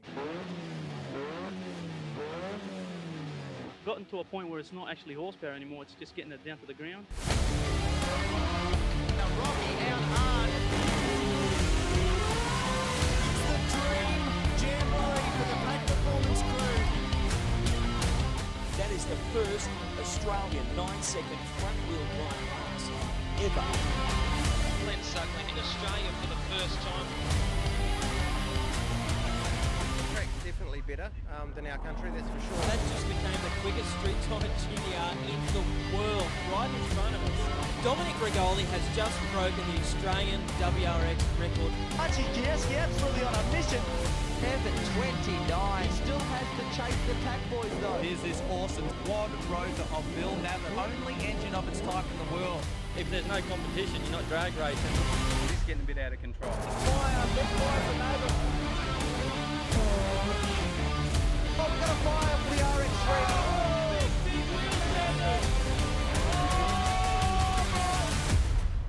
But it all comes down to 28/9.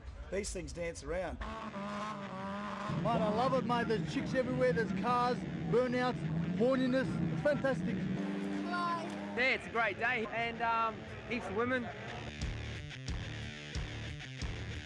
Oh, it's a spiritual experience.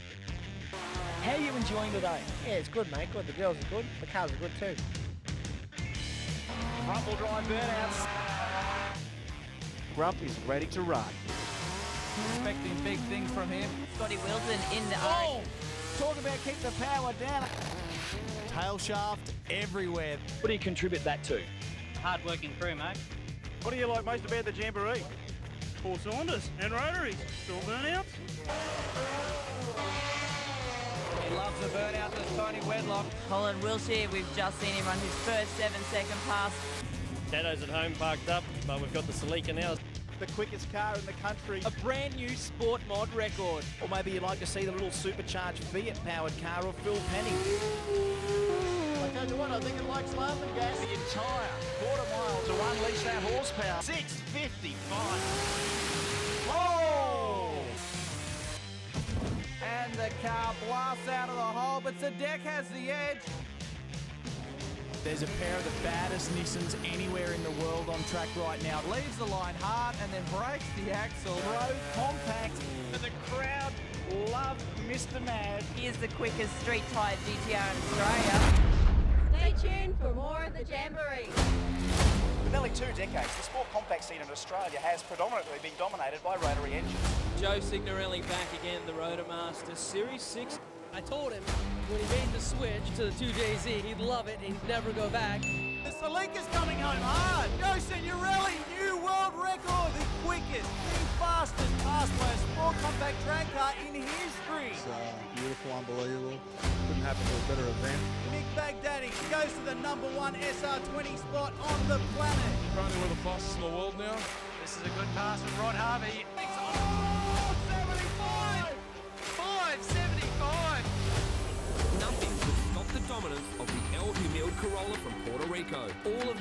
drivers was 6:14 or quicker. Makoto Watanabe from Japan made it to the finals. He went up against Kelly Betts, who had been pushing hard to run the first 6-second pass in the Datsun Ute. Rodney Raham in the RX-8. There's the first 640 in setting the Australian drag racing history.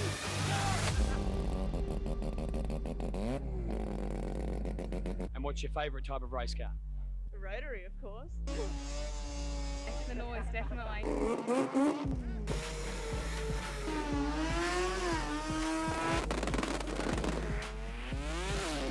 This is a fairly even matchup. Ivan Scaramuka leaves with the wheels in the air, carries it out through second and third gear. Ivan Scaramuka, the world's quickest RX3. That's right, mate. Number one in the world. Number one in the world, brother. See that? Number one in the world. Takes a free shot at the tree and takes a billet J home from the biggest sport compact event anywhere. And Rodriguez does not fall for the game. He drills the start line and he's gone. It's all over. Kelly Corbett wins Jamboree. To Colin Wilshire, he is keeping the 20B at bay with a little 2-litre engine. The boss, he's left him on the start line. Perfect Jamboree debut for the Factory Extreme rookie. Steve Barnett runs Australia's first 13B 6-second pass. Put your hands together for Anthony Matuk. 662, 190 miles an hour. Whoa. Chris Hall. He was well and truly up on two wheels. In Factory Extreme final. What a pass, folks. What a run. Ray, how is the event going? This looks huge. I think the show is probably the premier place to be. I've had a lot of fun racing this year. Well, that's a walk on the wild side with Anthony Rodriguez. Jamboree is one of the best events. I love Jamboree. Good tune-up, good car, good brothers, and drive it like you stole it. Been a bit sceptical initially that an event just before Saunders would bring in enough people to make it a worthwhile day, and I'm sure you all appreciate that it's a top day. Well, I'm sure Ray wants you all back next year. A two-day extravaganza where people who are fans of fast cars, of show cars, and all the added excitement, they can come and get it all. They can soak it all up, and we're right behind it all the way.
For motorsports and a commitment to innovation, Fueltech has established itself as a leading developer and manufacturer of high-performance vehicle control units and automotive electronics.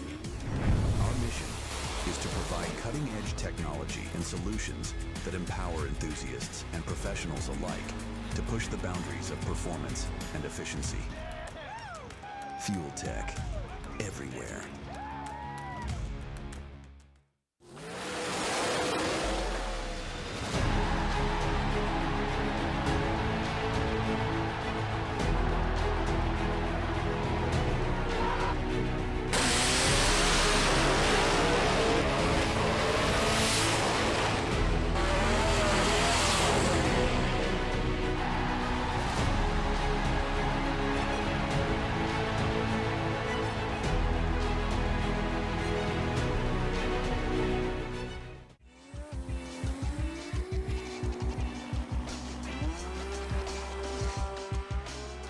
Real Street is an international retailer and distributor focused on finding new and better ways to be your favorite place to buy parts from. Parts that we know could be purchased elsewhere if we don't exceed your expectations. Your builds are expensive investments that deserve a premium experience. We are a group of over 30 car enthusiasts who have found a way to earn a living doing what we love for people who share our obsession with racing. For 18 years, our experienced staff has helped racers pick the parts they need to meet their goals the first time. We understand that missed deadlines mean missed races. If you're ready for a premium buying experience, give us a chance.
We've always had a few cars. They're all special. The T-Bird. Oh, that's mine. The Combi for when we want to get away. The XR8. It's going to be a classic. They're all insured with Shannons, We've also got Shannon's home and contents cover. which helps protect our automotive collectibles, tools and memorabilia in the home and garage. If you're motoring enthusiasts like us, it's got to be. Shannon's. Shannons, insurance for motoring enthusiasts. Call 13 46 46 for a quote. For over 120 years, Bosch Motorsport has fueled racing legends. Some things never change.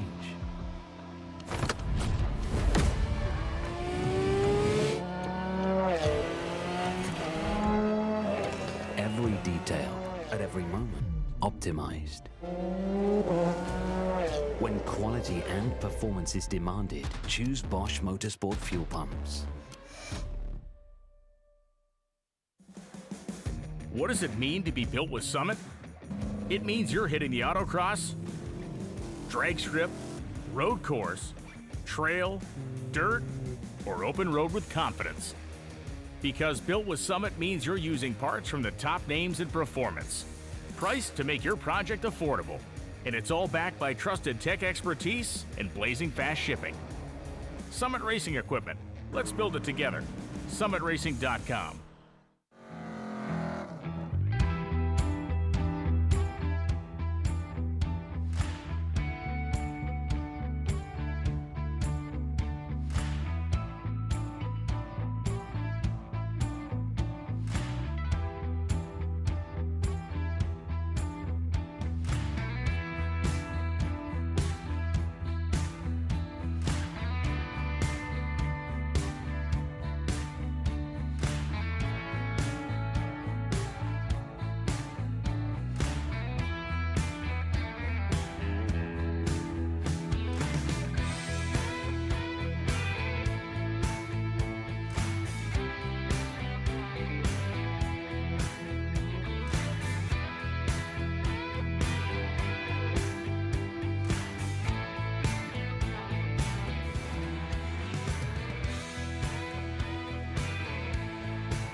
They're the 3 words that...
passion for motorsports and a commitment to innovation, Fueltech has established itself as a leading developer and manufacturer of high-performance vehicle control units and automotive electronics. Our mission is to provide cutting-edge technology and solutions that empower enthusiasts and professionals alike to push the boundaries of performance and efficiency. Fueltech, everywhere.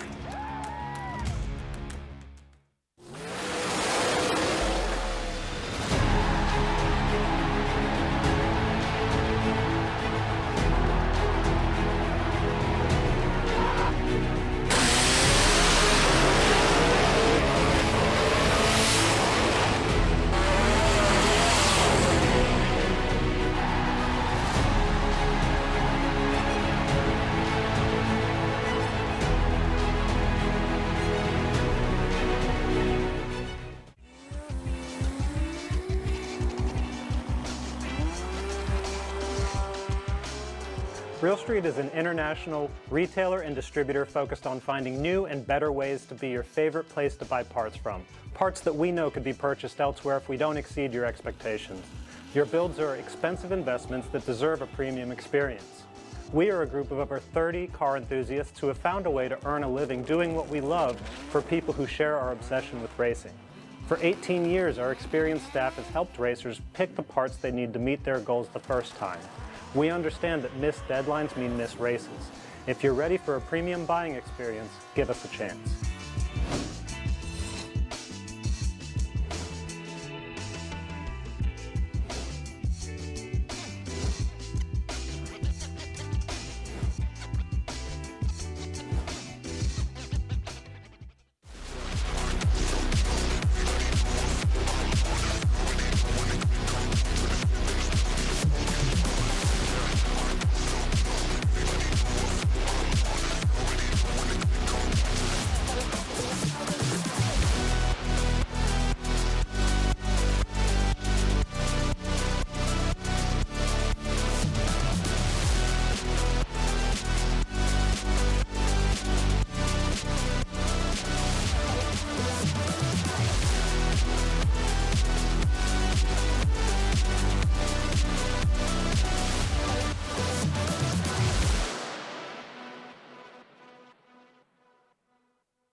We've always had a few cars. They're all special. The T-Bird. Oh, that's mine. The Combi for when we want to get away. The XR8. It's going to be a classic. They're all insured with Shannons, We've also got Shannons Home and Contents cover, which helps protect our automotive collectibles, tools and memorabilia in the home and garage. If you're motoring enthusiasts like us, it's got to be Shannons. Okay, so let's officially, formally do it. Yeah, that was our fake wind-up to get everyone to go, oh, God, trophy's wrong, we better get there. So captain's here. Are we all in readiness? I reckon we're going to kick this puppy off. Where were we going to start? Where were we going to start again? Yeah, best Western. All right, captain's here. We're going to do what we normally do. We start with some of our other awards like Sky's the Limit. Now, Kelly's going to find them here. You guys keep an eye on these trophies. All right, Sky's the Limit. Best wheel stand, supported by Long Boost, Performance Plus. And again, if he's not here, we'll have to hold it for him in case he gets here. Jambo, we talk about big wheelies, power wheelies, all sorts of things. We looked at all of those. We thought, what would be a wheelie that people are going to remember, that's going to be most epic?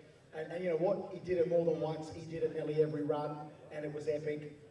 Best wheel stand for our 35th Jamboree, Craig Burns. Burnsy!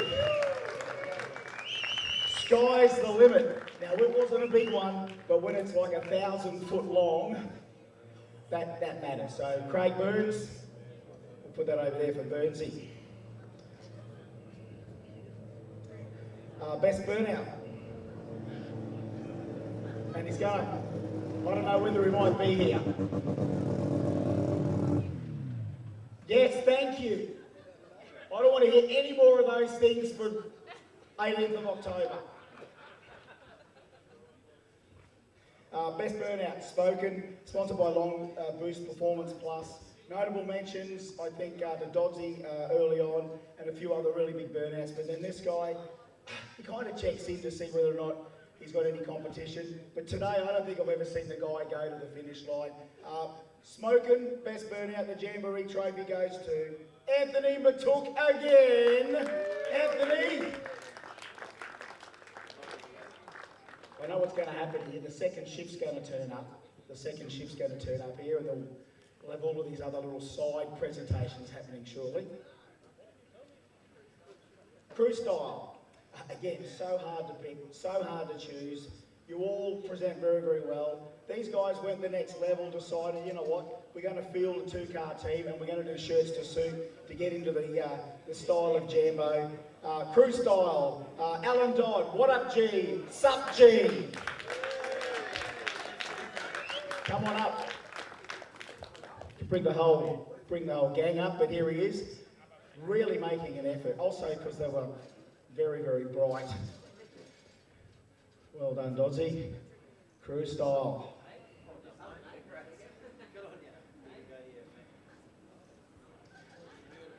Great shirts everywhere.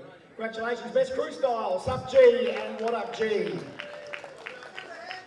Never heard of it. Light of the night. Hats off to everyone that cut a good light. Hats off to all of our pro categories. Hats off to all of you Pro Mod Factory Extreme. We saw some amazing reaction times out of you guys. Notable mentions, Jason Studley, Andrew Stavropoulos, one of our other guys in All Motor. In one round of All Motor, there was a 003 and a 004. There was a 005 there in Street Compact near the end. But this guy did it round one of Pro Mod. Light of the night, 002. From New Zealand, Barry Plumpton, Light of the Night, gets a billet J. Kiwis here, not over there. Are they coming? Oh, that's almost perfect timing. Like the guys are literally walking down right now. So, you know what, while he's walking down. Yep. Yes. That's right, we've got him as well. So we'll save him up for a sec. Come on down through the front here, boys.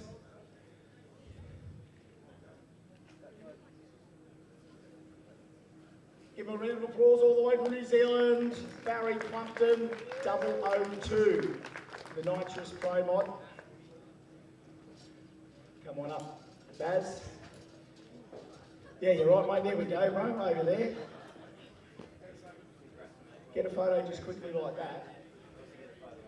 And while we're getting that presentation done here, we also had for the Pro Mod guys an off the trailer bonus. So quickest DT off the trailer. And he won it as well. Barry Plumpton, 3,000 off the trailer, I think 577 after Q1.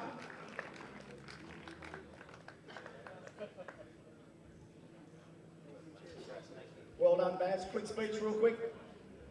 So the run before I did a .002, I did a .218 against Reckon. Gave away a loss on the whole shot. Fair to say the crew weren't very happy. That's what turns it around. Well done, Barry Plumpton. I hope you enjoyed this Jambo.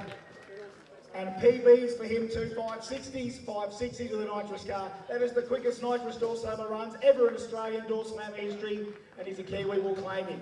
On you, Barry. And if anyone didn't get a kick out of hearing 959 cues with 4 kicks up it, well, you check your heart rate. That was some thunder that we love to hear. All right, what's that one? Oh, workshop challenge. And again, workshops, we watch, we look, we see which cars are ended, how they go, round and round. Hey, Jambo, 35th Jambo, workshop challenge winner. Dandy Engines, workshop challenge winner. Got to be in it to win it. Dandy Engines, Frankie, Danny, any boys? Can't be gone. Frankie's gone. To you. Oh, well, is that true? Is he here? Where is he? Can't say redraw either. Okay. Who's coming? Someone's coming. Who's this? Identify yourself. Danny Boy. Oh, it's Danny B. Danny Busbridge, yes. Well, you're probably one of the reasons why Danny's done so well. Danny will take that Workshop Challenge trophy. Frankie's gone, eh? Danny Engines, winner of the Workshop Challenge. Congratulations, Danny. Congratulations to all workshops. It is what makes Jambo great, the expertise of all of those great workshops. All right, here we go. This is our drag racing categories. Euro, and again, that's a category that is going to be growing, no doubt, in the future. We have a top qualifier trophy. Let's see if he's here. Ben Conroy, top qualifier. Ben Conroy, are you here, Ben? No. Well, Ben didn't turn up for racing tonight, but he gets a qualifier trophy. We'll make sure he gets that there, Cole. Ben Conroy. All right, runner-up in Euro. These guys tended to be the last ones here today, I think, but it was good to see them keep coming around. Runner-up today, Hayden Twydale is the runner-up today. Hayden? Where are you, Hayes? Is that you? This other guy, is he related to? You have the same surname, is that right? That's your dad. So this is the son. Runner-up in Euro. Hayden, congratulations. Trophy for the Euro class. The photo. And you know what? While we're doing that, let's get up the winner. His dad, it's Dad, Stuart Twydale. Come on up, Dad. Father, son. We love that stuff. Come on up.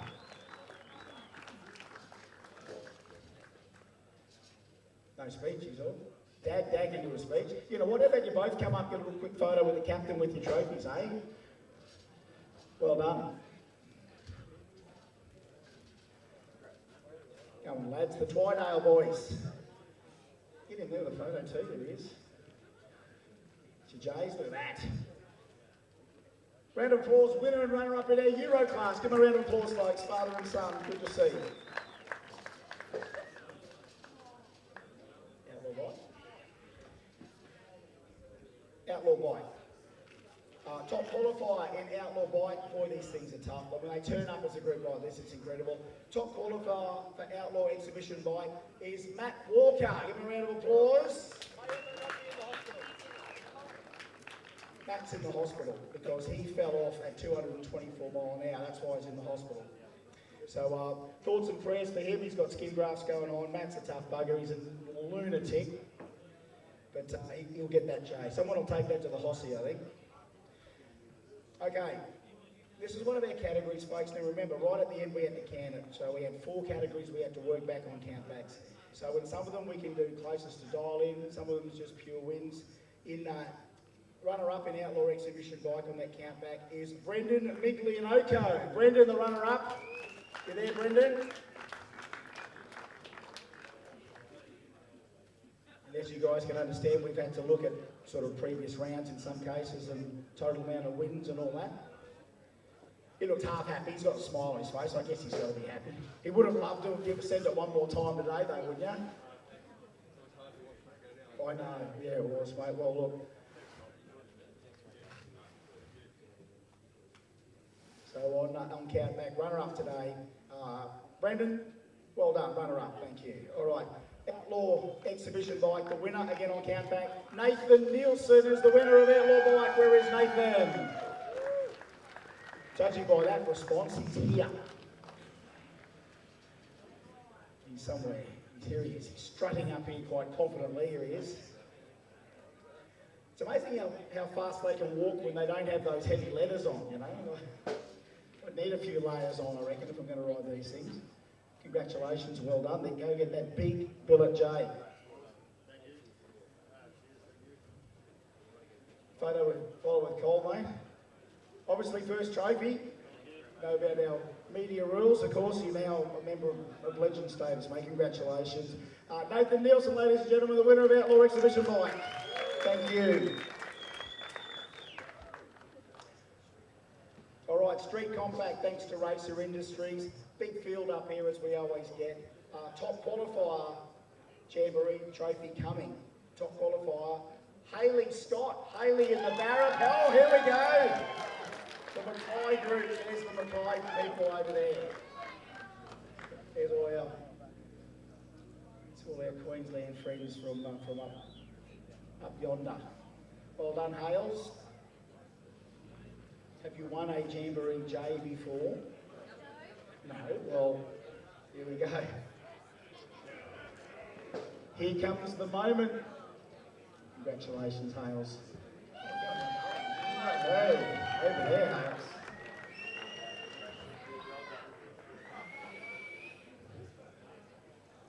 Top qualifier in street compact. Thank you, Hayley Scott. Woo!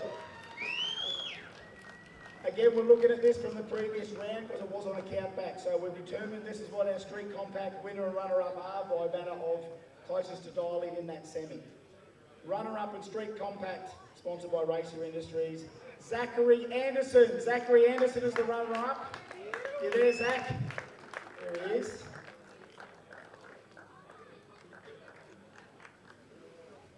It would have been a Holden Ford final if we could do it. Well, here he is. How are you, Zach? You got there eventually. Would have been a great final if we could do it, but we had to count that last round. Runner-up in street compact today. And the winner of street compact, again on count back, closest to dialing in the semi, the winner. Oh, and an extra voucher from Racer Industries. Thank you, Racer Industries. A $250 voucher, redeemable online or in store. Australia's best motorsports site. The winner, Emily Barron. Emily Barron is the winner of street compact. I lost count how many ladies we had entered this event. Can you remember how many? Over a good half dozen. Yeah. Congratulations. Grab that. And the voucher.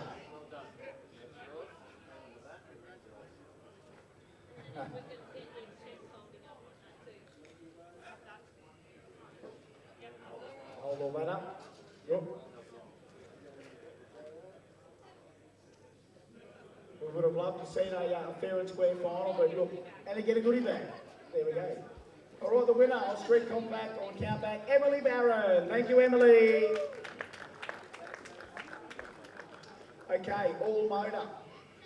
Sponsored by Speedflow.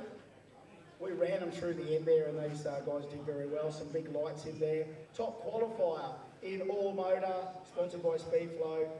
Trent Bianca in the X19. Trent, are you there? Top qualifier in all motor. Trent? Gonski? All right. Get that for him. That's the sort of thinking we like, you know. V6 in the back of an X19. That's such an Aussie thing to do. Be more Aussie if it was like an Echo Tech. But it's a mixie. All right. Runner-up in all motor. Again, this is the count back. So closest to dial in round 3, we had to check that as well. So we worked out the runner-up of all motor from the last round was Michael Williams. Michael Williams, he was one of our finalists, and on our count back, remember that we kept drumming into everybody. Round 3, round 3, round 3. Whatever you do in a final, let's make round 3 as close as we can. So Michael, you were going to be there, mate. He's got a smile on his style. He got there anyway. Go in there and get one of those from the captain. Jamboree 35, runner-up in all motive. Thank you, Michael. Thank you very much. And again, this goes to prove you've got to be on the game. By count back, the winner of all motor for 2025 in the V-Dub, Brendan Burnett in the Beetle. It's a little bit fitting that there's a Beetle in the winner's circle 35 years later. Well done, Brett. 12, low 12s, no slouch NA either, so a real NA deal.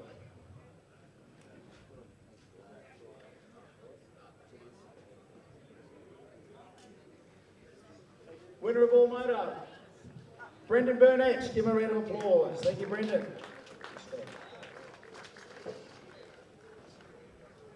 Okay, Extreme.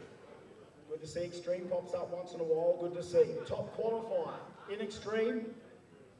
Rodney Williams in the Barra-powered Altu. Hot Rod Williams, are you there? Rodney. Come on, Hot Rod, where is he? Gone back to Dolby already? We'll make sure Hot Rod gets that.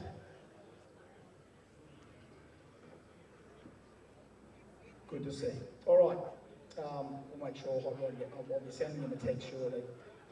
Runner-up in Extreme was a great all-altered final. Runner-up in Extreme, Clayton Ethel on debut. Runner-up. Give him a round of applause.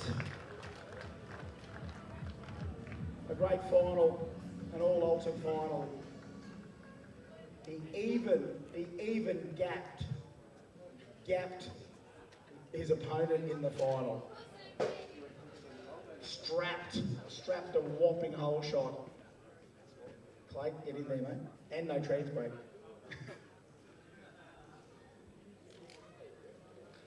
Smile, mate, smile, come on. What's it feel like when you sit in that thing knowing the Hoff's gonna send you, eh? What a feeling. Yeah, it was. Yeah. Wait till he cranks it up. Wait till the billet engine goes on. Boy. And the winner of Extreme, sponsored, of course, by us, because we love all motor, and Extreme. Lucas Holtz is the winner in the Ultra. Where are you, Lucas? Oh, here he is. On debut, yes. So Lucas tends to chop everyone in modified and everything like that. And remember, I think round one, Clayton got you in round one. I think was it a breakout? Did you break out in round one against him? Yeah, I know, but I know. I'll just recap it. He doesn't want to talk about round one. Thanks, Lucas. No, your gratitude has not gone unnoticed, Lucas. Street 289, top qualifier in Street 289. Off in the Brumby, Errol Britton, top qualifier in Street 289. Is Errol still here? Errol actually sent me a text to remind me that not only is that the quickest Brumby in the world, it's still officially pretty much the quickest flat 4 Subaru door car in the world as well, in the 740. So give him a round of applause for that. We've still got the world's quickest something over here. Flat 4 Subis, we're still doing them. Errol, and you know what? He's had that car a long time, Errol. Was that Errol?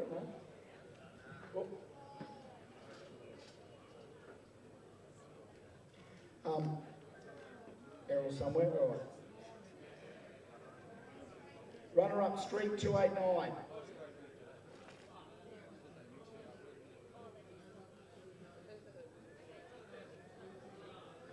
Oh, with that? With what?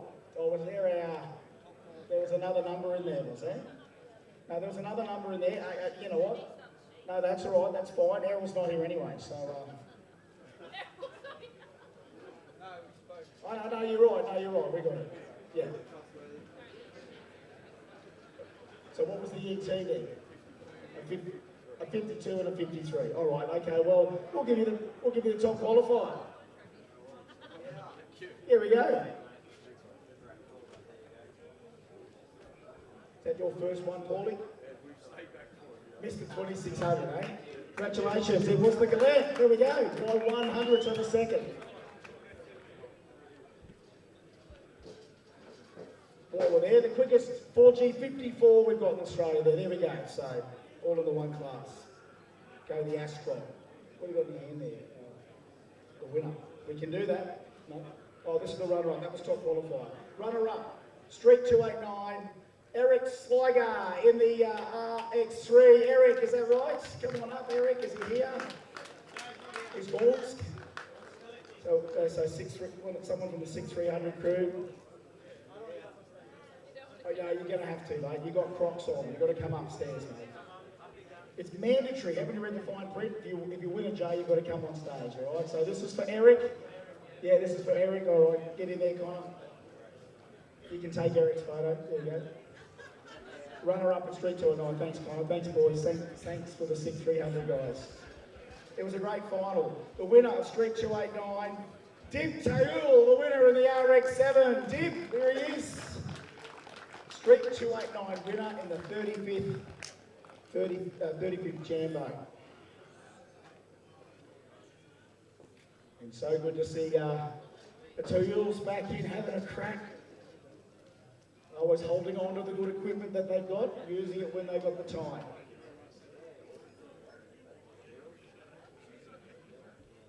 Hey, Div, do you ever get a win? Do you ever win once or twice before? Has it been a while? A long time? You haven't been here for 15 years. All right, so he hasn't come to Jamboree in 15 years. He's walking away with a winner. Div Tayul, Street 289, winner. I've had the car for just as long, I would say. All right, modified compact. Top qualifier. Modified compact, top qualifier. William Yarwood, top qualifier in modified compact. You there? Compact.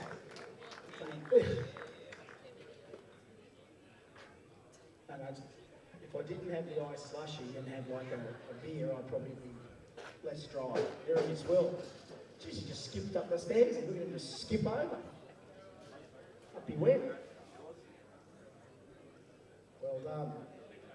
Top qualifier, Will Yarwood in modified compact.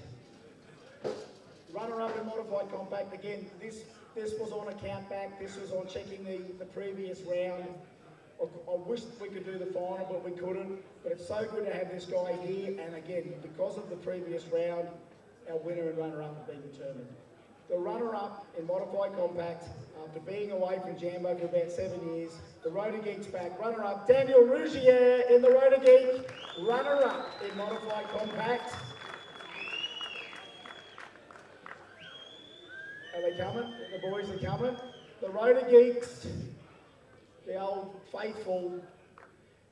If we had one more crack at it, if we weren't able to hold her up, if we could run that race, it was going to be an absolute cracker. It was doing everything, and then the final, and we were ready for it. And here he is. Have you got one of them, Jays? Yeah, but a billet one? A billet one, mate. Yeah, Jamie, come up, mate. The boys, the Rougier boys. Here he is. That's it, there we go. Boys are back.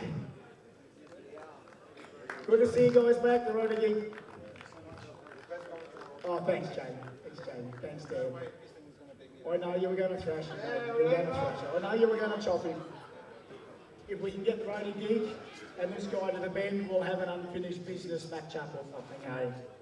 And look, hats off also to Jamie, because Jamie also, you set a record in the car as well, didn't you?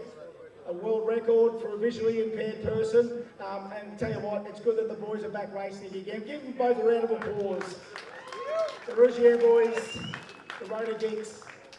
Remember the early days, the Rotor Geek boys really were whipping it up for the scene. So it's good to see you back at Jambo. But the winner, again on countback, closest to dialing in the semi, 2025 modified compact winner in the VL. Ben Clark. Ben Clark is the winner. Modified compact. And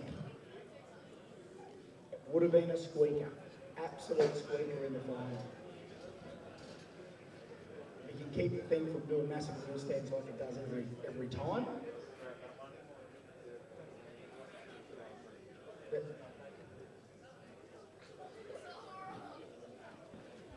And get yourself a goodie bag there. Well done, Benny Clark, winner of modified compact. Thank you, Benny. All right, J275, sponsored by Boost Line.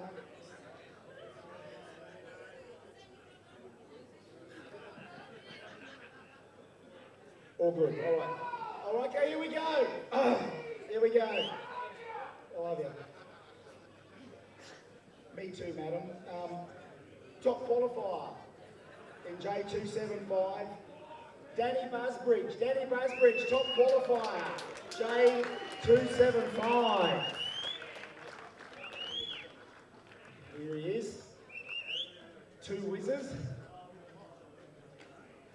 Dusts the cobwebs off it, sort of nearly every jamboree, and comes out and chops everyone. Well done, Danny. Top qualifier.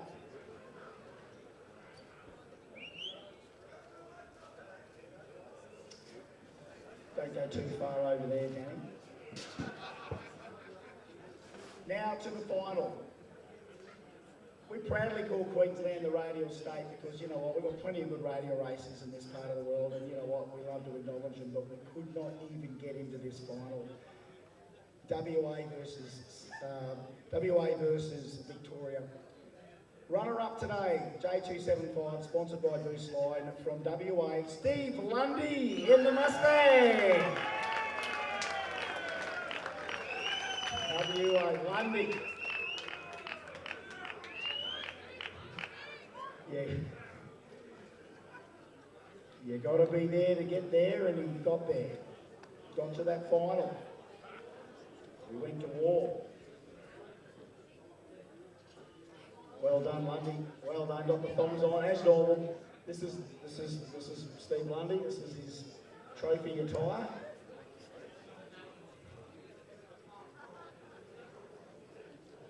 Oh yeah, good final. Congratulations. Runner-up, Steve Lundy from WA. All right. Yep. Oh yeah. Yeah, we'll do that up. Yeah, we'll do that after that. And the winner, J275, Danny Busbridge, 2 Wizards, the winner of J275, South Australia versus WA final. Well done. Sorry, Victoria. But you're coming to Adelaide, aren't you? It's coming to Adelaide.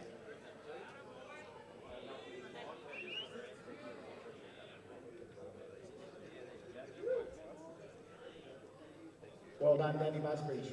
Give him a round of applause. And a goodie bag, all right? Yep, we just did the GDR. All right, so we had a GDR shootout. They came out. We've got an ET here. Last man standing. The winner with an 811. It's Aki Kadua in the Godzilla, the Skyline. Aki, are you here? No Aki. Gonskis. Worth it. I love the sound of a few extra tinnies getting cracked on a Sunday night. Did you hear that? Like 3 tinnies in a row just went crack, crack, crack. Anyone else got a tinny? I want to hear that crack. And who's cracking a tinny? All right, J315. Top qualifier. J315, and again, radial's over the quarter. It's just got this new epic element to it, which makes these guys want to take it to the stripe. Top qualifier, J315. Simon O'Carroll in the Kraken. Here he is. Top qualifier.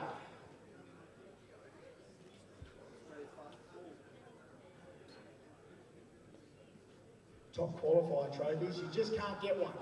You just can't get one. Oh! Gee, I tell you what a recovery. That's how good he was on the tree as well in the final. He was gun on both guys on the tree. Well done. Top qualifier in J315. All right, runner-up in the race, in the final. 2 Queenslanders in the final this time on J315s. What a great battle. 2 of our finest radial races bumping in against each other. Blower versus Turbo. It was on. And these guys were only running 275s as well because they thought they'd make way with the room in there.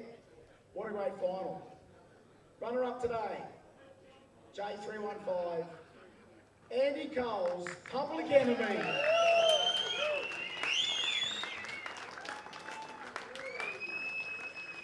Also happened to throw a 220 mile an hour top end charge in that run as well. What a final that was between the two. If you were going to ask me who to pick, I wasn't going to put my hand up and pick. I didn't want to pick anyone. I just may the best man win, may the best guys win. And here's young Georgia that's now learning what a Noonan Hemi looks like. Doesn't she? Does. She looks wrapped actually. She loves the Noonan Hemi.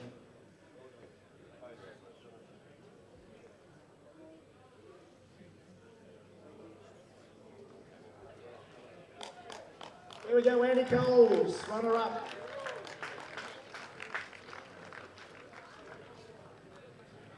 If if you watch the stream back, if you actually watch that race back, I mean, both guys on time, like just exactly what we know they are capable of. An absolute epic final.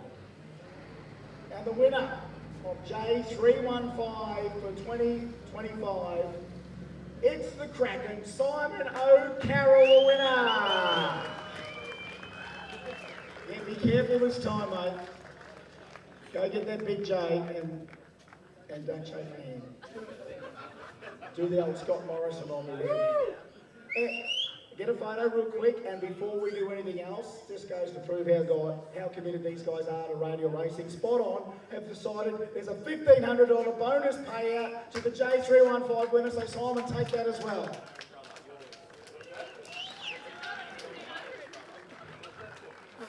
Bonus payment, a bonus.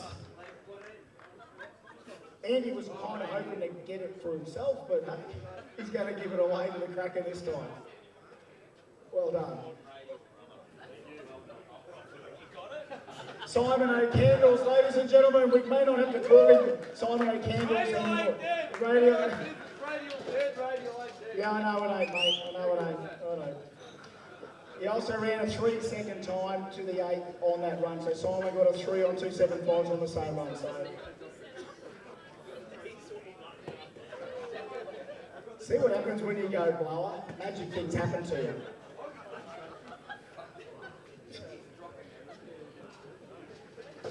We might need a carer for Simon. All right, he's okay. Here he goes. Watch out for that. Yeah, watch out for that. And watch out for that. There's beanbags over there. Watch out for that. Oh, okay, he's clear of the beanbags. All right, here we are. Modified 10.5. Oh, it's never a dull moment around here. Modified 10.5. Thank you, Mainline Dyno again. Modified 10.5. This is another one of the ones that we had to do some countbacks because we couldn't finish it, but we can do our top qualifier award easy. Top qualifier, modified 10.5. Guy King in the Corolla. Guy King, number 1 qualifier. Guy still here. Here he comes.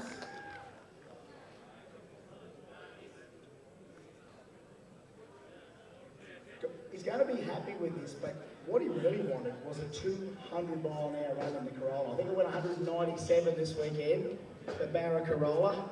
Had a lot of people's attention, that car. It is one of those other epic builds that we love to see. Guy King, thank you very much. Modified 10.5, top qualifier, well done.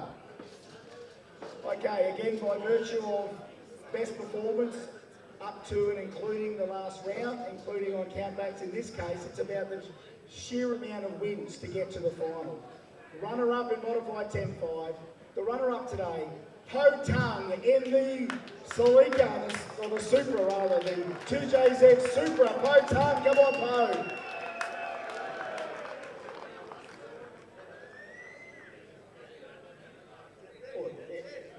Oh, here comes Po's brother.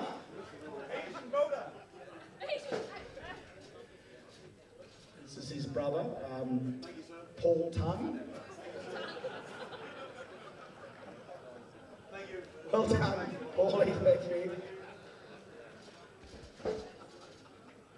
Or Larry Mahay, one of the two, all right. And the winner of modified 10.5 again, 3 from 3, can't go any better than that, all the way from Cairns. Michael Andreevich is the winner. Michael, did we get that right? Andreevich. Michael Andreevich. There he is. And he'll be hitting the road in about 12 minutes' time to drive back to Cairns. Am I right? Yeah. So this guy wasn't exactly pushing me to do this, but there he is. Got his mate. 3 from 3, that's how we got to that count back. No one else was 3 from 3. We had a whole bunch of 2 from 3s, but well done. Well done, Michael. Take that back to Cairns. Congratulations. Modified 10.5. All right, here we go. A couple more left. Pro Compact. Thank you, Damien McKern. Thank you for ongoing support, not only with Jamboree, but Pro Compact. Top qualifier. Sponsored by McKern Associates, after qualifier. Top qualifier.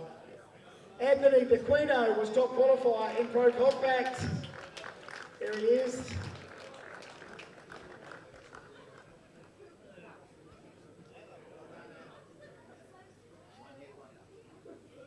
also add the forever young Anthony DeQuino. I know Anthony and all of us, we're all getting older, but some guys age better than others. And look how good the rooster looks still, eh? Anthony DeQuino, top qualifier. McKernan Associates Pro Compact. Well done, give me a round of applause. Anthony DeQuino, good to see you here. Still having fun at Jambo, mate.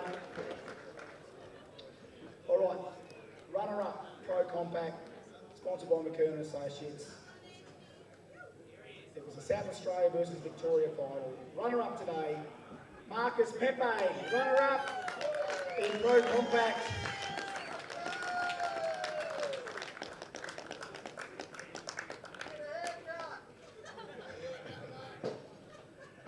There he is.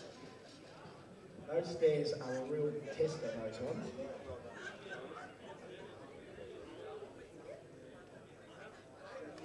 Well done, Marcus. We're going to see you down at the Bend in October. Home track. We should see Marcus Pepe there. All right. Right. This is the premium payout. This is where the premium payouts start kicking off. Winner, McKernan Associates Pro Compact for our 35th Jamboree from Victoria, Simon Ioniu, BRX8. Takes the billet J, takes the 5K. That'll cover everything for the weekend. No. Come on over.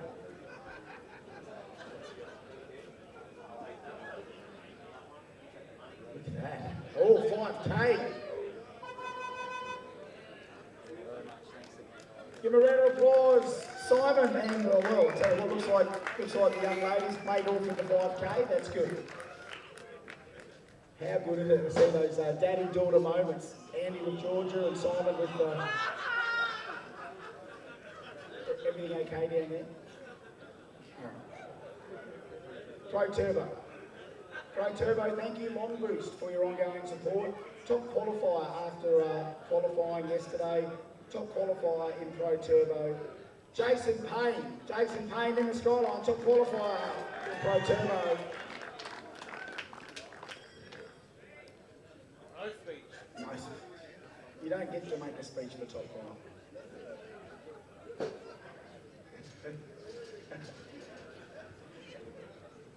Over these.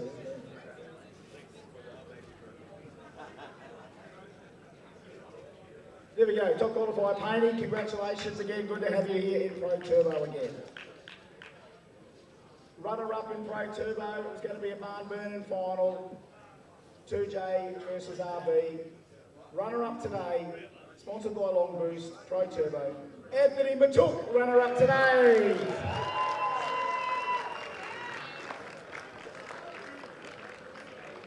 Come on, Anthony, somewhere. What if I told you I've got two? What if I told you I've got 2 awards for you, Anthony? Would you come up then? Come on, mate. He's too shy. He's too shy. He's too shy. He's too shy. He's too shy. Come on, mate. I know, come on, mate. Oh. I remember we had baseball bats here. Was it last year we had baseball bats? The year before. That was a silly... All right, Anthony, oh my goodness. He's tearing up. He's tearing up over here. There we go. It was okay. And of course, probably, I don't know how many he is one of these, but when he went past half track, finished up at the finish line, the Smoking Jay again, the king of Jamboree burnouts again. There we go. He's asking about the money. He's asking about the money. He's asking about the money.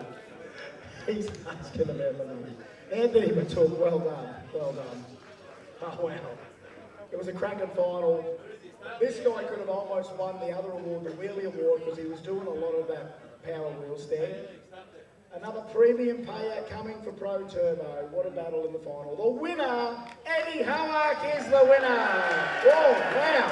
Wow. 6 degrees. 6 degree Eddie. Well done. done, Eddie.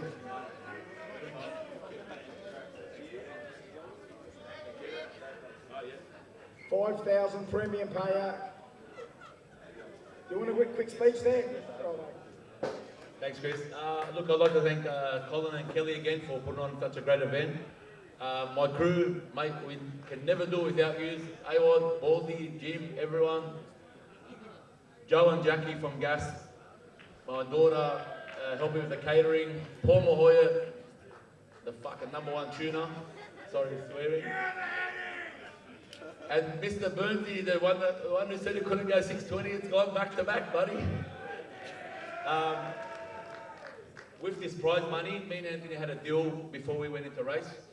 So I'd like to call Anthony up here, please. I'm taking it all. So me and Anthony spoke just before, and we want to donate this to charity. We're going to split it regardless. So we're donating the $5,000 to our charity of our choice, to a very beloved saint of ours, Saint Charbel. So maybe Saint Anthony next year. So I'd like to thank Colin again, and Anthony, thanks for the agreement. And let's bring that VO going again. Done. Thank you. Thank you, mate. Thanks, man. Well said, Eddie. Well said, mate. Well said. Great deal, boys. That's a great deal. Premium payout going to charity. Now, someone thanked the bloke over there for all his work, and now it sounds like he might be here. So we've got to give this one. I don't know whether he's got a Jambo trophy, but he's going to win this one for Sky's the Limit. As we said, wheel stands are wheel stands, but this man made them look epic. Craig Burns, come and get your Jamboree trophy for Sky's the Limit.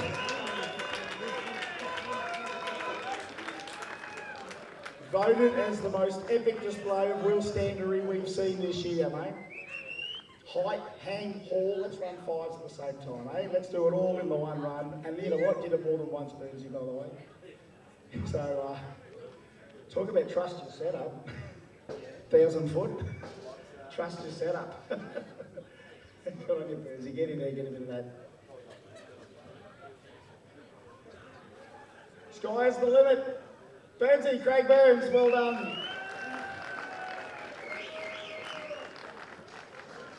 Watch the stream back. Watch that stream back. It's incredible.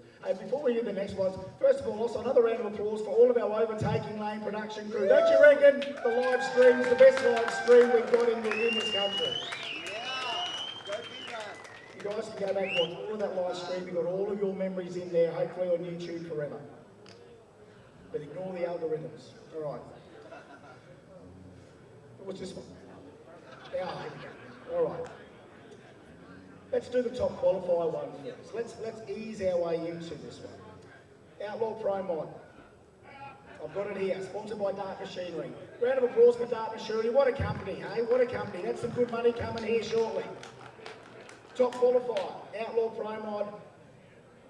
John Ricker, top qualifier.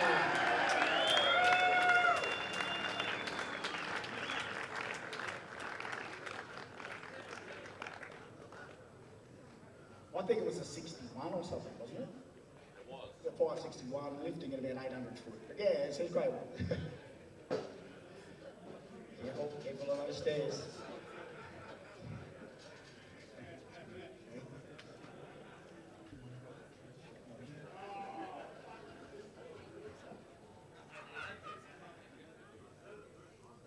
A round of applause, Johnny Ricker and the girls. I don't think they go too far. What a final.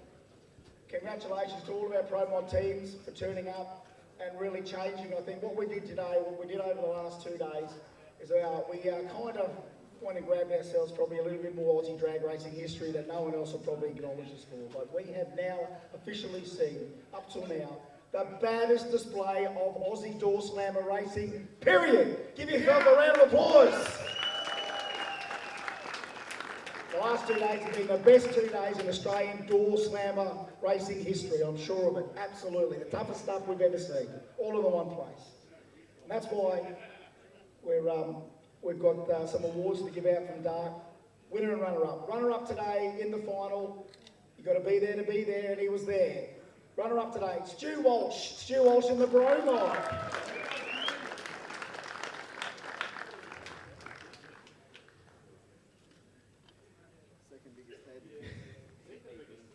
And yeah, and corking off PBs, getting a good streak going. And yeah, look, if we won it all, we'd say, you know, New Zealand, we'd put New Zealand back on notice and we'd claim it for New Zealand. But right now, Stewie Walsh, runner-up in Outlaw Pro Mod. Well done, Stewie. Congratulations, mate. Good racing, good streak, good turn.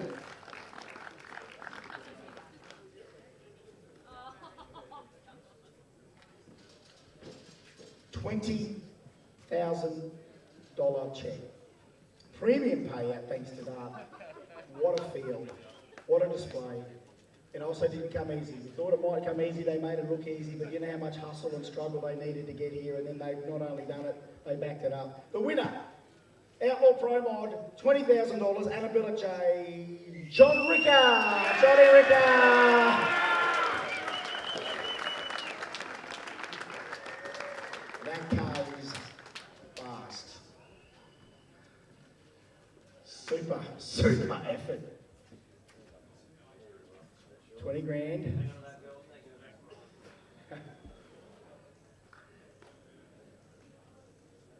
Oh, well done, Johnny. Well done, girls. Quick speech, come on. You want to hear from Johnny? Do you want to?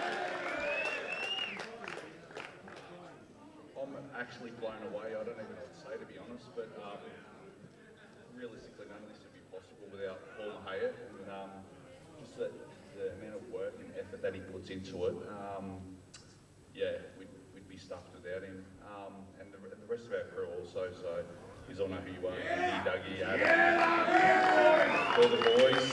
So yeah, it's a good result. The pressure was on because you know the car has been quick and there was a lot of expectations, but it was good to come out and do it here in front of everyone and yeah, have a good crack. So.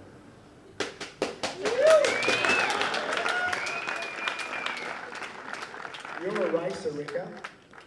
Do you remember what reaction time you cut in that final? Were you ready for that 20 grand in that final? Do you remember what light you cut? You don't even remember. It went 008.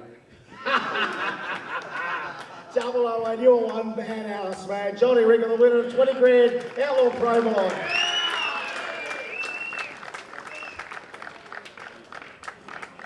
Double 08, dude. 008. You're dialed in for that. All right.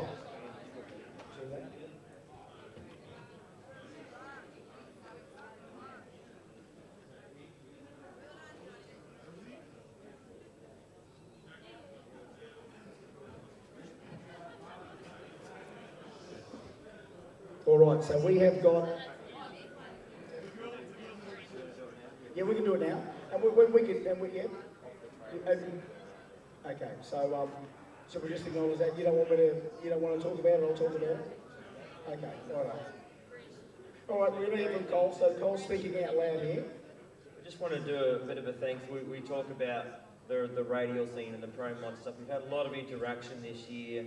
We had a lot of people that wanted to get behind us, and Grantley is one of the guys who got behind our pro mod stuff, and a lot of support from Proline in the USA. So I just wanted to put a thanks out to those guys. That was the off the trailer $3,000 bonus. So we got a lot of good support from a lot of other racers that really want to back the sport here. So special thanks to those guys too. Thank you. Thank you, Grantley. Thank you, Proline. Where is he, Grantley, over there? Still big this year, probably the most successful Aussie racer we've had overseas in the real big bad world of radio racing over there. All right, Factory Extreme.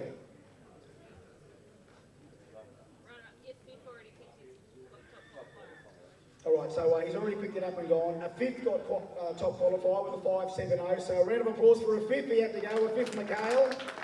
5.700 PB. And then there's that final. What a final, these guys.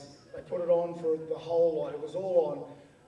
I know there's money up for grabs, but I think these guys forget about it in the moment because it's more about just that adrenaline, that thrill to be part of an exciting bracket. We call it Factory Extreme, but the world knows it like Pro Whipple. They're the fastest door cars we got with these engines in it. What a final. Runner-up today in Factory Extreme, Zoran Gadgetic, runner-up, there he is.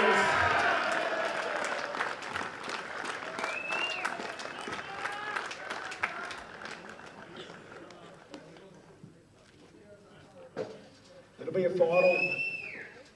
It'll be a final we'll never forget, really, to be honest.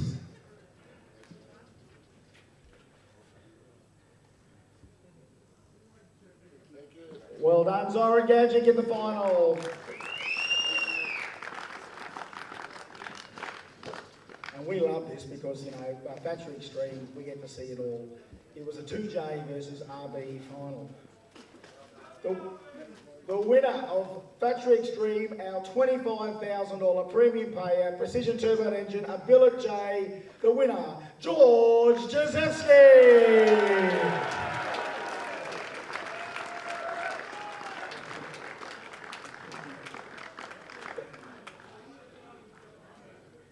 How good does that feel, George? Look at this walk up to glory. Here it comes. There it is. Oh, perfect stairs, perfect head shape. Well done, sir. There he is.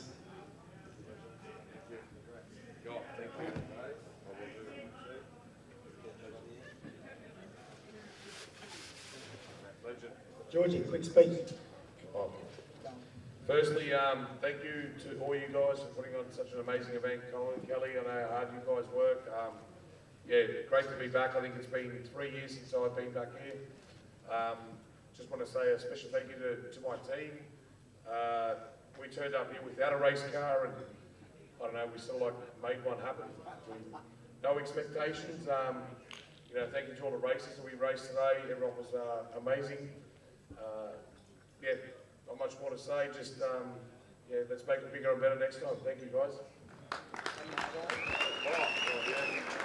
I just asked him off the mic, will you come to Adelaide and send it at the bend for us for the jam at the end of the year? Yeah, we'll be there. So yeah, Colin put it together. We'll be there. All right, there we go. Congratulations, 25,000, 35th ever Jamboree, Factory Extreme, 25,000 premium payout. Folks, we're nearly done. We want to hear from the man. And I tell you what, he doesn't have much voice left. He's been saving for now. Round of applause for Cole Wilshire.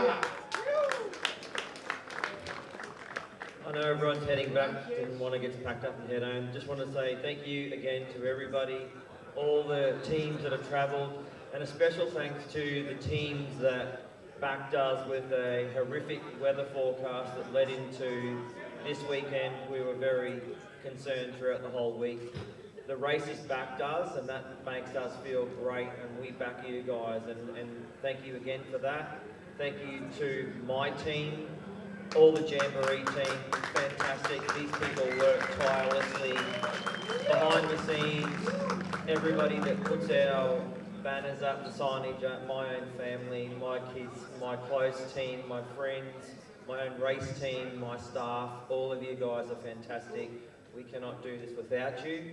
Kelly, again, does an amazing job, and I can't thank her enough. Willowbank Raceway, and all the IHRA, all the teams, the volunteers, all the racers and the supporters, all of our commentary, they work tirelessly, our photographers, our overtaking lane live stream. Great work, everybody. Thank you for all the support. And this was probably one of our biggest events we've had, and we are going to make it bigger and better every year. So thank you for all your support. We'll see you all in Adelaide. 3 cheers for Jamboree, 35 years, Willowbank Raceway, and the good country of Australia, and all of you with it. Hip hip! Hip hip! Hip hip! Back to your lives, citizens.